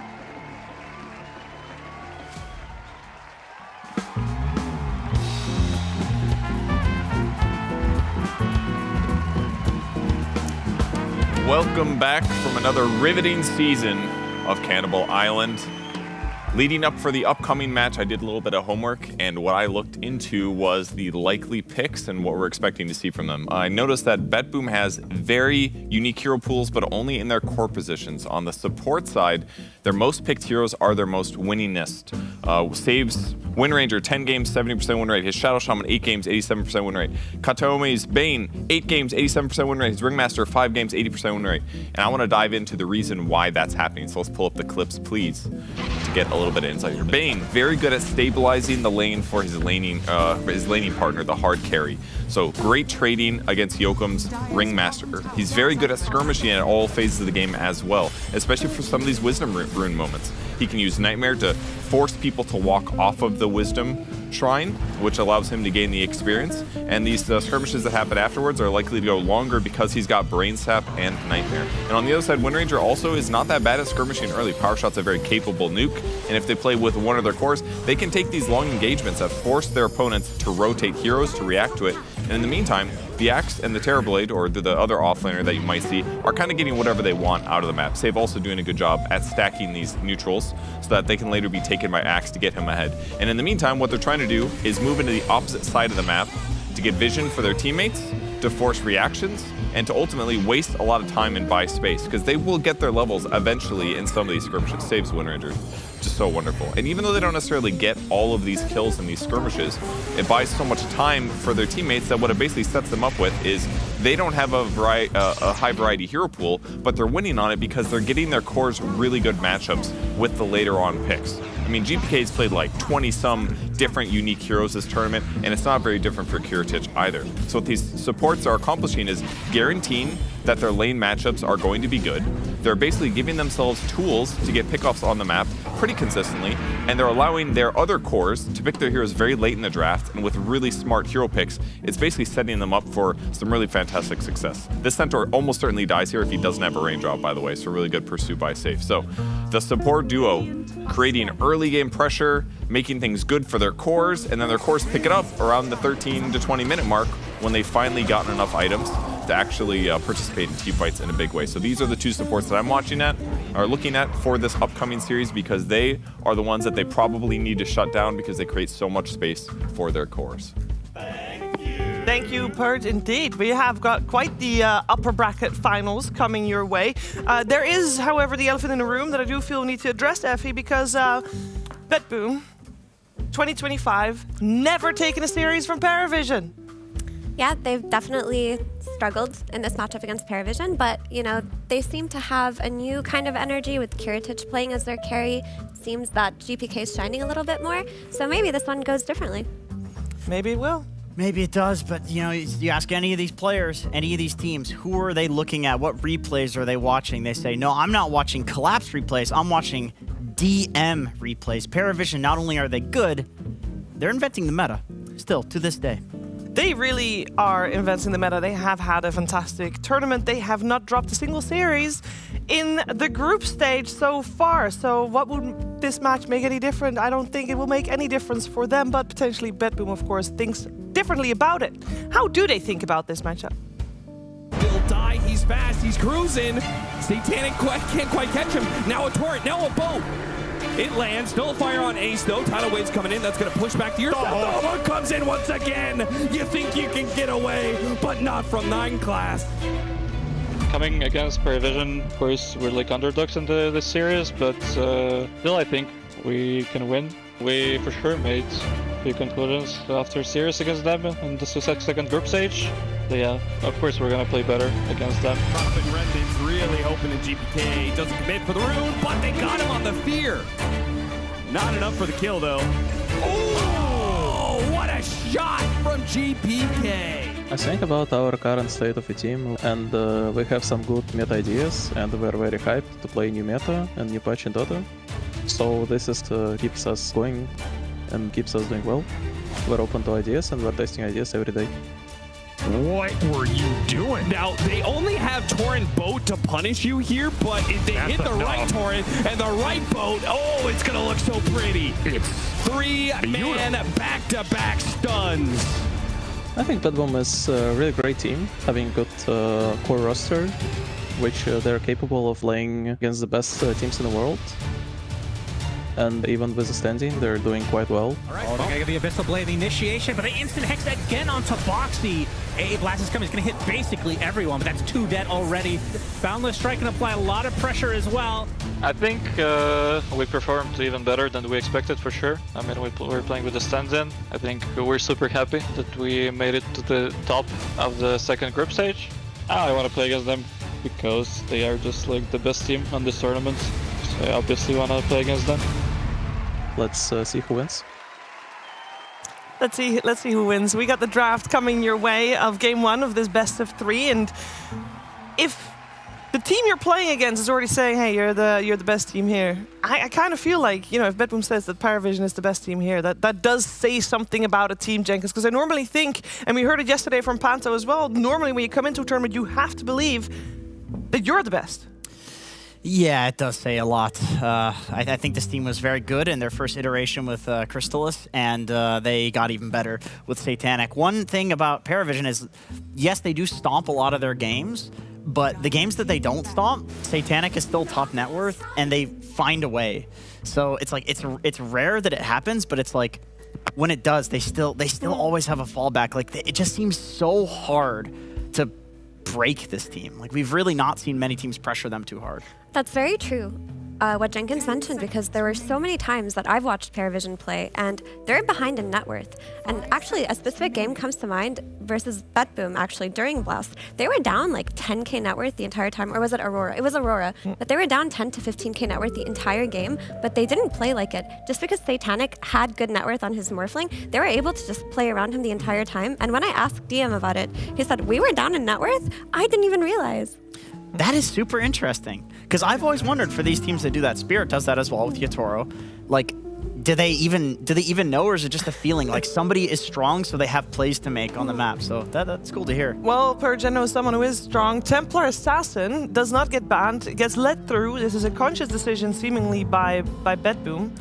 Yeah, the trade-off is that they get one of their ideal supports. Naga Siren, Katoma, he's played it 3 times. They've won every single game with it. It's like the last couple days trending support right now that is very effective. So giving arguably the best carry in the patch to Paravision is definitely spooky because it's very flexible between mid and safe lane, which is worrisome, but it did get a little baby nerf. So that's the trade-off they're willing to take here, I guess.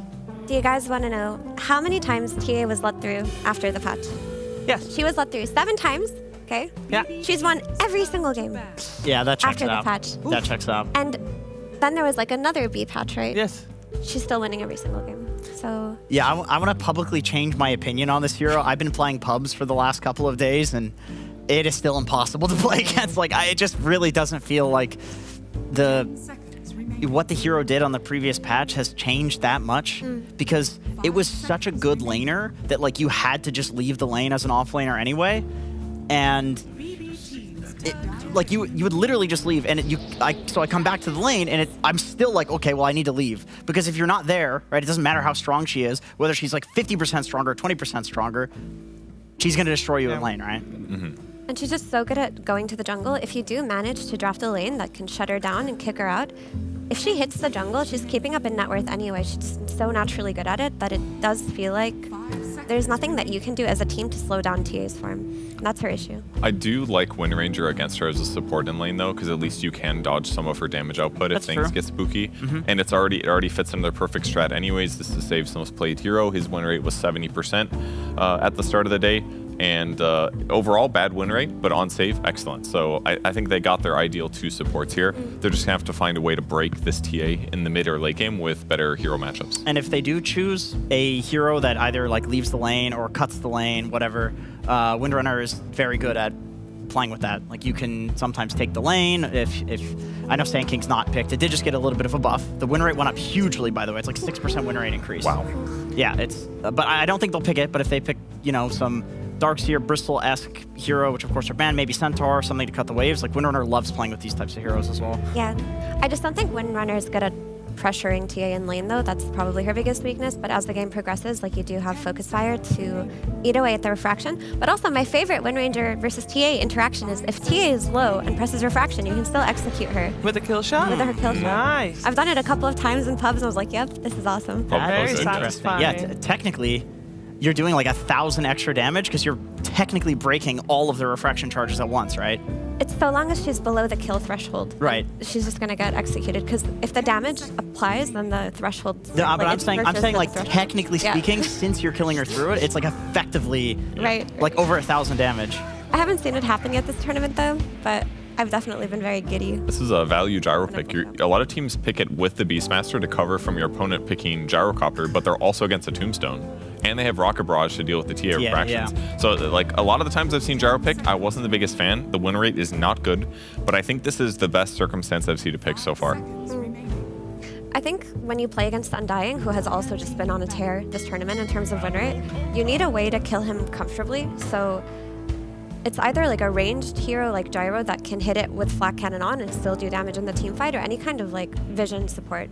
But Wind Ranger herself should be able to get on top of the Tombstone too. That's true. If only you could focus fire it. If only. No, unironically, we've seen a lot of fights just be lost because nobody hits the tomb where it takes so long to kill the tomb. That's probably this hero's biggest strength. And Kunkka still feels just as strong as ever, honestly. Blade Mail, Radiance. We even saw Ace do like a Blade Mail Sanjin Yasha off-lane build. That's cool. And a heart. Yeah, he was just running in and like in tanking.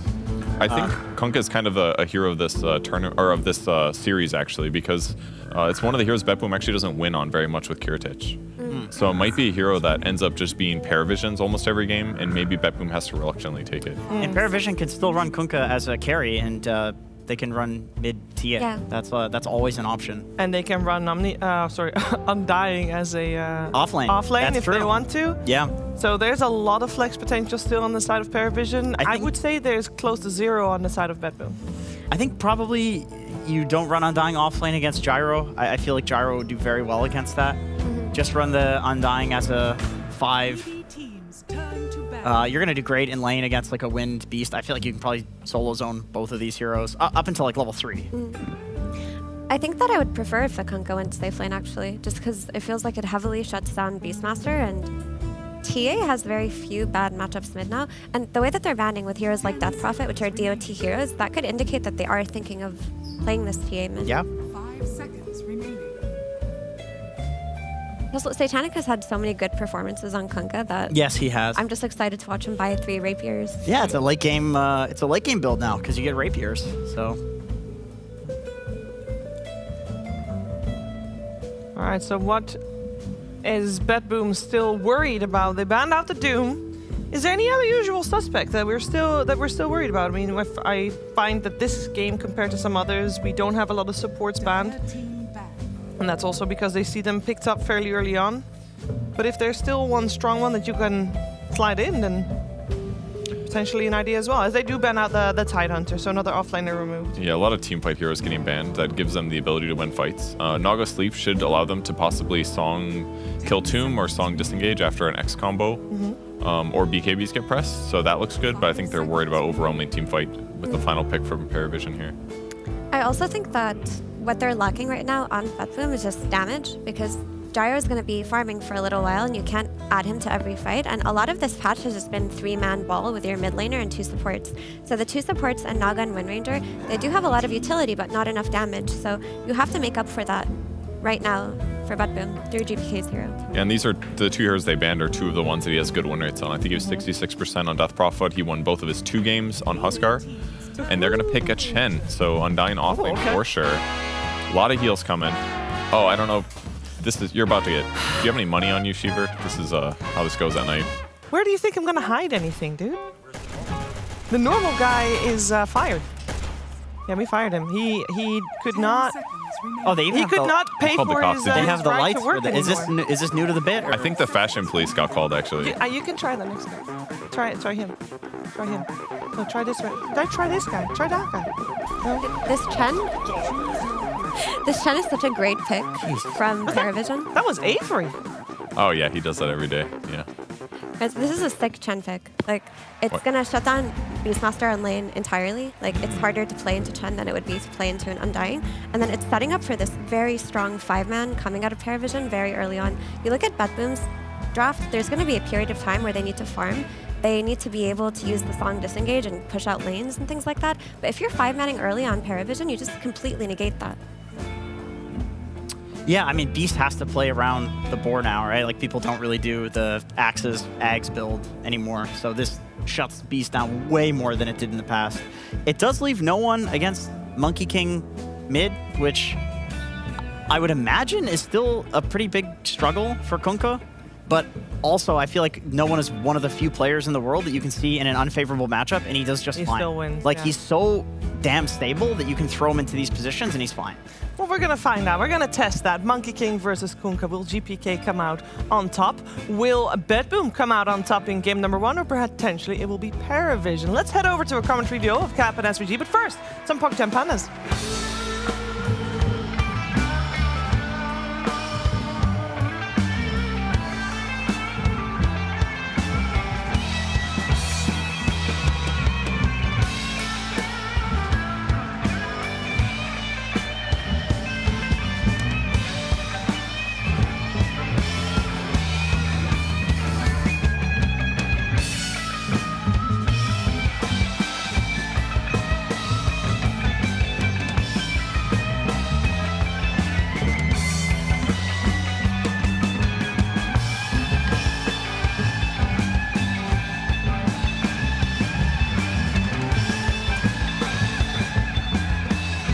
Welcome, ladies and gentlemen, to the upper bracket final of DreamLeague Season 26, Paravision versus Betboom, a matchup that we have seen time and time again this season. These are 2 of the top teams of the world, both Eastern European teams, both leading that region in their push for dominance over the Dota 2 scene. But this is a matchup, Avery, that as many times as we have seen it, it is not an even matchup at all. So you're favoring somebody.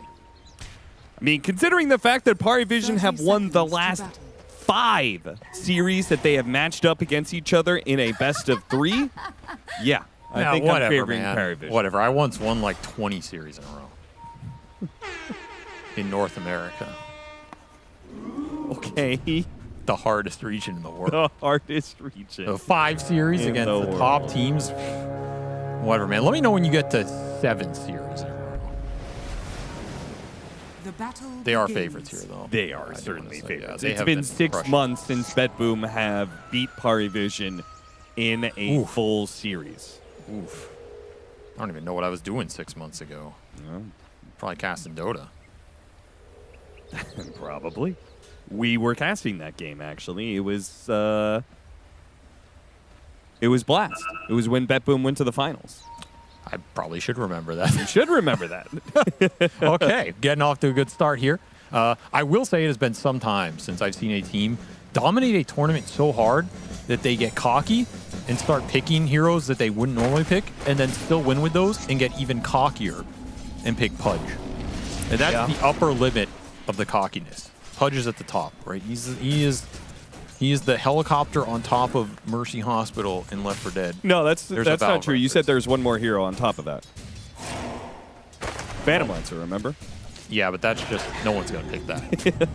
It's unrealistic to expect Parivision. Yeah, you're still trying to win, you know. Right. You still have to be rational about it. If they pick Phantom Lancer, then we can make the acquisitions of Matchday. But of course, until that point, I wouldn't say that because they might pick it this series.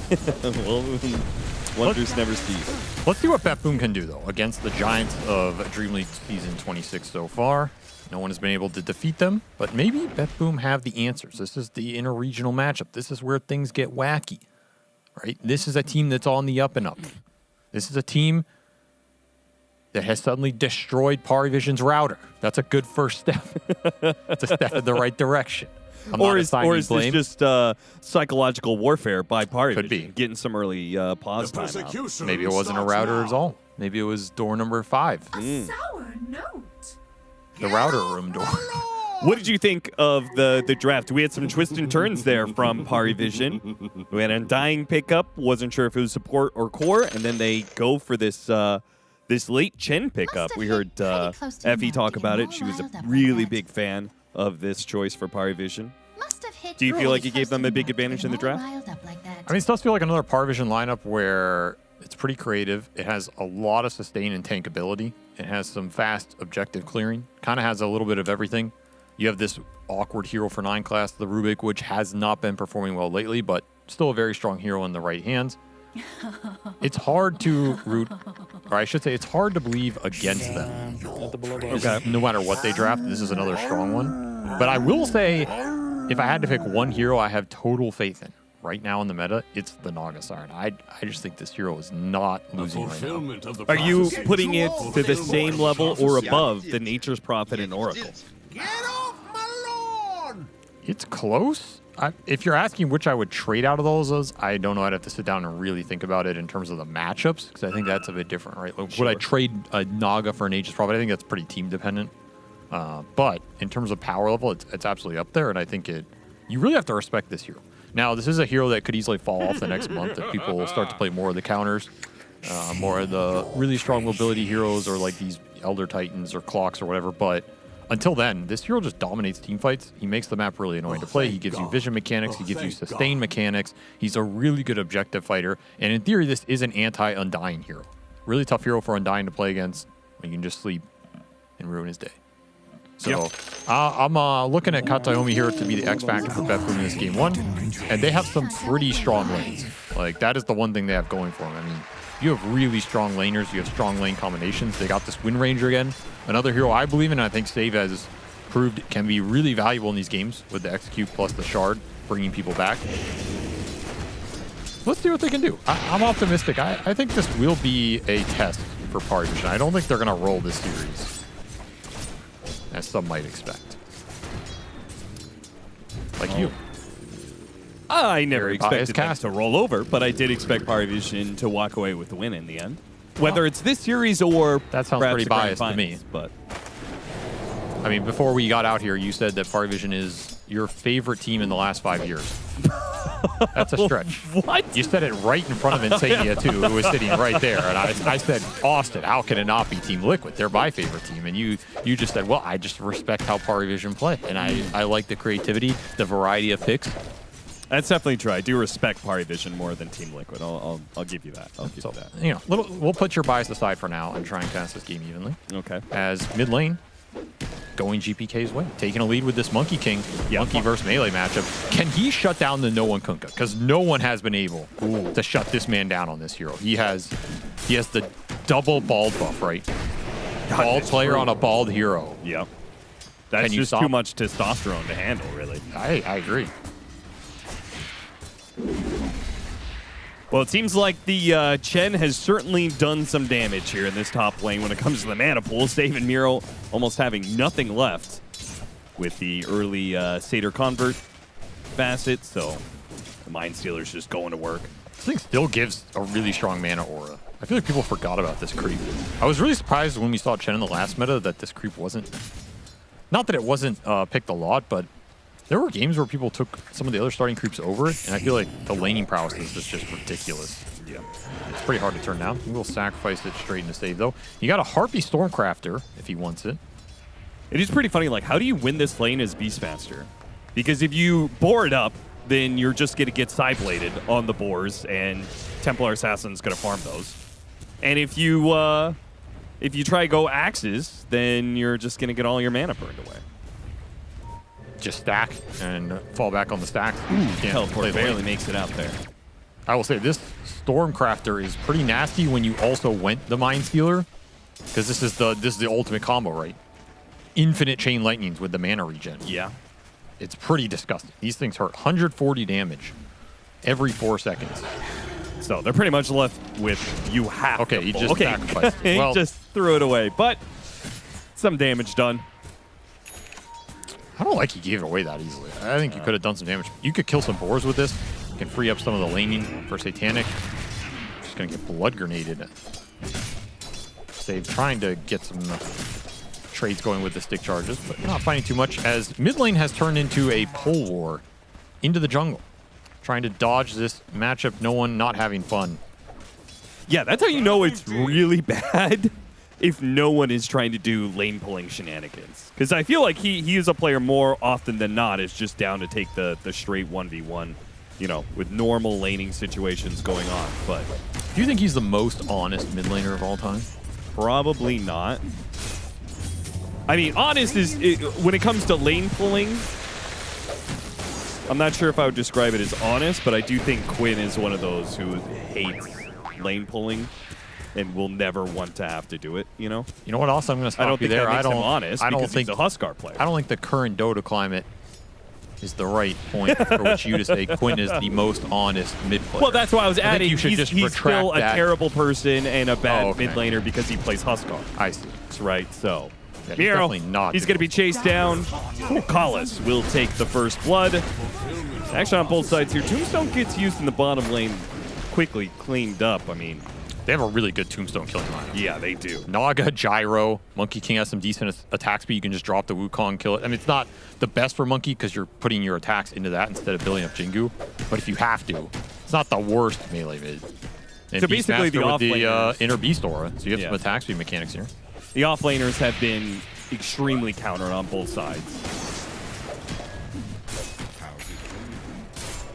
And then it just leaves our mid matchup, which obviously GPK is going to win. He already won it. I mean, he owned this. 800 net worth up on him. Yeah, 2 levels ahead as well. No one missed a lot of XP. And his boat is going to come out slow. He's going to be behind in net worth. He's going to have to find some big openings in the team fights. Maybe get some power runes, but honestly, even if you find a haste or something here, you're not doing much with it. Yeah. Could fall back on some stacks. There's a couple in the jungle, but nothing to write home about. And Monkey King is one of those heroes that can follow you and just continually ruin your day. Can also contest that Wisdom Shrine, which is going to go uncontested here, it looks like, for Party Vision. That's a big win for them if they trade out with the completely debilitated mid. Yeah. Surprised GPK did not want to go for this rotation. This feels like a little bit of a loss. Of course, he is free farming an empty lane. Pretty hard to turn down that as well. Yeah, surprised to see GPK sit there when it feels like this bottom Shrine of Wisdom was contestable. We'll split it out, split it even. As Miro back to the jungle, they have conceded that TA Chen lane. No surprise, this Chen is very tough to lane against, especially with small camp access. If you permanently block the small, you maybe kill him once. It's doable, but that's a really tall order, especially when there's this other medium camp right there that can also spawn mana burn creeps on top of it all. Reeling him into GPK, who's made the rotation down here. 9 class. Very dead. Got the Jingu stacks for GPK as well. So they can both rotate now for the 8-minute power rune. Just continue to keep no one on the back foot. This Monkey King is king of the map right now. I don't see anybody fighting him. And this is a big weakness of this support duo. They offer you very little damage in the early game, very little skirmish power around the runes. What are you doing versus Monkey other than maybe you get a purge? Oh, beautiful shackle shot there. keeps him inside the Wukong's command for a couple more hits. Not enough to get a kill, but damage done, power rune secured. I'm surprised Pari are rotating to this at all, though. I just don't think there's much to achieve in this mid lane with how far behind the Kunkka is, and your support's offering very little damage. This is the lineup you kind of just have to farm up the Chen and make 1 or 2 good moves onto a side lane where you either have Tombstone plus Undying ult to fight with that, or the TA who is, you know, quite farmed and can play off the traps. Those are your 2 pressure points, not this mid right now. I don't think anything good is going to happen for you trying to fight into GPK. Maybe at some point we'll see the Kunkka Undying link up together. X-Torrent boat around a Tombstone sounds pretty good. Even better if you could get Tidal Wave, but that's going to be a while. Have to pick the moves wisely here with where Ducalis goes. Because if you go into Bet Boom and you don't bring the numbers, you don't start the fight properly, you are giving a lot of counter initiation a very good fight between this Gyro Monkey King, who can both easily TP into a tier 1, rotate to that fight pretty quickly across the map, and just throw down an insane amount of turnaround in AoE. And you will get punished very hard. So I also can see Pari just kind of trying to farm up their supports here and play a slower early game, even though they have this Undying off lane. Yeah, they do kind of seem to be settling in on that. I mean, they put Wukong's command on cooldown and didn't make a move to a side lane anywhere. So seems like they're just content with being behind off of these lanes, but, you know, making sure that they don't grief themselves by taking a bad fight. Also, last note on the draft, would you want to play Rubik here? Yeah, it did not seem particularly good Rubik game. I mean, what is his purpose in this game other than just existing? There's not a lot of magic damage to resist. There's not a lot of good spells to steal. Boat's going to come out, help protect no one here for the damage that is flying out from Kiritich and GPK. Not quite enough by itself. Another Torrent going to be thrown down. Kiritich, nice dodge back there. Ducalis takes a bit of damage from save and his amp damage, but ultimately this is another play that Parivision attempted power shot. Missed off of that one. Gyrocopter got run down as it looks like DM and Satanic were able to position behind them as they went for that dive. Parivision and their patience, it really paid off there. A really nice defensive move. See if they overextend here on the push. Yeah, it looks like the Ruby's going to be caught in the side here, but it was Shackle Shot and the ult from Miro being chained up a bit here. Got to deal with this Tombstone. Out right in front of their faces, Bet Boom will just have to run away for fear of the big zombie. Yeah, no song yet. Hard to engage into that ball. And Miro just low on resources too. Was farming up stacks, did not have a lot for this fight. They're going to try and man up. Yeah, they're trying to stop this mid tower from going down. Kiritich, another rotation into the mid lane. Great Jackal Shot, and that'll be the death of no one. And the Tombstone to be cleaned up. Tower saved. All right, Bet Boom showing that they can strike back. Both of them can play this defensive team fight, it seems. Big overstep from no one. No boat on that. That's the only reason that play gets drawn out. You overextend on the boat roam, you don't get the assassination from the Wind Ranger on the kill shot. Which can be nice versus Kunkka, for sure. If you get him on that threshold and you just override that boat roam, it's pretty good interaction. More TP rotations mid. It's going to be saved this time around. Already pre-smoked. Naga Siren joins him. They head up to the top lane with this Purge Creep. Or rather, Monkey King. They don't really want the Chen here. They want Satanic. Finding this TA in the jungle once or twice early. Do they even have the damage? Yeah, they can run him down, for sure. We'll definitely get on top of him. This is going to be a perfectly good initiation. They eat through that refraction pretty quickly. Now on cooldown, he's gone. And Miro will take the kill on the Chen as well. So Man, really nice twofer there from Bedpoo. I was going to say, killing this Chen is nice if you can also kill his army. They get all of it there. More earn charges for save. His focus fire does a not bad job eating through some of this refraction. And there's no way TA is fighting the Monkey King early. You will lose your mid tower though to that Kunkka, which does not feel great considering how far behind he was. But not a bad early game for Bet Boom at all. This is, you know, you go against this team that's kind of creaming everybody. You would take this 9 times out of 10. Oh, Satanic TPs in time to get the top tower denied. Nothing is free against Parivision. It's going to be an Aghanim Scepter for the Beastmaster. No Helm of the Overlord builds in this game. Spirit Vessel for save, which he's got pretty good momentum on here. Diffuse Blade for the Monkey King, so very active force. Hard to beat hero right now. Vessel versus Chen, always premium. And yeah, Ags for this beast. I mean, we've seen people go away from this Ags build. He's pretty farmed. It's going to be an okay timing, not the fastest. Does give you more scale. I guess the question is, did you need more? Did you need another core itemizing selfishly here when you have Gyro and Monkey King? Ducalis is going to be slowed down by the Diffuser Blade. Should end up dying here. Did not execute him? Oh, wow. How did that not execute him? The Wukong's command just wasn't quite enough damage, nor was the power shot. That's wild. That power shot did not finish him off. Must have been not fully charged. Yeah, even. I mean, it is max level. Oh, that must have been very close on the threshold. Let's see it again here.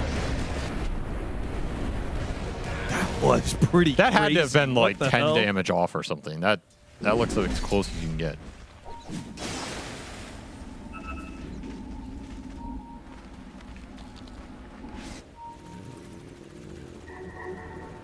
Well, Kiritich has been having a pretty dream time. 0 Curios, by the way. Oh, we finally went away from the Curios. I'm down with that. I love the fact that Pari Vision are just picking up this Sister Shroud item. Well, versus TA in the early game. Little evasion goes a long way. What? No, sorry. I said Pari. Versus the monkey. Sorry, I'm saying versus the monkey. Versus the monkey, yes. Because if he misses 1 or 2 hits trying to build the Jingu, it's a big deal in the fight. Yeah. Which makes me think, why didn't Betboom get some of it? Because it is really good against the TA too. Yeah, the difference. So what I was trying to think about in that interaction is versus the TA, I feel like it's actually not as good because you're usually not going to fight the TA early in the game. You're going to fight him in the mid game, and the Roshans, and like after he comes out of the jungle with his Dragonlance, Desto Blink, whatever, then he gets active. I feel like by then you missed the window to make this item really good. Whereas the Monkey King, you are fighting him early. You're fighting him on the Wisdom Shrines. You're fighting him on the rune areas. You're trying to stop him making these early rotations, which is, I feel, when you get the most value out of this item, is when you can turn around some of these early skirmishes. Fight him on the rivers, fight him on the beach. I think that is why... Okay, you don't have to go there, man. I think that's why Gossamer Cape was so nice in the meta versus TA last patch, because you got it in that like 15 to 25 window. Sure. When TA was trying to accelerate the game and jump on you and assassinate you as a support. And it just lined up so well. It was also missed on the first hit, which is usually a melt hit from the TA. Yeah, of course. I mean, that was just like really strong. The Sister Shroud, you're going to get hit by the meld, and then you're going to dodge the follow-up hits, but the damage in some ways is kind of already done. The big hit already lands. I mean, no one is recovering here.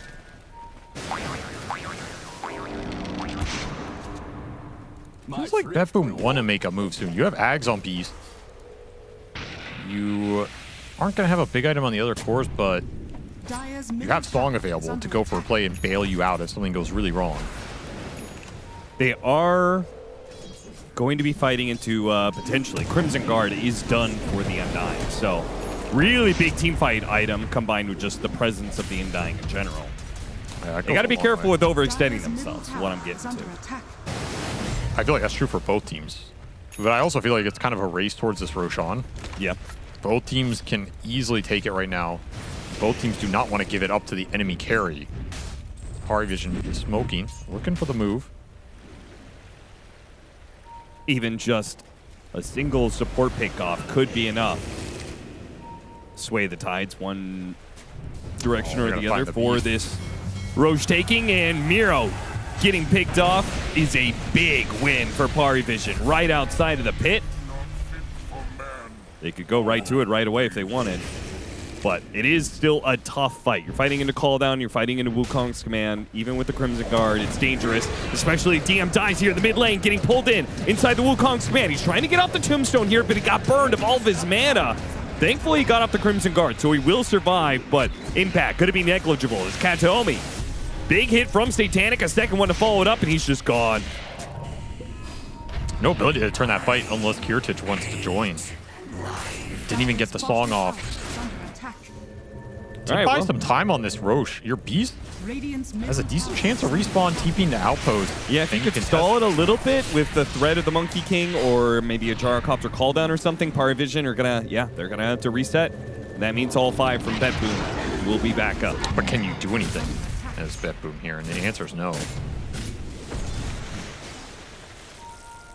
This is where I was unsure of the Beast Ags in terms of what you're going to be able to do with it timing-wise. Yeah, it'll scale here, and your plan can always be we're just going to beat them ultra late. But I think it's really hard to force Roshan or Tormentor timings like this if Parivision are up and around the area. You kind of have to get the fight first, which means you need more sources of initiation. You need to be able to find openings, sometimes difficult into TA traps. Go after it.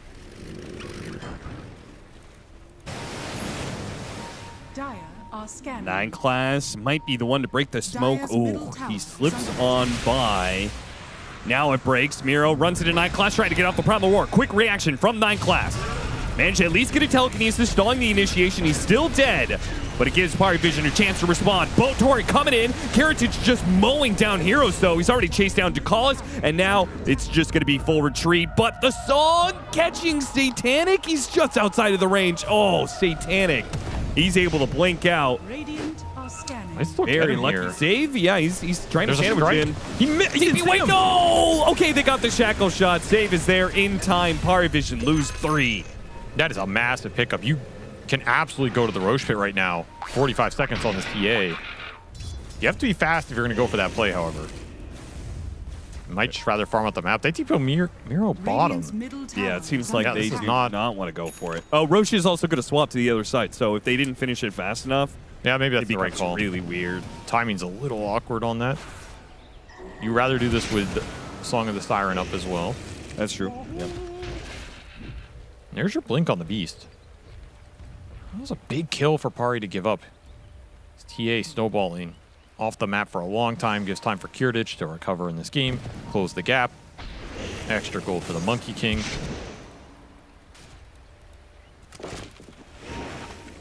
Gyrocopter has almost caught back up to the Templar Assassin. Dead even game when it comes to net worth. BetBoom, very slight lead now. I mean, the thing is, BetBoom have a decent net worth advantage because there's all this dead gold on no one right now. Like, he is trying to get to this Radiance, but that means he's just a Blade Mail Kunkka in this game. Right. Yeah. Like, he's effectively missing 3 or 4K here. If you take a fight right now, as long as you don't just sit on him and put all the damage into him, you're missing a big damage source with this Radiance not on the map yet. Nonetheless, they are gonna force it. They believe in the Tombstone plus the Chen. I mean, this is tough against the Naga Siren.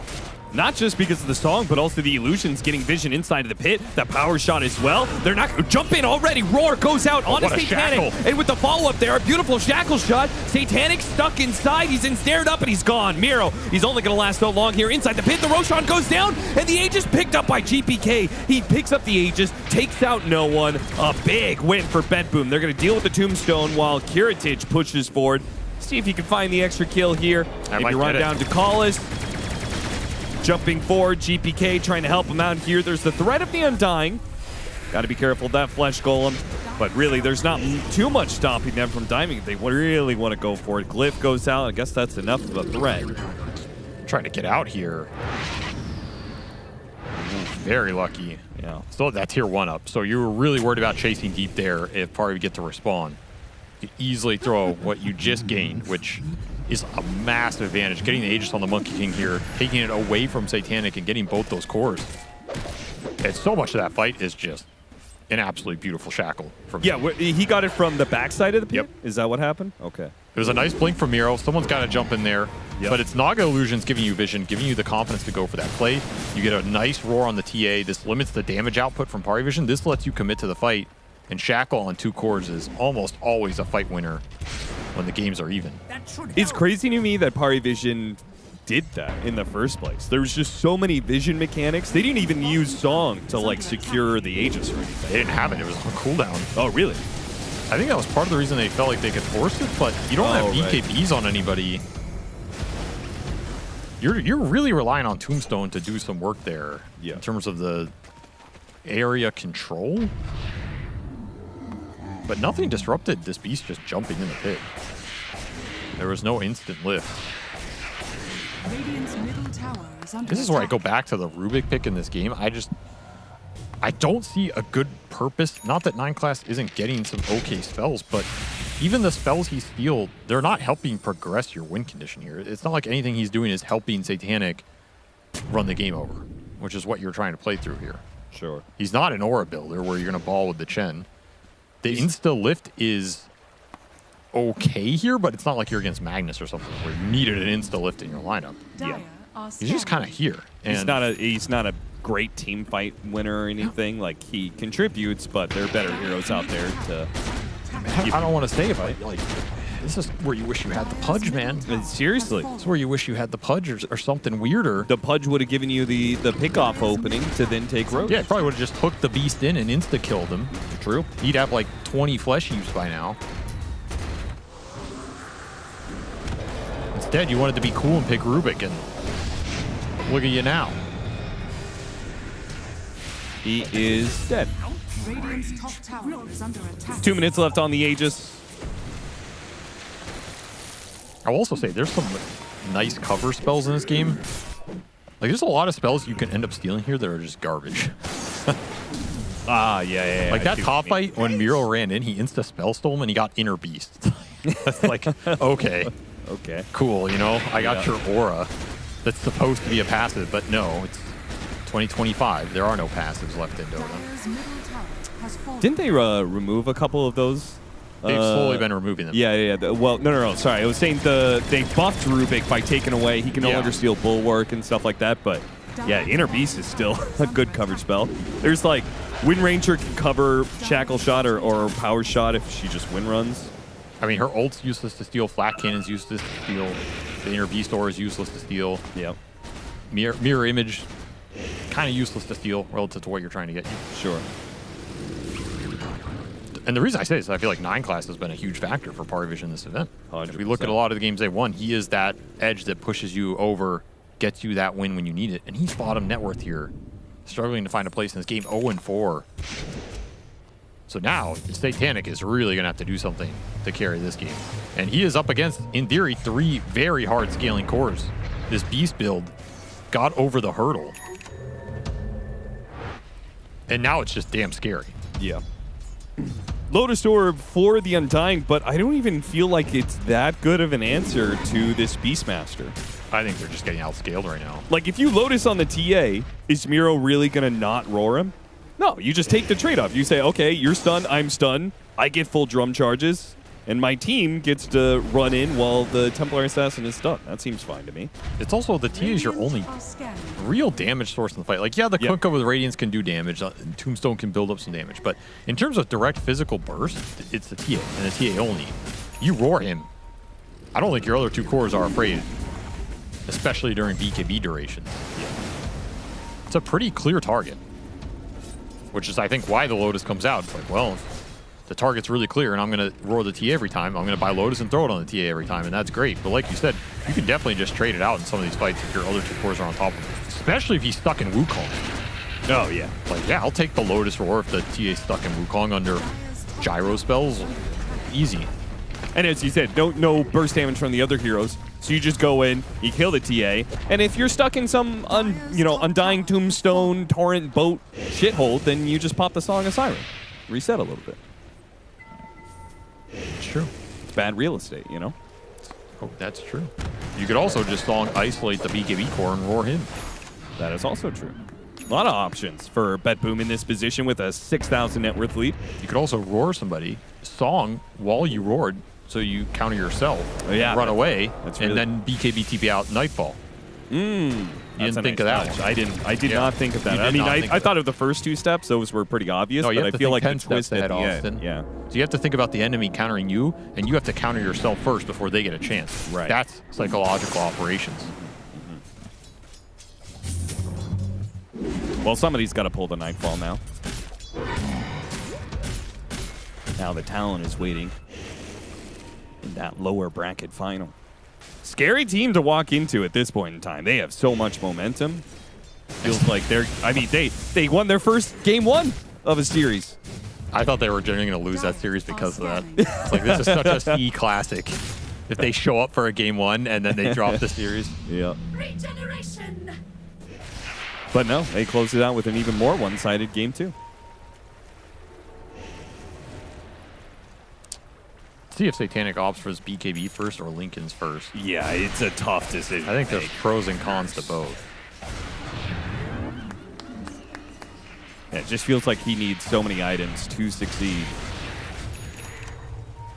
But and we are definitely not feeling pressure from BetBoom to accelerate this game. I think they are quite content with farming up their 3 cores here. Yeah. And progressing steadily towards the next Roshan. I will say I'm a little bit concerned that, like, you know, eventually the Kunkka will become a threat. Sure, yeah. But I mean, he has his Radiance, he has BKB. He's definitely recovered in this game. And here comes the smoke. About to run into Kiritich. Now, he's got BKB Satanic. It's not the best target for Pari Vision. They can get something out of him. Miro's going to make his initiation. Another Beautiful shackle shot. Kiritich getting full flat cannon shots. Not quite enough damage to finish off these heroes in front of him. Very tanky. Miro, he's being chased after by no one. One final swing will do the trick. Meanwhile, GPK arrives late to the fight, gets off the Wukong's command. A song comes in to bail him out. And a counter song stolen by 9 Class. GPK, you got to make sure you got out of here. Oh, the song caught him. Well played by 9 Class. That felt like it should have gone a lot better for BetBoom. They split targets. This Beast went on the Rubik. He gets glimmered. There's Chen heals. You're not bursting him down solo. You just get turned on in the river. You have to focus down the Tombstone. That Shackle is perfect. Again, save delivering. Yep. There's not enough damage to punch through this Undying. And GPK, that fight started. He was not close to it. So you use things like the Roar, right, and that Shackle shot, but you don't have a Wukong's command over it. And now Pari Vision have gotten the second Roshan of the game, which is the big one for Templar Assassin. This is where Chen is a terrifying hero. He makes these lineups invincible. He makes you start to question your sanity on top of your damage scaling. Yeah, an extra, how much? 20 armor on a hero can do that to you. I mean, it's not just the armor. It's all these random creeps you can get in terms of auras. Yeah. You can get Time Warp aura. You can get the Cloak aura for magic resist. He has both of those. You can get the Riverborn aura for more damage in a random river fight, particularly around Roshan. You can get some of these ancient creeps now. Like, you put 3 or 4 of these auras in the fight, you put armor on somebody, you have a Hand of God, you have neutral items that give you barrier that makes healing more effective or gives you a larger window to throw it out. You have Glimmer Capes on top of that. Like, look at these heroes for BetBoom. They do damage, but it's kind of slow. And all of a sudden, despite the layout of the team fight seeing very favorable for BetBoom, feels like Pari Vision building up off of one team fight win. Enough an advantage that BetBoom is like, okay, no, well, now we got to stall until the Aegis is gone. You gotta stall till you get some bigger items online. Like Daedalus for the Gyro is a huge one here. Scotty almost done for GPK. That is a really big one as well. Going for the Aegis. I can't believe they're going for this, just the 3 of them. They have Song bailout. They do. Likely to have to use it here. Yeah, Katomi, he blinks in, stalls everybody out. This time around, he'll TP. He counters them? Early. He can. He didn't get it off. Yeah, he could have just songed and walked into it, right? And then you sleep each other? Yes. Well, his is just larger. Oh, yeah, that's true. Yeah, it's just larger. Well, he doesn't have that facet. I guess that's true. Well, got the Aegis, but now BKB is up on Satanic. So he's still just as tough to kill. Maybe that's a little untrue. I guess they do have still the Primal Roar, still the Wukong's command. But BKB will make it more still a bit of... It is larger. What am I looking at? Oh, right, because cast ring. Yeah, it's a cast ring. Why are you trying to gaslight me, Austin? I don't know. It's fun sometimes. You do it to me God all the damn time. it. Man, I really... I've never questioned so many things I know. All right, early banner going to be dropped. There's the Daedalus. Man, you have Scotty too. Just like they were just losing the game 5 minutes ago, and all of a sudden... I mean, they're still down. It's just they know their timing. This is a push lineup. Yeah, it just feels like they could win the game in this next They can if 5 they get a good minutes. fight. But you did get to some big items on Betboom. Ooh, trying to get tidal waves, trying to sweep the Monkey King down to low ground here. Heritage actually has to use the BKB. Another great Jackal shot. He holds off the Primal Roar. Now going to throw it out. Lotusaur bounces that back in. Boats coming in. Tidal Wave trying to stop this Gyrocopter. Satanic is perfectly healthy. He pops the BKB. He's fine. Oh my god. Oh, like they're just going to get wiped inside their base. Is Parivision just going to end it here? That was absolutely sick by 9 Class. He songed and caught GBK on the side of that fight. You're wondering where the Monkey King is during that entire exchange? He's snoozing in the trees up north. Damn. There's no Wukong on that. There's no Monkey King Scotty to help you put some anti-heal in there. I think that TA dies if GBK can jump in there. But 9 Class absolutely murdered that team fight with the song. He's just too good with it, and it's just going to be Megas. 40 seconds, no buyback, bet boom. Oh, man. They did not have enough to rebuke this timing with the Chen push. This is what this hero does. I mean, this is brutal. Like, I'm sitting here this entire thing. Where's the Monkey King? Damn. Glyph is going to be used, so maybe... I don't know. It just seems like too much damage. Backdoor protection is up. Okay, maybe they actually can get these cores alive and have a chance at being able to fight You're going to have to go stop the Megas. They're punching through right here. Naga stalled some of the waves. Oh, they're going to chill. There you go. They got it. All right. This is just so much gained here for Parivision, though. Yeah. Full AC on the Kunkka, full Ags on the Undying. Survivability has gone up a lot. I still feel like this Betboom fight should be better than we've seen. I mean, we theory crafted it out, and we literally haven't seen that theory craft come into play. We have not seen Primal Roar, Wukong's Demand. I mean, I don't think we've seen all 3 of their cores hit the same target once. That's true. Yeah. That's another issue.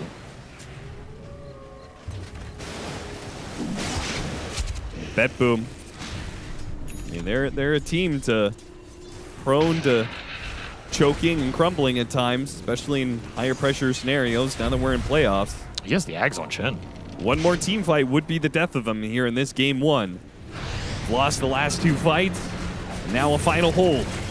GPK, the gut jump plan. This time they're all hitting the Templar Assassin. Will it be enough? Inside the Wukong's command. There goes the Primal Roar. The Wukong's command, it pushed aside. The Primal Roar pushed outside GPK, so the Wukong's command got canceled. It's over. It's done. You don't have nearly enough damage, and you're just getting outplayed with the big ult. Oh man, Betboom, this is a rough game because you're sitting there going, we're not likely going to get a better position out of lanes into the mid game. No. We got that Roche contest deal. We were ahead, and you just get pushed down at the 35-minute mark. They're up by like 7,000 net worth. And they can't kill a single hero. In like the 28-minute mark or something like that. And then just 3 back-to-back-to-back lost team fights. I mean, GPK has 0 deaths in this game. Save has 0 deaths in this game. It's not like they were getting rolled over. They have some 0 death heroes, and they just lost. That's actually rare I've ever seen that. I don't think I've ever seen a team lose with 2 heroes having 0 death. That is pretty crazy. That's wild. It happens on like 1 hero. We've even seen like the carry who has Divine Rapier like somehow ends the game 0 deaths, Divine in his inventory, but still loses the game. We've seen that. 2 heroes deathless. I still am not sure I believe in the Ags build-up on the Beast here. I think you have a better chance to win if you snowball into them. Like, you get a Helm of the Overlord, you're aggressively taking the Roche, you were taking the fights to Parivision side of the map. When you push Chen, it can force him to react. It can take him off his farming game. And ultimately, Ducalis, he just gets the farm, he gets the build auras, your lineup tanks up, you have this Crimson Undying, you can't kill any. Very rough stuff for Betboom to start out their matchup against Parivision, one that they might have to face again in the finals. Depending on what happens here, game 1 goes to Parivision. Yeah, this was an odd one. We saw Betboom's plan, and we saw how it was supposed to work, and they were ahead for a portion of that game, actually for a quite large portion, but at some point, still feel like this Templar Assassin still gonna do Templar Assassin things, Jenkins. Yeah, get this hero out. I don't think I don't think it's okay still. That was a really weird game. It was legitimately just like a single team fight right in front of the base that results in 2 barracks. I mean, really cool play from 9 Class with the Song of the Siren, but there were 2 cores that were dead anyway, so this was probably going to be like at least 1.5 barracks. I don't know, it's like this was a pretty even game up until that point. Like it just goes to show that in Dota, sometimes like you lose a single fight outside of your base, and a game goes from even to just devastation. Look, they're ahead in this situation. This is where they ended. I think this was just, like we mentioned during the pregame versus Paravision, they are so often in situations where they're behind in net worth, but Satanic's still keeping up with form. Like, even though they were losing, he found places to keep his net worth up, get his items, and eventually it did feel like BetBoom's draft ran out of steam because the Beastmaster, like we mentioned, didn't play on the helm, right? And it felt like for them to win fights, whichever target that they blink roared would have to insta-die. But we saw that when Chen got to the point where he had an Aghanim Scepter and then Miero just roared the Rubik, and then Rubik just gets healed up by Chen. They kite him. He gets 2-shot by TA on Beastmaster. The fight is just over at that point. Like, if that's how you're taking these team fights, blowing up a single target, Chen by nature will eventually counter that with items. And they have auras as well that they have pumping into all of their teammates in the strong TA. It's stronger here than normal because he's getting 70 frenzy attack speed and things like that. And then when they go high ground, I thought it was really impactful. That was like the best Roshan banner I think I've seen for a pivotal game because it was basically glyphing the creeps, and when the gyro uses flat cannon, the creeps don't die. And then there's like 6 creeps and a TA. Your Rocket Barrage now does 0 damage to TA. You're not breaking refractions. You basically don't even beat the carry matchup at that point. So it just made it even more one-sided at the very end. Like that's why they got smashed. Like Gyro's a disadvantageous carry. He's been losing a lot. Like he's not going to match up against TA otherwise. Yeah, and I mean I feel like they needed all of the damage there too, given the Undying with the Crimson Guard, Lotus, the Kunkka boat as well. No pipe or anything like that. I don't know. That was a strange game. That was a really weird game. I feel like it's got to be an outdraft. If you're 2K gold ahead in just a Roshan banner, it's like, oh, I guess they lose. Like that's weird. Was it supposed to be for BetBoom that they were just they were obviously executing their plan and we saw them do okay with it, but were they supposed to just do better? Were they supposed to be, obviously we're 2K ahead, there was some point 5K ahead, 4K ahead. Right, but were they not supposed to be 10K ahead? Better could definitely be from more auras, potentially. I mean, we have a bunch of examples of clips that they grabbed that did get them ahead because they did do a lot of really good moves on the map. They got kills on important heroes. They bought relatively good items. There's a nice gank on Satanic at 12 minutes. That's what Monkey King's supposed to do. Monkey King's ulti was really effective. He moves around the fight. They go on this Undying. This looked like it was likely to be a kill, but they just don't have enough damage. This is one of the downsides of having a Naga Siren as a support, is that hero individually doesn't really do that much other than utility. So not being able to kill him there was really significant. So a little bit of a damage lacking. And this Roche fight looked quite good for them. I mean, they got Aurora on the TA. They landed an amazing Monkey King ulti and basically a perfect scenario here while getting damage out. They ended up killing him. They end up getting the Aegis on GPK actually as he walks in, but it was the Roshan banner that you really wanted to grab. Huge mistake there, obviously. But those are the kinds of things that could have gone a little bit better for them, but they fought well. It's just like there was a Chen lineup with a minus armor ranged tower killer, and they won the fight outside of the base without buybacks, because nobody's going to have buybacks in 20 minutes. I do agree with Avery, though, that the Beastmaster didn't really feel that impactful. Like, I can see why people are not going for the Ags build anymore. I mean, I get why he went for it. He was feeling like he was kind of like that build was kind of countered, right? He's playing against the Chen. He doesn't want to go for like a Boar Summons build, but it's just not how people are playing Beast right now. Or very rarely they're going for the Aghanim Scepter. I mean, Helm of the Overlord functions as like creep heroes now, right? So I think he still doubled down on that build because if you're establishing a lead on BetBoom, you have to still be able to close out the game because you're going to end up running into a wall where Chen has Ags, like we mentioned. There's Crimson Guards up, there's an Assault Cuirass up, there's so many things that are going to keep targets alive, and Drum's Beast plays off of like the one blink roar and to blow up a key target play. If you can't make that play, how do you then take a fight? Because in this patch, it's usually the offlane hero that is stabilizing the fight or anchoring it. But if you're not even killing a support Ruvik at some point, then there's a problem with the way that you built the hero. Aside from the Beastmaster, if we look at this game, and obviously BetBoom is going to adjust, is taking out the TA just the easiest solution. Like, after all said and done, I mean, we can criticize builds and plays and whatnot. Doesn't removing TA just fix a lot of issues? I think so. I mean, this is the 8th time TA has been let through since the patch, and this is her 8th win. She still hasn't lost the game. So it might just be that it's really not worth it to give this hero away. What would you rather play against between the Bristle, Slark, Darkseer, and the Terrorblade? Darkseer, probably. Probably the Darkseer, right? It has the weakest win rate out of those. Terrorblade is also... it's good, but... Then you would maybe like pick an Ursa to counter it or something, but They banned out Ursa. They banned Ursa to cover But that. Even the Slark might be worth letting through because the B patch also nerfed him. Like, this hero, it got nerfed 2 patches in a row. Like, maybe just give it away and see if it still has the same impact in 9 classes' hands. If it was any person other than 9 class, I'd be like, okay, maybe Slark, but I just feel like his win rate's You're too high. afraid of the Slark. I'm afraid of 9 class Slark. He lost 5 HP regen when he's not being looked at in the laning stage, which is a lot, but he's still got 5 plus his base, so he still has a lot of regen. I think once he gets to 6, 9 class is going to do nasty things. So I feel like Darkseer's easier, but we have to pick like which knife we get stabbed with, and none of them are going to feel very good. I have a quick question. I know we saw Paravision picking the Pudge when they were already guaranteed upper bracket and all that, so everybody's like, oh, this is just cheese pick, just for fun. Is it a legit pick? Are we going like, I just want to do it here rather than at the drafting desk because I know it's a stupid question. No. Okay. That's no. It's still bad. Oh, that's too bad. Because 9 class made, that's why I thought of it. 9 class made it look very good. We were talking about it earlier. I mean, it is good against like Drow Ranger, Alina, these like ranged turret carries that people are picking. This is why the win rate went up by like 2%, despite the hero not actually being changed. I think it is better in this meta. But it's still bad. I mean, what if you're just playing against like an Ursa? You know, that's the carry. You die in 2 shots. Yeah. Not so good. Well, you made a lot of people sad about that, I think. But at least now they have some time to process the sadness before we're getting into game number 2 because we have a quick break coming up.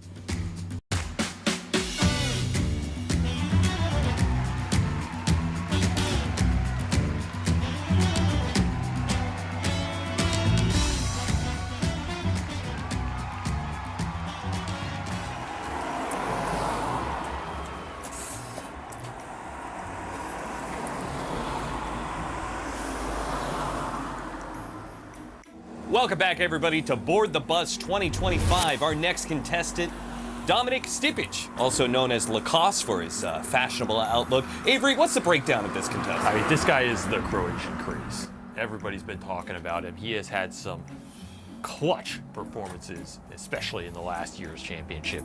Let's see what he can do this time. Now, of course, he is a little bit on the older side compared to most of our other contestants. Perhaps some of his prime, a bit past it. Yeah, he's pushing 63 right now. He's been catching buses a long time, but he's hoping to get that one last go, that one last trophy before retirement here. Yeah, be able to get that bus at the perfect moment. And of course, we can see he's already getting a bit antsy. This is a little unusual for a long-time competitor like Dominic. Seems nervous. You usually see this out of amateurs. Yeah, he's sweating. It's not even hot out. No, it is 0 degrees Celsius. Cold I'm as ice. freezing, but he is sweating his balls off right now. He absolutely is. This man, this might be his last run, Avery.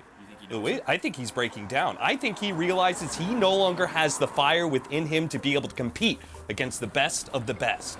Here we see Dominic checking his phone. This is an amateur mistake to be making, Avery. This is a very foolish bargain. Avery, look, the bus is pulling up right now. He's about to miss it. He's about to miss it. He's missing it right now. He's checking the Instagram. Oh, God. He's looking through the thought book. Oh, my God. Is he going to choke his last championship? Oh, he sees it now, but it's too late. The bus is leaving. Oh, heartbreak. Absolute despair. This is the 2nd bus he has missed today and the 10th bus he has missed in his career. This has to be the stupidest motherfucker we have seen in this sport for an absolute decade at least.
DJ Willie D is in the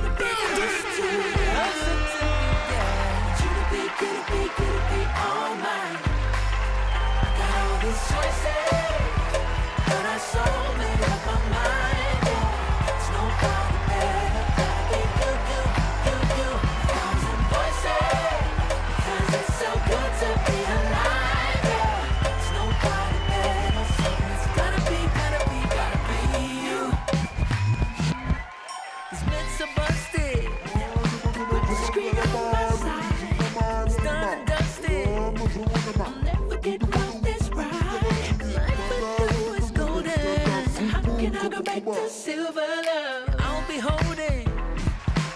Oh, I'll be holding on, forgetting. Wanna be close to you. Closer together.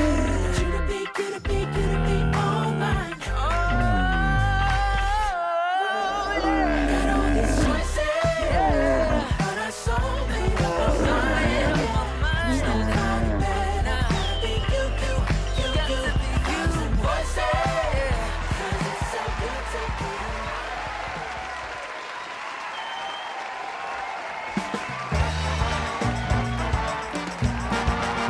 I love me some PogChamp Pandas in the evening. Some PogChamp Pandas, some Dota 2. That's how you know you're watching a good season of DreamLeague. It's season 26. Actually, you're in the upper bracket finals. We are also in the upper bracket finals. BetBoom and Paravision are also in the upper bracket finals. I will say Paravision is looking like they're going for a clear route to those grand finals, though. Game 1 looked in control. Very strong, but maybe potentially that was just because Templar Assassin was let through. Let's see what they're going to do this time around. I'm joined by Purge, Effie, and Jenkins. We're all going to say a lot of smart things. Well, they are. I'm not. Hey, Purge. Ban TA, and then if they get TA'd later on in the phase, ban the Chen, I think. The Chen, there's too much death ball. There's way too much death ball in that case. Like, I'm happy that death ball can happen again, because we watched way too many long games this tournament. So watching some quick little team out skills, team with strategy, I love it. But yeah, they need to make some adjustments for sure. Yeah, I'm just glad to see the Ducalis Chen make a reappearance because before Satanic was on Paravision, this was their style. Like, this is how they played. They played with Ducalis Chen, 5-man lineup, lots of early aggression, and they would end games in like 25 to 30 minutes. But obviously Paravision were able to adjust as the patches changed and as Chen got nerfed. But Chen with that new Ags looked very viable and very strong. Like, he was the key difference maker in that teamfight top, where BetBoom essentially just lost. And if he wasn't playing Chen in some of those past tournaments, it was Enchantress or some other 5 that could hit buildings. Which also got buffed. She has now one more Wisp for her heal, which is... Wow. Nature's attendant. I'm doing an ironic voice, but it's actually significant. It's very good for trading in the laning stage, so I wouldn't be surprised to see team try Enchantress. Well, they're trying to do something different here for sure. They do ban out the Darkseer still, but also the Templar Assassin is banned because this time Paravision has got second pick, and therefore they want to not have BetBoom first pick, Templar Assassin. Yeah, you can't deal with that. And Paravision doesn't let him get the Bane either. It's one of the supports that they open with consistently that sets up their carry for success. So curious to see what BetBoom team grabs to make that safe lane viable, because there's the obvious counter that teams have been using throughout the tournament. It's Brewmaster. You get the TB down to 30% HP, you brew split, and that guy's going to die. You're going to be able to kill him before your brew split runs out or he thunders. Also, he dispels illusions on Brewmaster. That's always been one of his strengths in ulti. So it's nice to see him have a use case again after his buffs. On the topic of Enchantress, we talked to Ducalis about the hero a little bit, and he said he has no assessment of that hero's strength, and he just has to wait to see what Snaking does when he's out of the tournament too early. So he said, we will see once Snaking starts playing it again. Interesting. That's cool. Interesting. The win rate's good, and it got buffed again, so I wouldn't be surprised. One thing with TB versus Brew is you mentioned the illusion clear, which before, it's like, oh, TB's sending his illusions down lanes. Who gives a shit? Not really how he's played anymore. Like with the innate, or is it the innate or the facet that makes Innate. it? It's the innate. So this was like a quote-unquote nerfed TB, so that you send illusions down lanes. They do less damage if you're far away, but they do more damage if they're close. So TB's this like massive damage dealer with the illusions, which he was before, but now even more so. So clearing those illusions, very important. Brew is also a Radiance hero. I feel like any time since the new patch that I've picked an offlaner that doesn't build into a Radiance, I just eventually get owned by the enemy offlaner who builds a Radiance, like some Kunkka. So I love these Radiance buyers on the offlane, especially against a illusion hero like TB. Yeah. I find it interesting that TB is still in first phase, like, territory after all of these changes, because it does feel like he got significantly weaker as an offlaner and as a 4, but he's still good enough at those roles where you can first pick him. Yeah. I mean, Bedboom is one of the few teams that has not ran it as a support position yet. I feel like the other teams we've seen do that. They haven't even played it on Miro either. So, like, they kind of lock this one in. Maybe this will be the first time that they don't, though, because you always have to be worried, even if a team hasn't done it yet. You know that it's like in the wheelhouse. Yeah. Especially against the counter of the Brewmaster, it's a bit worrying. But I just don't really see them as like their support cheeses are like tanky strength heroes with stuns. It's not so much taking some core and playing in a support in the 9-class fashion. It doesn't really seem to be their style. You're right, and it's looked best as a 4 after the nerfs with things like Darkseer that it can Iron Shell and stuff. Yeah. For now, it's most likely just the carry. But versus carry TB, if it's first phase, it's very punishable by heroes like Dark Holo as well. There are a lot of supports that are trending that naturally do well against Terrorblade by virtue of having so much spell damage. He is giga countered in this game. And we are, talking about TB most likely being a carry. They're banning out Kunkka, Drought. These are probably the 2 best carries against TB. And then Paravision counterpicks with Shadow Shaman. If you go for Chicken Fingers, as Brian has said many, many times, you try to spawn an illusion in lane, which people do a lot of shenanigans with, stopping pulls, like harassing, going for last hits, blocking for denies, things like that. You just click it once, and it dies instantly to the Hex. It's pretty nice. It's a really good counter. I have a question. Last game, we saw Bedboom here highly prioritizing the Naga Siren. Why not do it this time around? Yeah, I think they ran into damage issues last game was the most obvious thing. There was the time they tried to kill Undying, I believe, and they struggled on damage, and it just felt like Paravision out-team fought them in a lot of cases too. So I don't know, maybe this just feels safer because this is going to make the mid-hero that GPK picks a lot stronger. And I assume the most 2 obvious are Huskar and Death Prophet. Also, there's nothing really to reset from. You can't really Naga Song like the Brew ulti. It's not worth the pick. And also, because you led with a Terrorblade pick, if you're picking Naga Siren, you're basically saying, yes, this is a carry TV or an offlane TV. And then they're both illusion heroes. They get countered by the same exact item builds, the same thing. That's a good point. It would weaken your draft. Okay, well, then it gets stolen, I guess. Paravision. Getting it instead. Yeah, not just stolen, just taken for itself, right? Because Naga Siren's probably the best support you can pick into Terrorblade, because we talked about how it's weaker on other roles. Carry meta TV is still very strong enough for a first pick. Guess who counters him? Song of the Siren. Press meta, we're all running away. So we're looking for a ranged carry to play with this usually.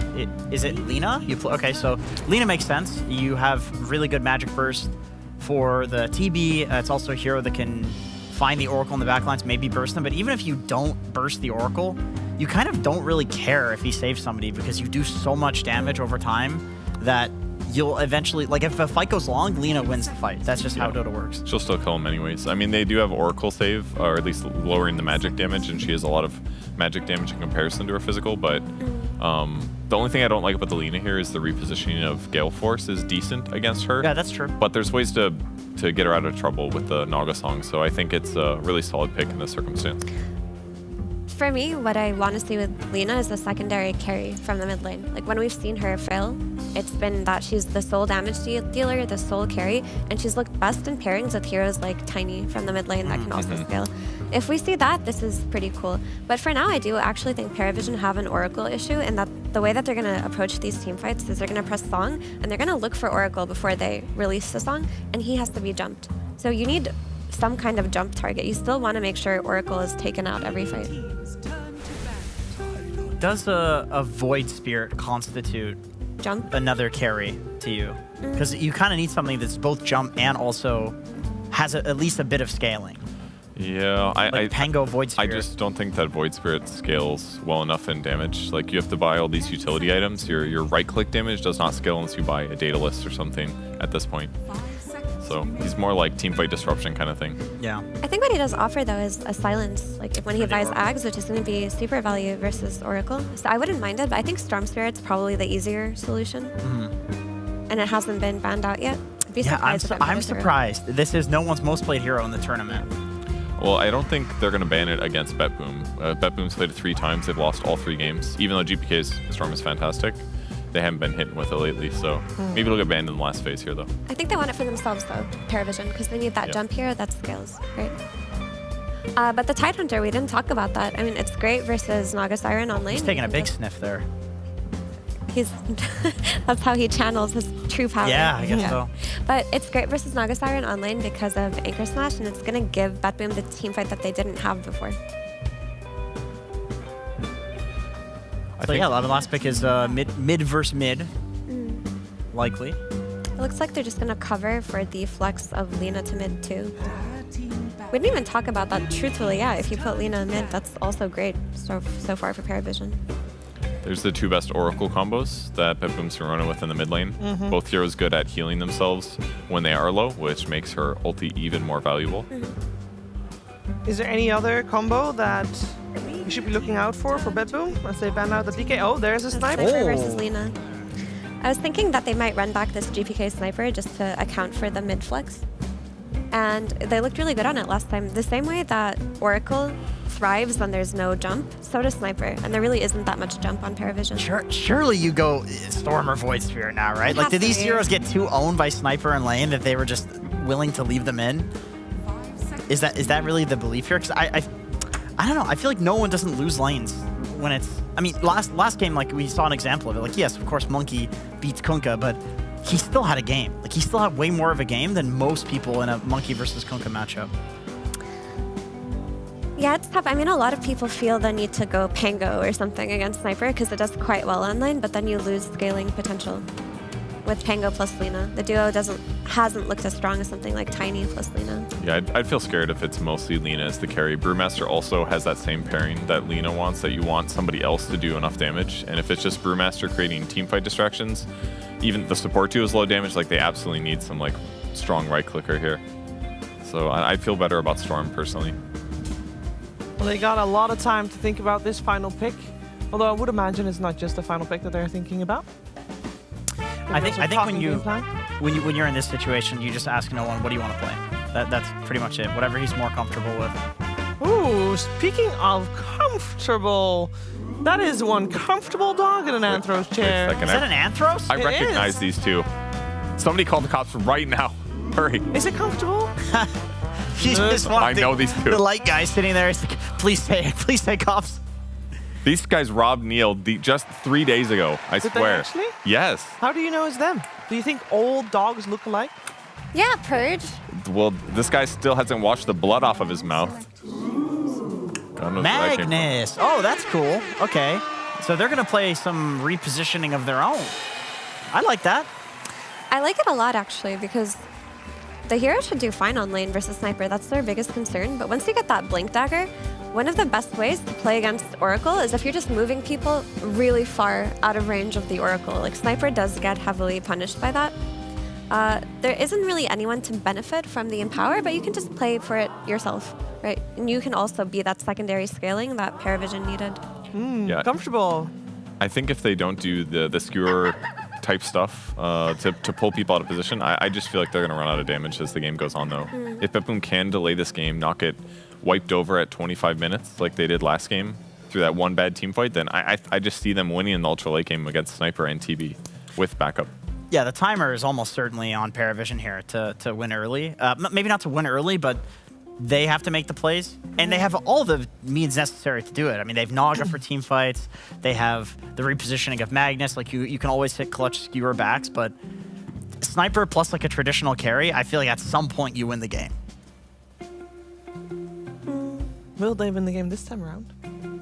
Because they kind of need to. I believe it. They do. Yeah. And they have not done so this group stage. They have played, obviously, each other before, and the majority of series that they've played together in 2025, it's mostly been 2-0s in favor of Paravision. But maybe this time around, BetBoom has what it takes to force a third game to the series? Let's find out with Cap, SVG, and some Puckjam Pandas.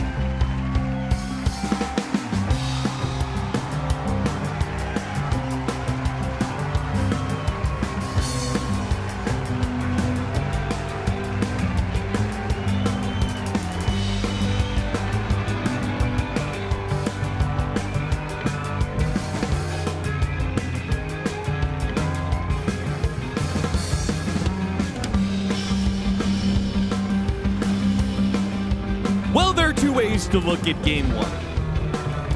One way to look at it is that BetBoom continued their tradition of choking, high-pressure scenarios. They continue to lose against Pari Vision, and they simply do not have what it takes to beat this team. But another way to look at it is that they were beating Pari Vision. They were ahead, they were winning, and they could have won that game, perhaps rather easily. So perhaps just correcting a couple of mistakes, BetBoom win the lanes again, and they'll be in prime position going into game 3. They have Oracle. Can't lose with Oracle. That is supposedly. true. Well, we're going to put that Naga Siren versus Oracle to the test, aren't we? That is a good point. I still like this Naga Siren hero. I still think he can do a lot of work in the fight. And I'm a little worried for BetBoom with this lineup because you're playing a very static lineup that wants the front line to hold a position and the supports to back it up versus Magnus, who can just displace your sniper, displace your Tide Hunter, Alina, who can provide an equal turret position. And that's a bit worrisome. If you're BetBoom here, how do you maintain formation and really make sure that Pari cannot take the fights in areas that are advantageous for them, but also abuse you with, they skewer someone in, sleep the rest of the team. The Panda's tossing someone in the air, tosses Sniper, tosses Oracle. Suddenly you don't have the save for the front line. Suddenly you don't have your turret hero. There's a lot of team fight chaos, one might say. Yeah. Pari Vision can create here with this lineup, and you have to be very disciplined here as BetBoom to avoid falling into the traps. Now, that's my response, but of course, if Sunsfan were here, he would say GPK just choked, as he says in every cast. That is true. He does say that a lot. No one is fishing for a skewer. Won't get it. Still won't get it. Still not going to get it. He's going to take a lot of damage for this. He's going to get something, all right. And this is the new sniper, the new take aim sniper. Yes, with the extra vision. Yep, and the ghillie suit, so... But much less armor, which I thought made this hero... I feel like this hurt this hero a lot. I don't really care so much about the extra vision, but the armor was very good for this hero. It was okay. There ain't no way you just describe 20 armor as, it was okay. I think most of Sniper's fights are not really decided by how tanky he is. It's more positioning, whether he goes on you first. Now, obviously, it's a nerf, but we see this hero be successful. Well, we'll see if it's successful in GPK's hand.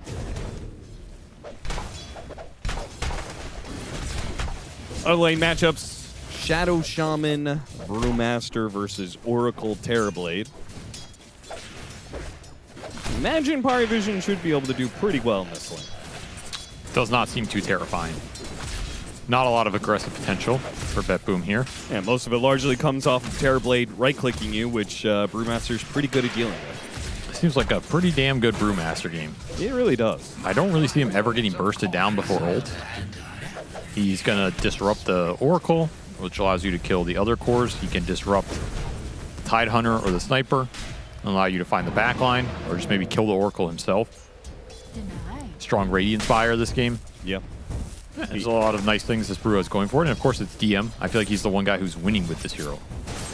Though that said, Pari are winning with every hero, so that is true. The baseline's quite high. Then the other off lane, BetBoom's off lane save on the Wind Ranger, Miro, Tide Hunter, matched up against Alina. So this lane is going to be a bit more difficult for sure. This is one of the carries you want in this lane. A lot of melee carries will get abused by Gush into Power Shot Shackle potential. run you down the lane. Lina really hard to man up on here, really hard to close the gap. Can always run interference with the Naga. Decently armored support. Kiritich feeling the pain. He's got a healing salve. If he can just get back, we'll be in prime fighting position again, but really didn't cost Parivision too much to make that go. This is where the biggest gap can open up in this early game. This is mid lane. This is a free lane for Sniper. As long as you don't get skewered under the tower, which GPK avoided for the early portion of this wave, that's where it matters. No one is doing quite well CS-wise, though. That's a very good sign for him. But I expect GPK to put the screws in here with the flow. Kiritich gonna go down and can't even get the kill on 9 class first. 9 class will secure first blood. That is a nice pickup for him. Putting some decent pressure on this carry. That was your meta as well. Oof. So now you really have to get something out of this mid matchup.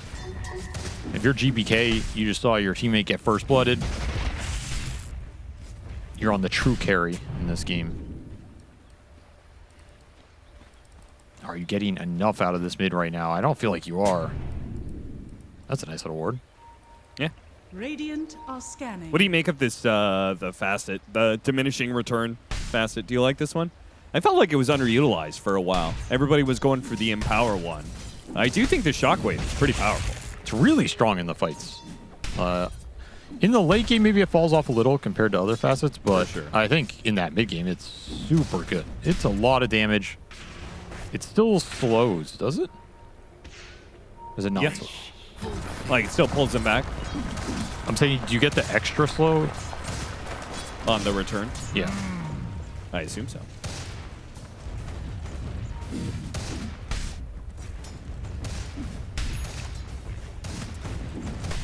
(28-7). It's not really like no one's doing too badly. Yeah, he's 30-4. He's honestly doing super well in this lane. Yeah, he's been able to put up with the sniper harassment perfectly fine. I told him he makes a rotation in. All the setup for that 6-minute power rune. Have to fight behind the shrapnels here. Need to get something out of him in this early game. Even if it's just a power rune. Not the greatest one. No one happy to see that, especially if you can just kill this catapult and get out of this lane without any trouble. It's not like Sniper is going to use many of the power runes, particularly effective anyway. This feels like kind of a sad outcome for BetBoom with what could have been achieved.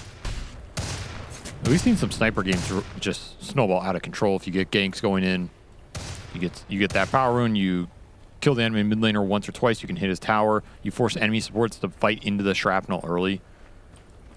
Instead, you're just kind of trading farm, and this is gotta feel nice for Pari when you have a free farming Lina on top of it. Brewmaster able to find the early kill on the Terrorblade. They're going straight into Kiritich again as his Wisdom Shrine spawn. Kiritich throwing his illusions at the Shadow Shaman, hoping that they can get the kill on 9 class, and it looks like this time they will. Okay. And he's got enough HP, the DM can't finish the job. He's going to have to make a run for it as Save shows up to lane. But it does mean on the other side of the map, the Shrine of Wisdom is taken by Takalis. So this might be double shrines for Parivision. I think it's why they were pressuring right there. They wanted to force BetBoom into a situation where you back this Terrorblade up and show supports, which opens up Wisdom Shrines, or if you're making a play for that Wisdom Shrine, your Terrorblade gets run down on the lane. Willing to make the sacrifice here with 9 class to win the objectives. It is a nice turnaround for Kiritich. Early fluffy hat, giving him some extra XP or HP to play on during this laning phase versus the nukes.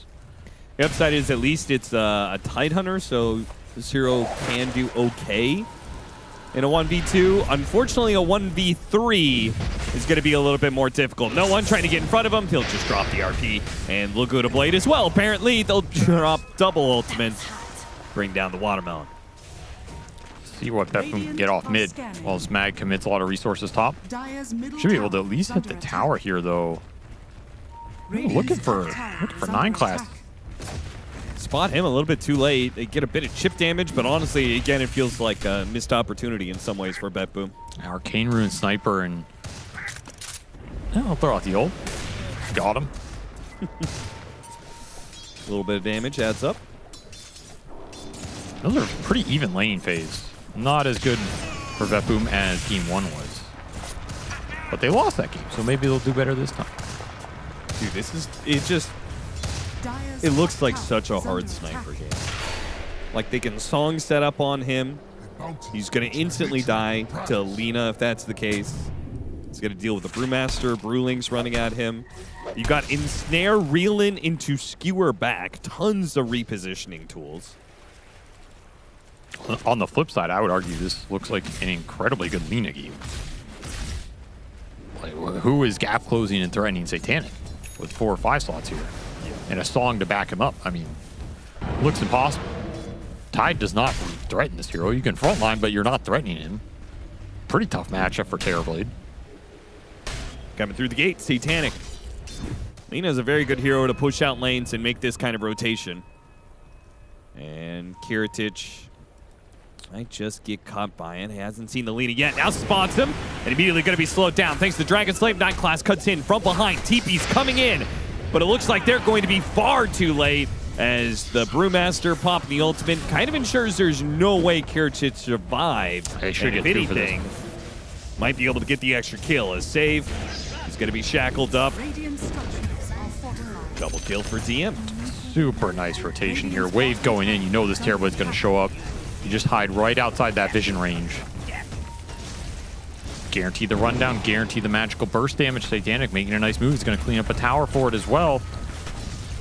No one will steal the rune away from GPK. No one, GPK kill him here in assassination. That's not going to be enough. He had magic wand charges. Just baiting it out. Wasting this sniper's time right now as the tips come out, because they're getting so much off the map right now. The Naga's just free farming top. This mag can always go jungle. If you're not fighting around sniper in this early game, I don't think you're doing anything on the side of Bedford. No. Your 2 side laners are just AFK Andes.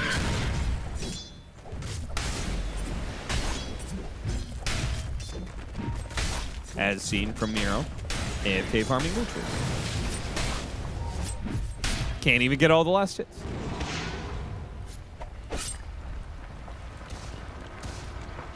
Dire's middle tower is under attack. Well, at least they'll always have Oracle behind Sniper. So that will allow GPK to aggressively push in to hit some of these towers. He's going to take the mid tower first. Attempted deny, but no. Dire's middle No one scared away from the tower. GPK secures it for himself. And they can kind of do that on repeat, I feel. You just have to be wary of the Brewmaster, but I think otherwise, this Oracle Sniper can take the side lane tier 1s as well if they want. If you really want to run GPK at objectives here, you can.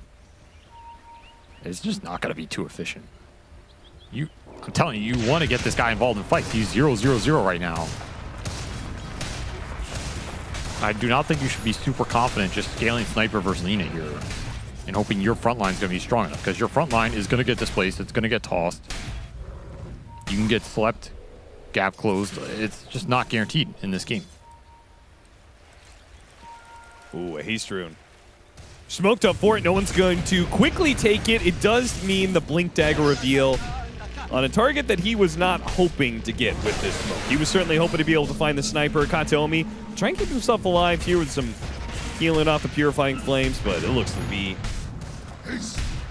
too much damage as long as no one pops the haste rune. Use the RP. He still doesn't have enough.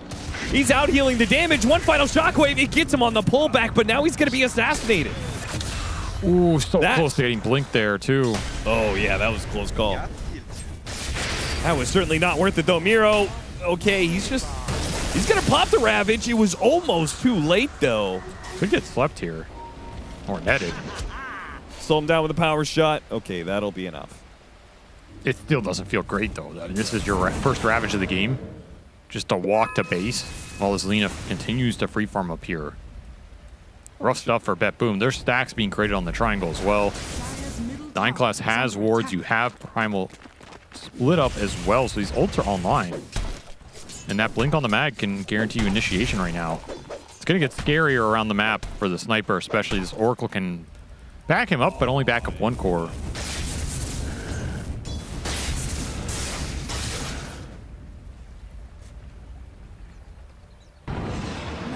See if Pari make a move with the RP coming up in 50 seconds. if they want to go for that mid lane, because that tower's still full, but you can wrap on this objective with the ults up. Like with the wards, the primal split, a blink skewer RP, that's enough to take the fight around there, particularly when Ravage is on cooldown. You're going to have your RP up before the big ult for Ty comes online, and you just got your Radiance on the Brewmaster. Yeah, DM just pushed it in the bottom lane, then wraps into mid. I feel like it's kind of guaranteed. Yeah, I think this is a absolutely spot-on play. And this is a difficult one for Betboom to respond to. You need to have really good position on the sniper. Gotta be songed. And he just got caught in the river. Ensnared, so it should be an easy skewer if they want to go for that. Got him locked down. There goes that false promise, though. GPK forced back. The Primal Split, meanwhile, is chasing after Save with the Radiance. Might be able to get that kill with the Boots of Travel on the Lina. They should easily clean up Save. GPK is kept alive for now, but now Satanic shows up, kills the Oracle, Skewer in, RP, lock it down, and Miro's just kind of sitting in the middle going, I don't have Ravage, so I really can't do much here for you guys. He'll just join the rest of the team in death. There's a triple kill for DM. Yeah, he's feeling it. His Brewmaster is off to a crazy good start. I have so much gold injection straight off that Radiance purchase. I mean, that's the exact fight I feel we all saw coming. And because you position in that river just a little bit with that sniper, you don't have good enough formation to take it. You don't have enough to stall for this Ravage to come back online. And your supports are just not going to bail you out. Like, you could false promise this sniper all you want, but they're just going to chase you down. They're going to toss you.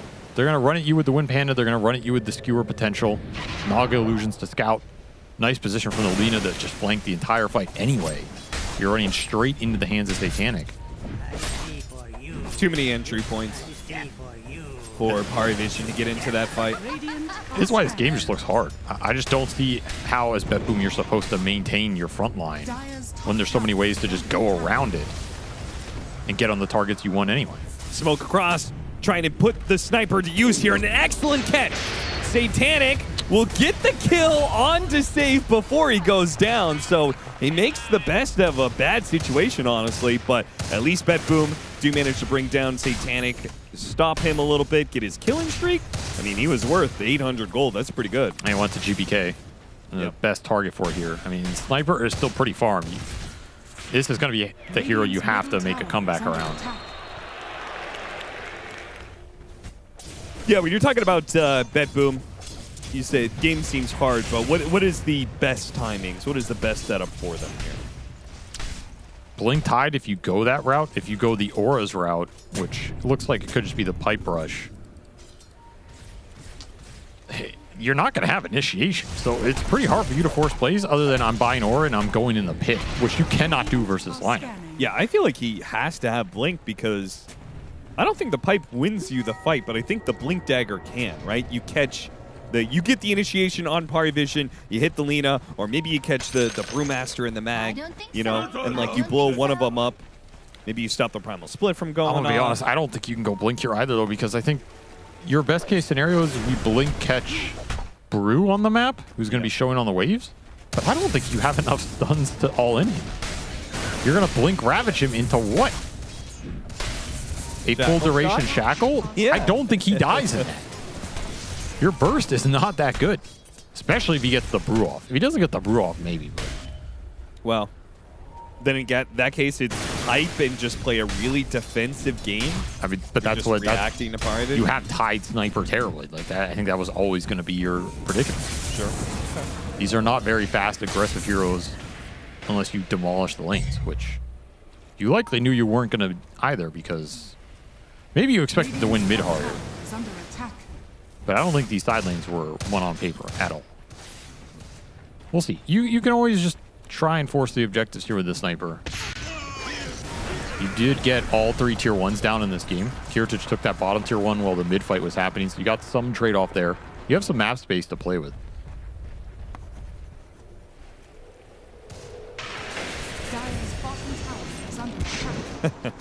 Takala's doing a good job controlling the power runes. I feel like there have been more runes denied in this game at 18 minutes than 90% of professional matches. Katomi's denied 1 or 2. Takala's has denied a couple. How would you know that? GBK had denied 1, I think. How would I know what? More than 90% of games? It's a very unique stat. I said that's what I feel like. Oh, so we're just going on by feeling now. I mean, I'm a storied caster who's been casting the game for over 13 years. Dota 2. Who? You? Pretty good history to draw upon. How about Owen?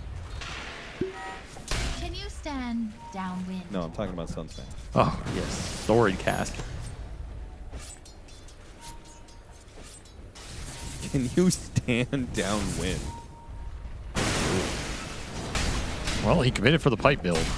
An even slower game here for BetBoom, as they are just going to farm and try and outscale you. And we saw what happened last game.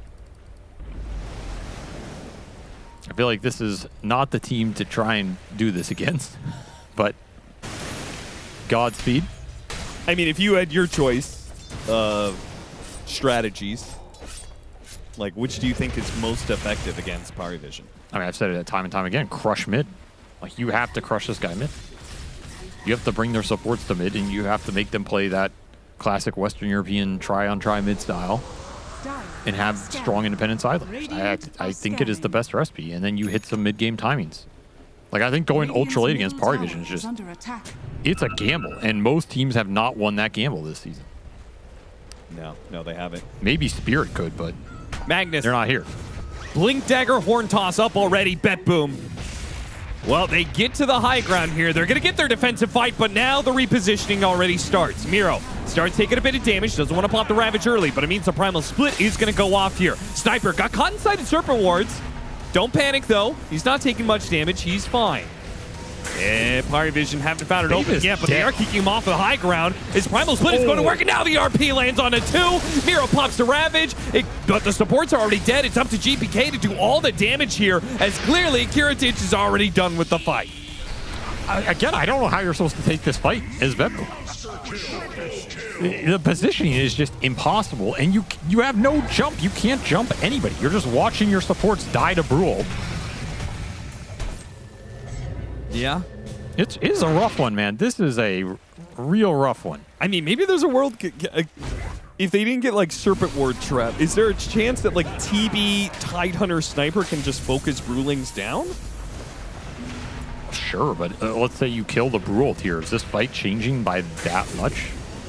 Well... Like, DM's not going to... He's not going to send all the Brulings in if he feels like he's going to die. And you could just get 3 on this RP. You get the Sniper. Yeah, he's doing some damage.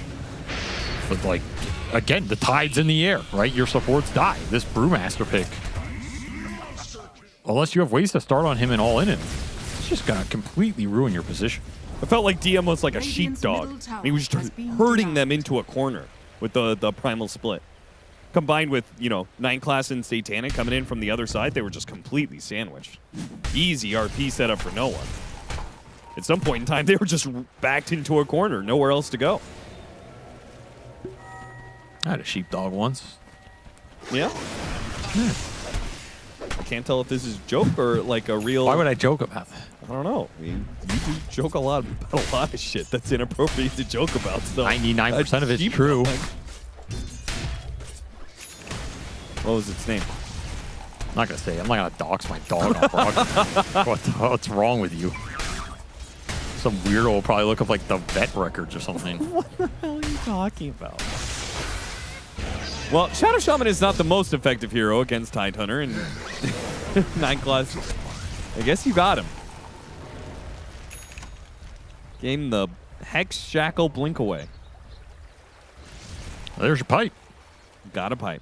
Time to force Roshan. Yeah. I don't know what they're going to do here. You go for Roche. It's a free mag initiation, most likely, or a song interrupt. Radiant's middle tower is under attack. Well, they can farm. That's what they can do. You can farm, try and push this game. Radiant Find the Lina. I mean, that's what's going to come down. You can just jump and kill the Lina, then a lot of the control for Pari Vision, I guess, isn't as effective because the big damage dealer's not there. Yeah, I mean, they do really That's have your real route to most of the victory. damages from Satanic, though this Brewmaster has farmed enough that he is contributing, but...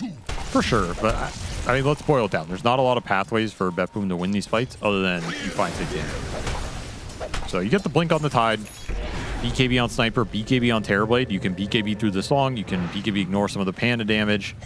Find this Lina, take him out of the fight. You've got a chance. Well, it's a good thing Satanic is a really easy carry to catch.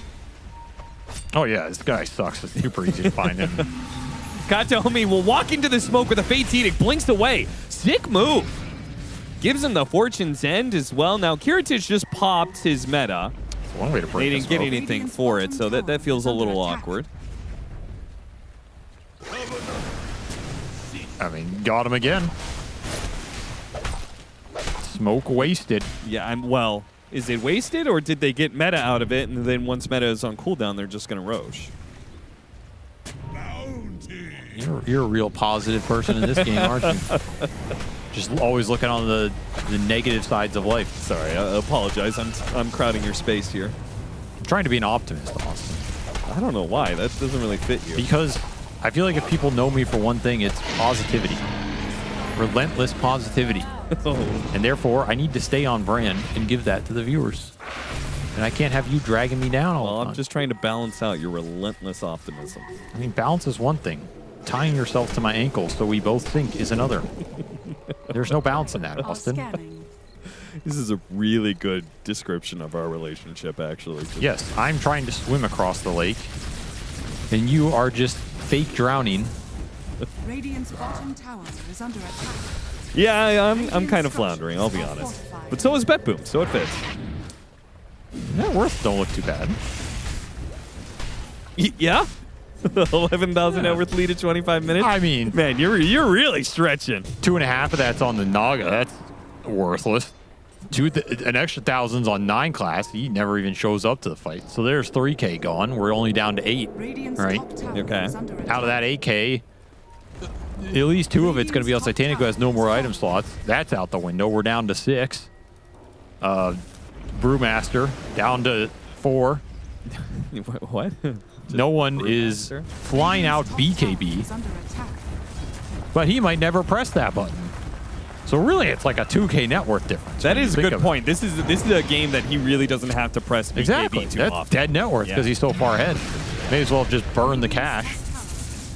So really, this game is dead even if you think about it. I bet the chart reflects that in the win probability. But just don't look at it. Just don't look at the chart. We'll tell you it's a 50-50. At 20 minutes, it said it was 50-50. Right.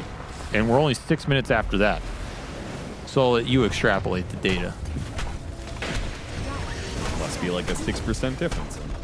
Radiant's middle tower is under attack. Well, unfortunately, it was some nice mathematics you pulled there, some acrobatic mathematics. But the net worth lead is growing for Pari Vision. It's called Hollywood accounting. You do it very well. Thank you. Aegis pickup for the Lina still leaves them with 2.5 minutes with 2 tier 2s down and a high ground to hit. I'm feeling a bit of deja vu right now, Avery. We have the Blink Ravage. Pull him in, shackle him up. Shackle shot, managed to get the Ravage as the blink in from the Magnus as well. It almost looked ideal, but nobody died. A song, a reset. They are grouped up for a 3-man RP. GPK managed to hit it with the Hurricane Pike. Okay, and Laguna Blake got put onto a BKB GPK. That kind of seems okay to me. As long as he gets away from Satanic, but Satanic's just not stopping. He got Horn Toss back into Lina, and he dies. Kiritich, he can't seem to do the damage either. They give him the false promise, but Satanic, he's doing damage. He's not taking any damage. He gets off a Sunder. He still dies. It was too much. Satanic is he's literally just standing here mowing him down. It didn't take 3 team fights this time around. It took 1 team fight. 1. Okay, that's it, all it took. Just 1 punch. And Pari Vision knock out BetBoom. I mean, no one is close to this team right now. I think I expected a bit of a better fight from BetBoom. The game 1 was pretty close. This game, they just got outdrafted, man. It's just not close. This was one of those games where you could tell your team we should have executed this and this, and maybe we have a chance. But honestly, 9 times out of 10, I will take Pari Vision's draft. I think that team fights are impossible for BetBoom to take. I think this game probably felt really frustrating, especially for Kiritich. You're supposed to come in and deal this damage as a Terrorblade, and the fight's over before there's anything to even join. Pretty demoralizing loss, but it was an upper bracket match. Not out of it yet. Time to recover, time to regroup, time to rethink your approach, and then lose to Power Vision again. I was about to say, that makes it 6 series in a row for BetBoom losing to Power Vision. This was a rough one. This was a rough one. Yeah, this was probably the most one-sided. Like, it's getting worse is the problem. Like, they were getting some 2-1s before, but the last series was a 2-0. This series was a 2-0, and not a close one. I mean, game 1, at least they put up a fight, but, you know. I will say, this is building a lot of confidence for Power Vision, and it is seriously going to help them as we go into these big tournaments in the second half of the year, especially towards EWC and TI. You start clobbering some of these, supposed Tier 1 teams, making them look like Tier 2 or NA teams, and all of a sudden you just think you're gods, you're going to crush everybody. They really do. Power Vision just seem a tier ahead of anybody else at DreamLeague, and as such, they'll be the first team to the Grand Finals. Congratulations to them at this rate. I do feel like we might have a little bit of a lopsided Grand Finals. Who on earth can stand up against this Paravision? Because this series, Kurt, it wasn't BetBoom. It just feels like they didn't even pick anything that weird this game. Last game we had the excuse of like the tempo heroes, the cheese heroes. This game they just outskilled their opponents so hard. It felt like they were the best team in Group Stage 2 playing like the worst team in Group Stage 2. But this is the second best team of the tournament who's played fantastic leading up into this moment. But they just made it not look close. Honestly, they just seem kind of undefeatable right now, but there still are heroes waiting in that lower bracket. The great Flipstering, the Flipstering, they've got the... Flipster Talon did take a game off of them in the group stage. And they do have like the factor of unfamiliarity that they play on a different server. They don't scrim that often. Like they really can take it to TerraVision, I believe. But talking about this game, it did seem like BetBoom at no point in this game they could fight into TerraVision. Like every time these team fights happened, which weren't that often, it was just a couple of times before the game ended, you were dealing with the Naga Song, you were dealing with the Brew Split, you were dealing with the RP. There was just really no way. It felt like a really strong outdraft. Yeah, to me, just to break down not necessarily the series, but Paravision, because I'm really trying to wrap my head around as a Dota player and fan, like they just seem like they understand timings better than any team in the tournament. Where even if they're just like 2K behind, they can still make the decision. And I don't know who it is on the team, but somebody makes the call like, we're stronger, like let's go high ground. And then off of a single play, they win the entire game. And this game, it wasn't exactly that.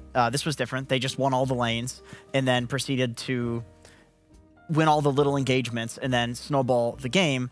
But that's also part of it. Like they're just S tier at everything across the board right now. And I agree that they need to...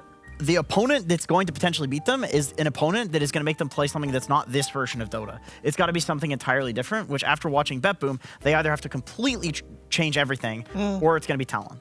Yeah, they need some like surgical way to beat them in team fights, or at least don't let them do it to you, because that's what they did in that top fight near the Tormentor. That was really effective.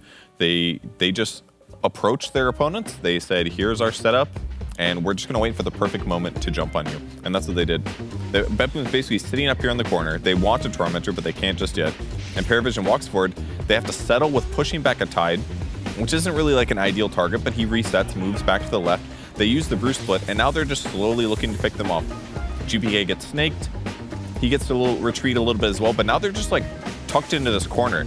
And it felt like a predator clamping its jaws down on their opponent's neck. Because they finally go for the RP. Miro has to Ravage, but at this point, they've already lost 2 of their heroes, so the fight was basically just over. And how methodically they won this team fight was so impressive, because it was just slow, careful, and it felt like there's nothing BetBoom could do to stop it. And then they get the Tormentor after, and then for the rest of the game, they had at least 10k advantage. Yeah, they also got that wraparound on Brewmaster too, where the rest of Paravision were set up on like top side. We saw 9class with the wards. We saw Lena hanging on around there, Magnus as well. Then DM on his brew just comes from behind the Lotus pool. Is like, hey, I'm here. And that's not the first time in the game he did it. There was the fight before that happened in Radiance Triangle that I thought was really funny because you saw Bruling, who's like pre-split, running from behind the cliff area with Satanic's Lena also running from behind the cliff area. Like, who wraps around from that angle at minute 13? Like, how did they even get there? It was awesome. Yeah. Oh, okay. Well, speaking of how did he get there? Oh, you're not pixelated now. Hello, no one. Hello. How you doing, brother? Good, good. I got some questions for you here, big man. First and foremost, you guys got TA game 1. I think this hero's still overpowered. We all think it's still overpowered. Do you guys think it's OP still, and were you expecting to get it? I mean, I think if you have Satanic on team, yeah, this hero is overpowered for sure. Fair enough. And in the second game, you guys used all of your reserve time right on the last pick for that Magnus. Did you already know the pick and you were like talking about other stuff? Like, yeah. You did. Yeah, you already knew we knew that they're gonna pick Sniper. We just like we were deciding on a few heroes, and all of them was like pretty bad. I mean, even Magnus was not the best, but my team just told me just cured them. I did. Oh, so that wasn't you calling for the Magnus, because I was thinking like at this point you just ask no one what he wants. No. I had my idea of Magnus, but I say, guys, it's really not the best game because I think they have a Tide and Oracle is already not easy to go in. And TBE, I think, is really great, but I just trusted my Brewmaster and Lina players, basically. That's good. You got to trust your team. Were you ever considering Void Spirit or Storm? Because Storm is your most played hero, and that was still in the pool. Yeah, but against Tide, when he buys Shard, I think Void Spirit can do shit. And you don't touch him in game, like, never, because you don't kill him. And against Oracle, it's really, like, you need to have a lot of items to kill him, because if you don't kill him on Void Spirit, I think you lose the fight instantly. So yeah, okay. Yeah. Makes sense. Yeah. In the first game, you played against Monkey King. Both games, you kind of had rough matches, yeah. Yeah. Is that as bad of a matchup as it seems, Kunkka versus Monkey, or is this better now on this patch? I mean, I think I stayed pretty good, but the thing is, like, my supports is Chen Rubik, and they're like completely useless to Monkey. That's true. They come to my lane, they use spells, and he has full HP for some reason. And I'm like, guys, it's not working like this. Go back for me. I think first 5 minutes I was kind of free farming, but the later it goes and their supports coming using spells on me, and my supports doesn't come and do nothing, it's rough. But yeah. I think Kunkka is like 30 to 70 to Monkey favor, I think. Okay, that's rough. Do you think Kunkka's overpowered, by the way? Is this like an S tier hero?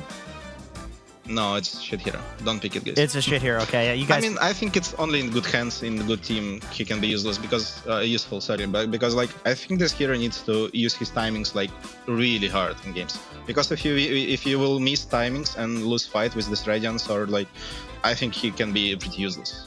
Because we played Clan War and I was like super useless, and I'm like, guys, it's not good. We played not good. What do you think about this double Rapier build in the late game? Is this a real thing or is this just a meme? I mean, he just said I want to have fun, basically, in voice chat. Because he just said, like, okay, guys, I'm useless. I just want to have fun from now. And we're like, okay, we trust you, bro. Okay, yeah, fair enough. So that was a pretty big shellacking. You guys dumpstered them pretty hard. Do you expect to see them in the grand finals, or do you expect to see Talon in the grand finals? I think, I mean, last time Bad Boom beat Talon yesterday, right? 2-0 or 2-1, so I think they have a pretty good chance. So I think it's 50-50, flip coin. Depends on draft and who will wake up in good mood. That's true. It's all about the shower meta. Purge? Yeah. Hey, no one. I was curious about how important the last picks of the draft are right now. It feels like sometimes you just get like a core that wins the game right now. It feels like there's a lot of unpredictability in picks. Would you agree with that, or do you think that things are a little bit defined now? I mean, I think the draft has changed completely with last patch because there's no like really good, I mean, not so much Imba heroes in plus 5, like a Jakiro Warlock, and now you can draft whatever you want, basically. I have a Naga, I have Oracle, I play against those heroes as well, and this is changing drafts a lot, and sometimes you cannot change anything with last pick, and sometimes you can just destroy, because it depends. So, yeah. I think it's like mostly you will not change anything, but sometimes you can like last pick Husker, let's say, or like I don't know, some maybe Slark into free game or Morphling, and just destroy enemy. But yeah, usually drafts are completed before the last heroes. Okay, and then at the start of the tournament, we had really long games, but in the last couple days, we're getting a lot of 20 to 30-minute stomps. Is there any particular reason you think that changed? Maybe team just like playing better and better with each day and discovering things of patch and not making mistakes. I think that's it. Okay, very clean. Thanks.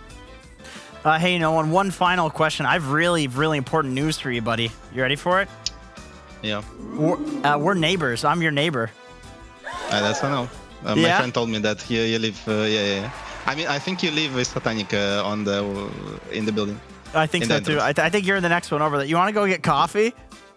Maybe, yeah. Maybe. What do you order? But what I order? What do you mean? What sort of coffee do you like? What do you have? Cappuccino? I mean, usually it's latte macchiato without like sugar and with lactose milk. Free lactose milk. Bro, that's way too much. I was just going to forget that one. Thank you very much, Nolan. Hope we see you again. If we do, it'll be after the grand finals. Congratulations, and we'll see you there. Thank you. Bye. Latte macchiato. Can somebody remind me what he said? A latte macchiato without oat milk. Yeah, with oat milk, or rather lactose-free milk. So there is actually normal oat milk lactose-free and milk. what else? There's one other stipulation. He said no sugar. So it's not like a vanilla or a caramel or something. It's just vanilla. You could have like a sugar-free syrup. Yeah, you can. No syrups in it, though. Yeah. He didn't want a syrup. But he just said no sugar, so I'm going to get him a good syrup. No, don't do that.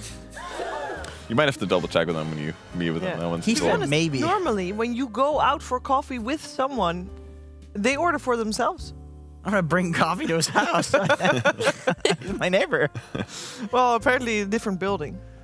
You're in the same building as That's not Satanic, true, though. because he leaves his trash. No one always leaves his trash. He's on the same floor as me. That is untrue. No one and Nightfall are on the same floor as me, and they leave trash in the trash room. Put it down the street. You have a shoot? I find that really hard to believe about no one, because he's like the most conscientious person that I've met. Not when it comes In to a trash. while. And now you know that it's Satanic that's in your building, so you can blame him instead. He guaranteed is in your building. I'm not even going to ask him to get coffee with me, because I know he'll say no.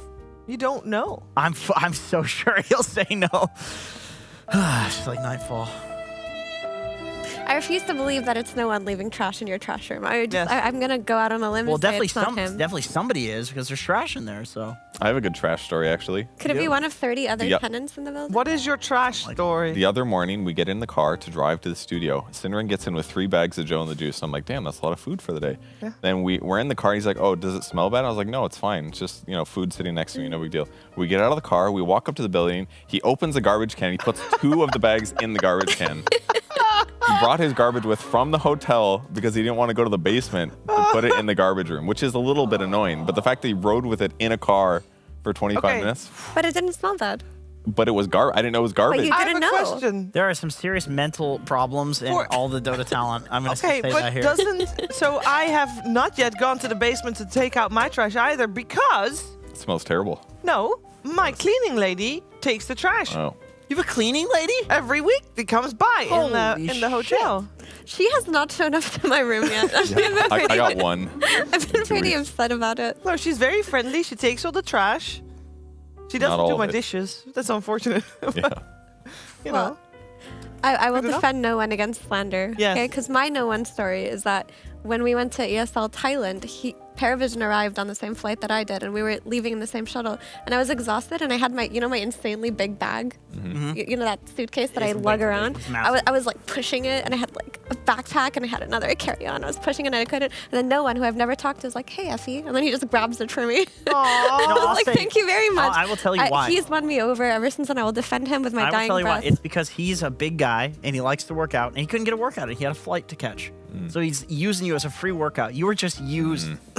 You were purely a gym No, to no I'm one. on Effie's side. Thank you, Ladies and gentlemen. I'm actually going to agree with you if he goes and gets coffee with me. We'll see. To be honest, I'll report in next stream. I think his reaction was more like that he would, but he is doubting that you'll ask him. That's You my think so? read. Yeah. You're armchair psychologying. Don't parasocial. I'm on an armchair. Don't parasocial my relationship with no one. I can do psychology from this armchair. But you told her not to parasocial your relationship with no one, so that means she's kind of doing that because no one. Which no one are you referring to? Oh, nobody. Yeah, I get it. I got Yep. it. Guys, Dota 2. we've had our first playoffs day, and we've had the whole group stage 2 and the group stage 1. We had super long days. Like, almost every series went, or at least a lot of series went 3 games, and some of those games were 80 minutes or back and forth, hours, slugfest. Great games. Wonderful. Can we take a look at the bracket and see what happened today? Spoiler alert! 2 2-0s, and only game 1 of Flipster Talon and Aurora was long and back and forth. What do you have to say for that, Kevin? That's Purge, by the way. It was a quick day. I'm very surprised. It feels so weird to be done with all the Dota matches for today. Yeah, this is very unusual. Usually I have time to eat another 8,000 calories of sugar before I go home, but now I have to leave. True. So it's a big dilemma for me. Something feels wrong. Yeah, something it's is like I off. have to bring them with me or something. You can. I hope it's not indicative of what tomorrow is going to look like, because I want full games played out I to think the very end. Flipster Talon has a better chance of going toe-to-toe with Paravision, but I think Flipster Talon versus BetBoom will still be BetBoom favored for some reason, which is a worry. I agree with that read. That's my read exactly. But also, Flipster Talon won their game 1 today. They have not been winning their game 1s, and they lost their game 1 versus BetBoom. Had they not had the whole pre-shower thing, they could have won their series. I have also bad news for you, though, Effie. Today, the game started at 3 p.m. Plenty of time for that pre-series shower. Tomorrow, we're actually starting earlier. Oh, 2 dear. hours earlier. We're starting at 1 p.m., which actually you should tune in half an hour early because we got a fantastic pre-show you should tune in for. So ignore that time. Start time is 2:30. 1:30. No, 12:30. We just double check what the right time is. I'm a little confused, Fever. I don't know why. 12:30. 30 minutes past noon Is the pre-show? is the pre-show. Okay. Yeah. Very good. 12:30. That is going to be a struggle Sweet. for the Talon boys, but you know what? I believe in them. I think they're very creative, and I still think they have the element of surprise where when a team shows up, a new team, and they're playing this well, most teams just aren't ready for that.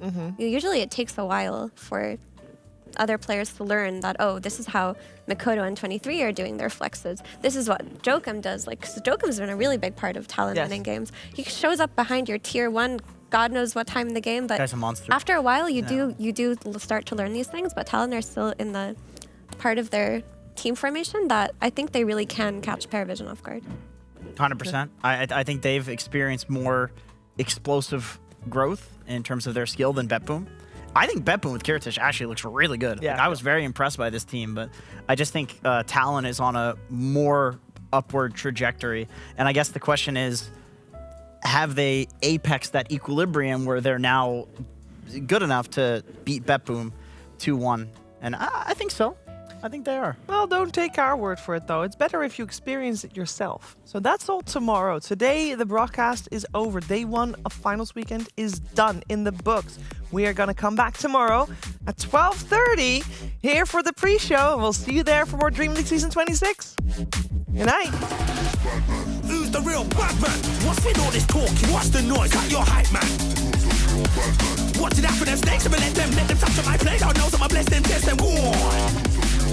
It's just the way I'm feeling. Got that energy straight to the ceiling. Got all my people screaming. Wheeling. But that's just how the game goes. And when my arms see me when they stay low, but don't like that fact. My team out here, we're killing it. Go for gold. I don't understand a single one of them. All these people wanna act tough, and they talking beef, but they never been running it. Mentality of a predator, did it with his fools like 1 time, 2 time, easy. Lord knows it's easy for them to sound real tough, real greasy. Cause my team, out here, gold. I got ice in my heart and my veins, Lord knows. I explains when I flow so cold. Ain't gonna test me better when the big boy fellas in the backstage they don't know. Show respect, shut your mouth, sit down, know your role. How they gonna test we? Real champion sound, we run this town. You know that we hold it down. You know that we hold it down.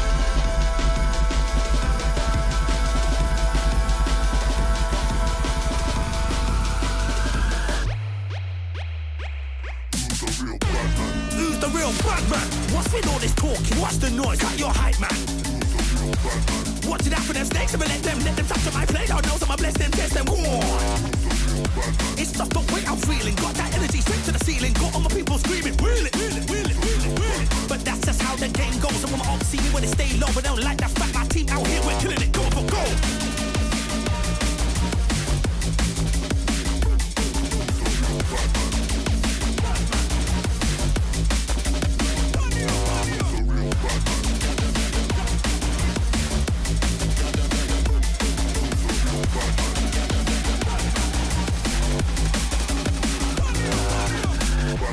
Who's the real bad man? What's with all this talking? What's the noise? Cut your hype, man. Watch it out for them snakes, I'ma let them touch on my plate. I know I'ma bless them, test them. Go on. It's just the way I'm feeling. Got that energy straight to the ceiling. Got all my people screaming, wheel it. But that's just how the game goes. And when my ops see me when they stay low, but they don't like that fact. My team out here, we're killing it, go for goal. I don't understand a single one of them. All these people wanna act tough, but they talking beef, but they never been running it. Mentality of a predator, did it with his fools like 1 time, 2 time, easy. Lord knows it's easy for them to sound real tough, real greasy. Cause my team, out here, go for goal. I got ice in my heart and my veins, Lord knows. I explains when I flow so cold. Ain't gonna test me better when the big boy fellas in the backstage they don't know. Show respect, shut your mouth, sit down, know your role. How they gonna test we? Real champion sound. We run this town. You know that we hold it down. You know that we hold it down.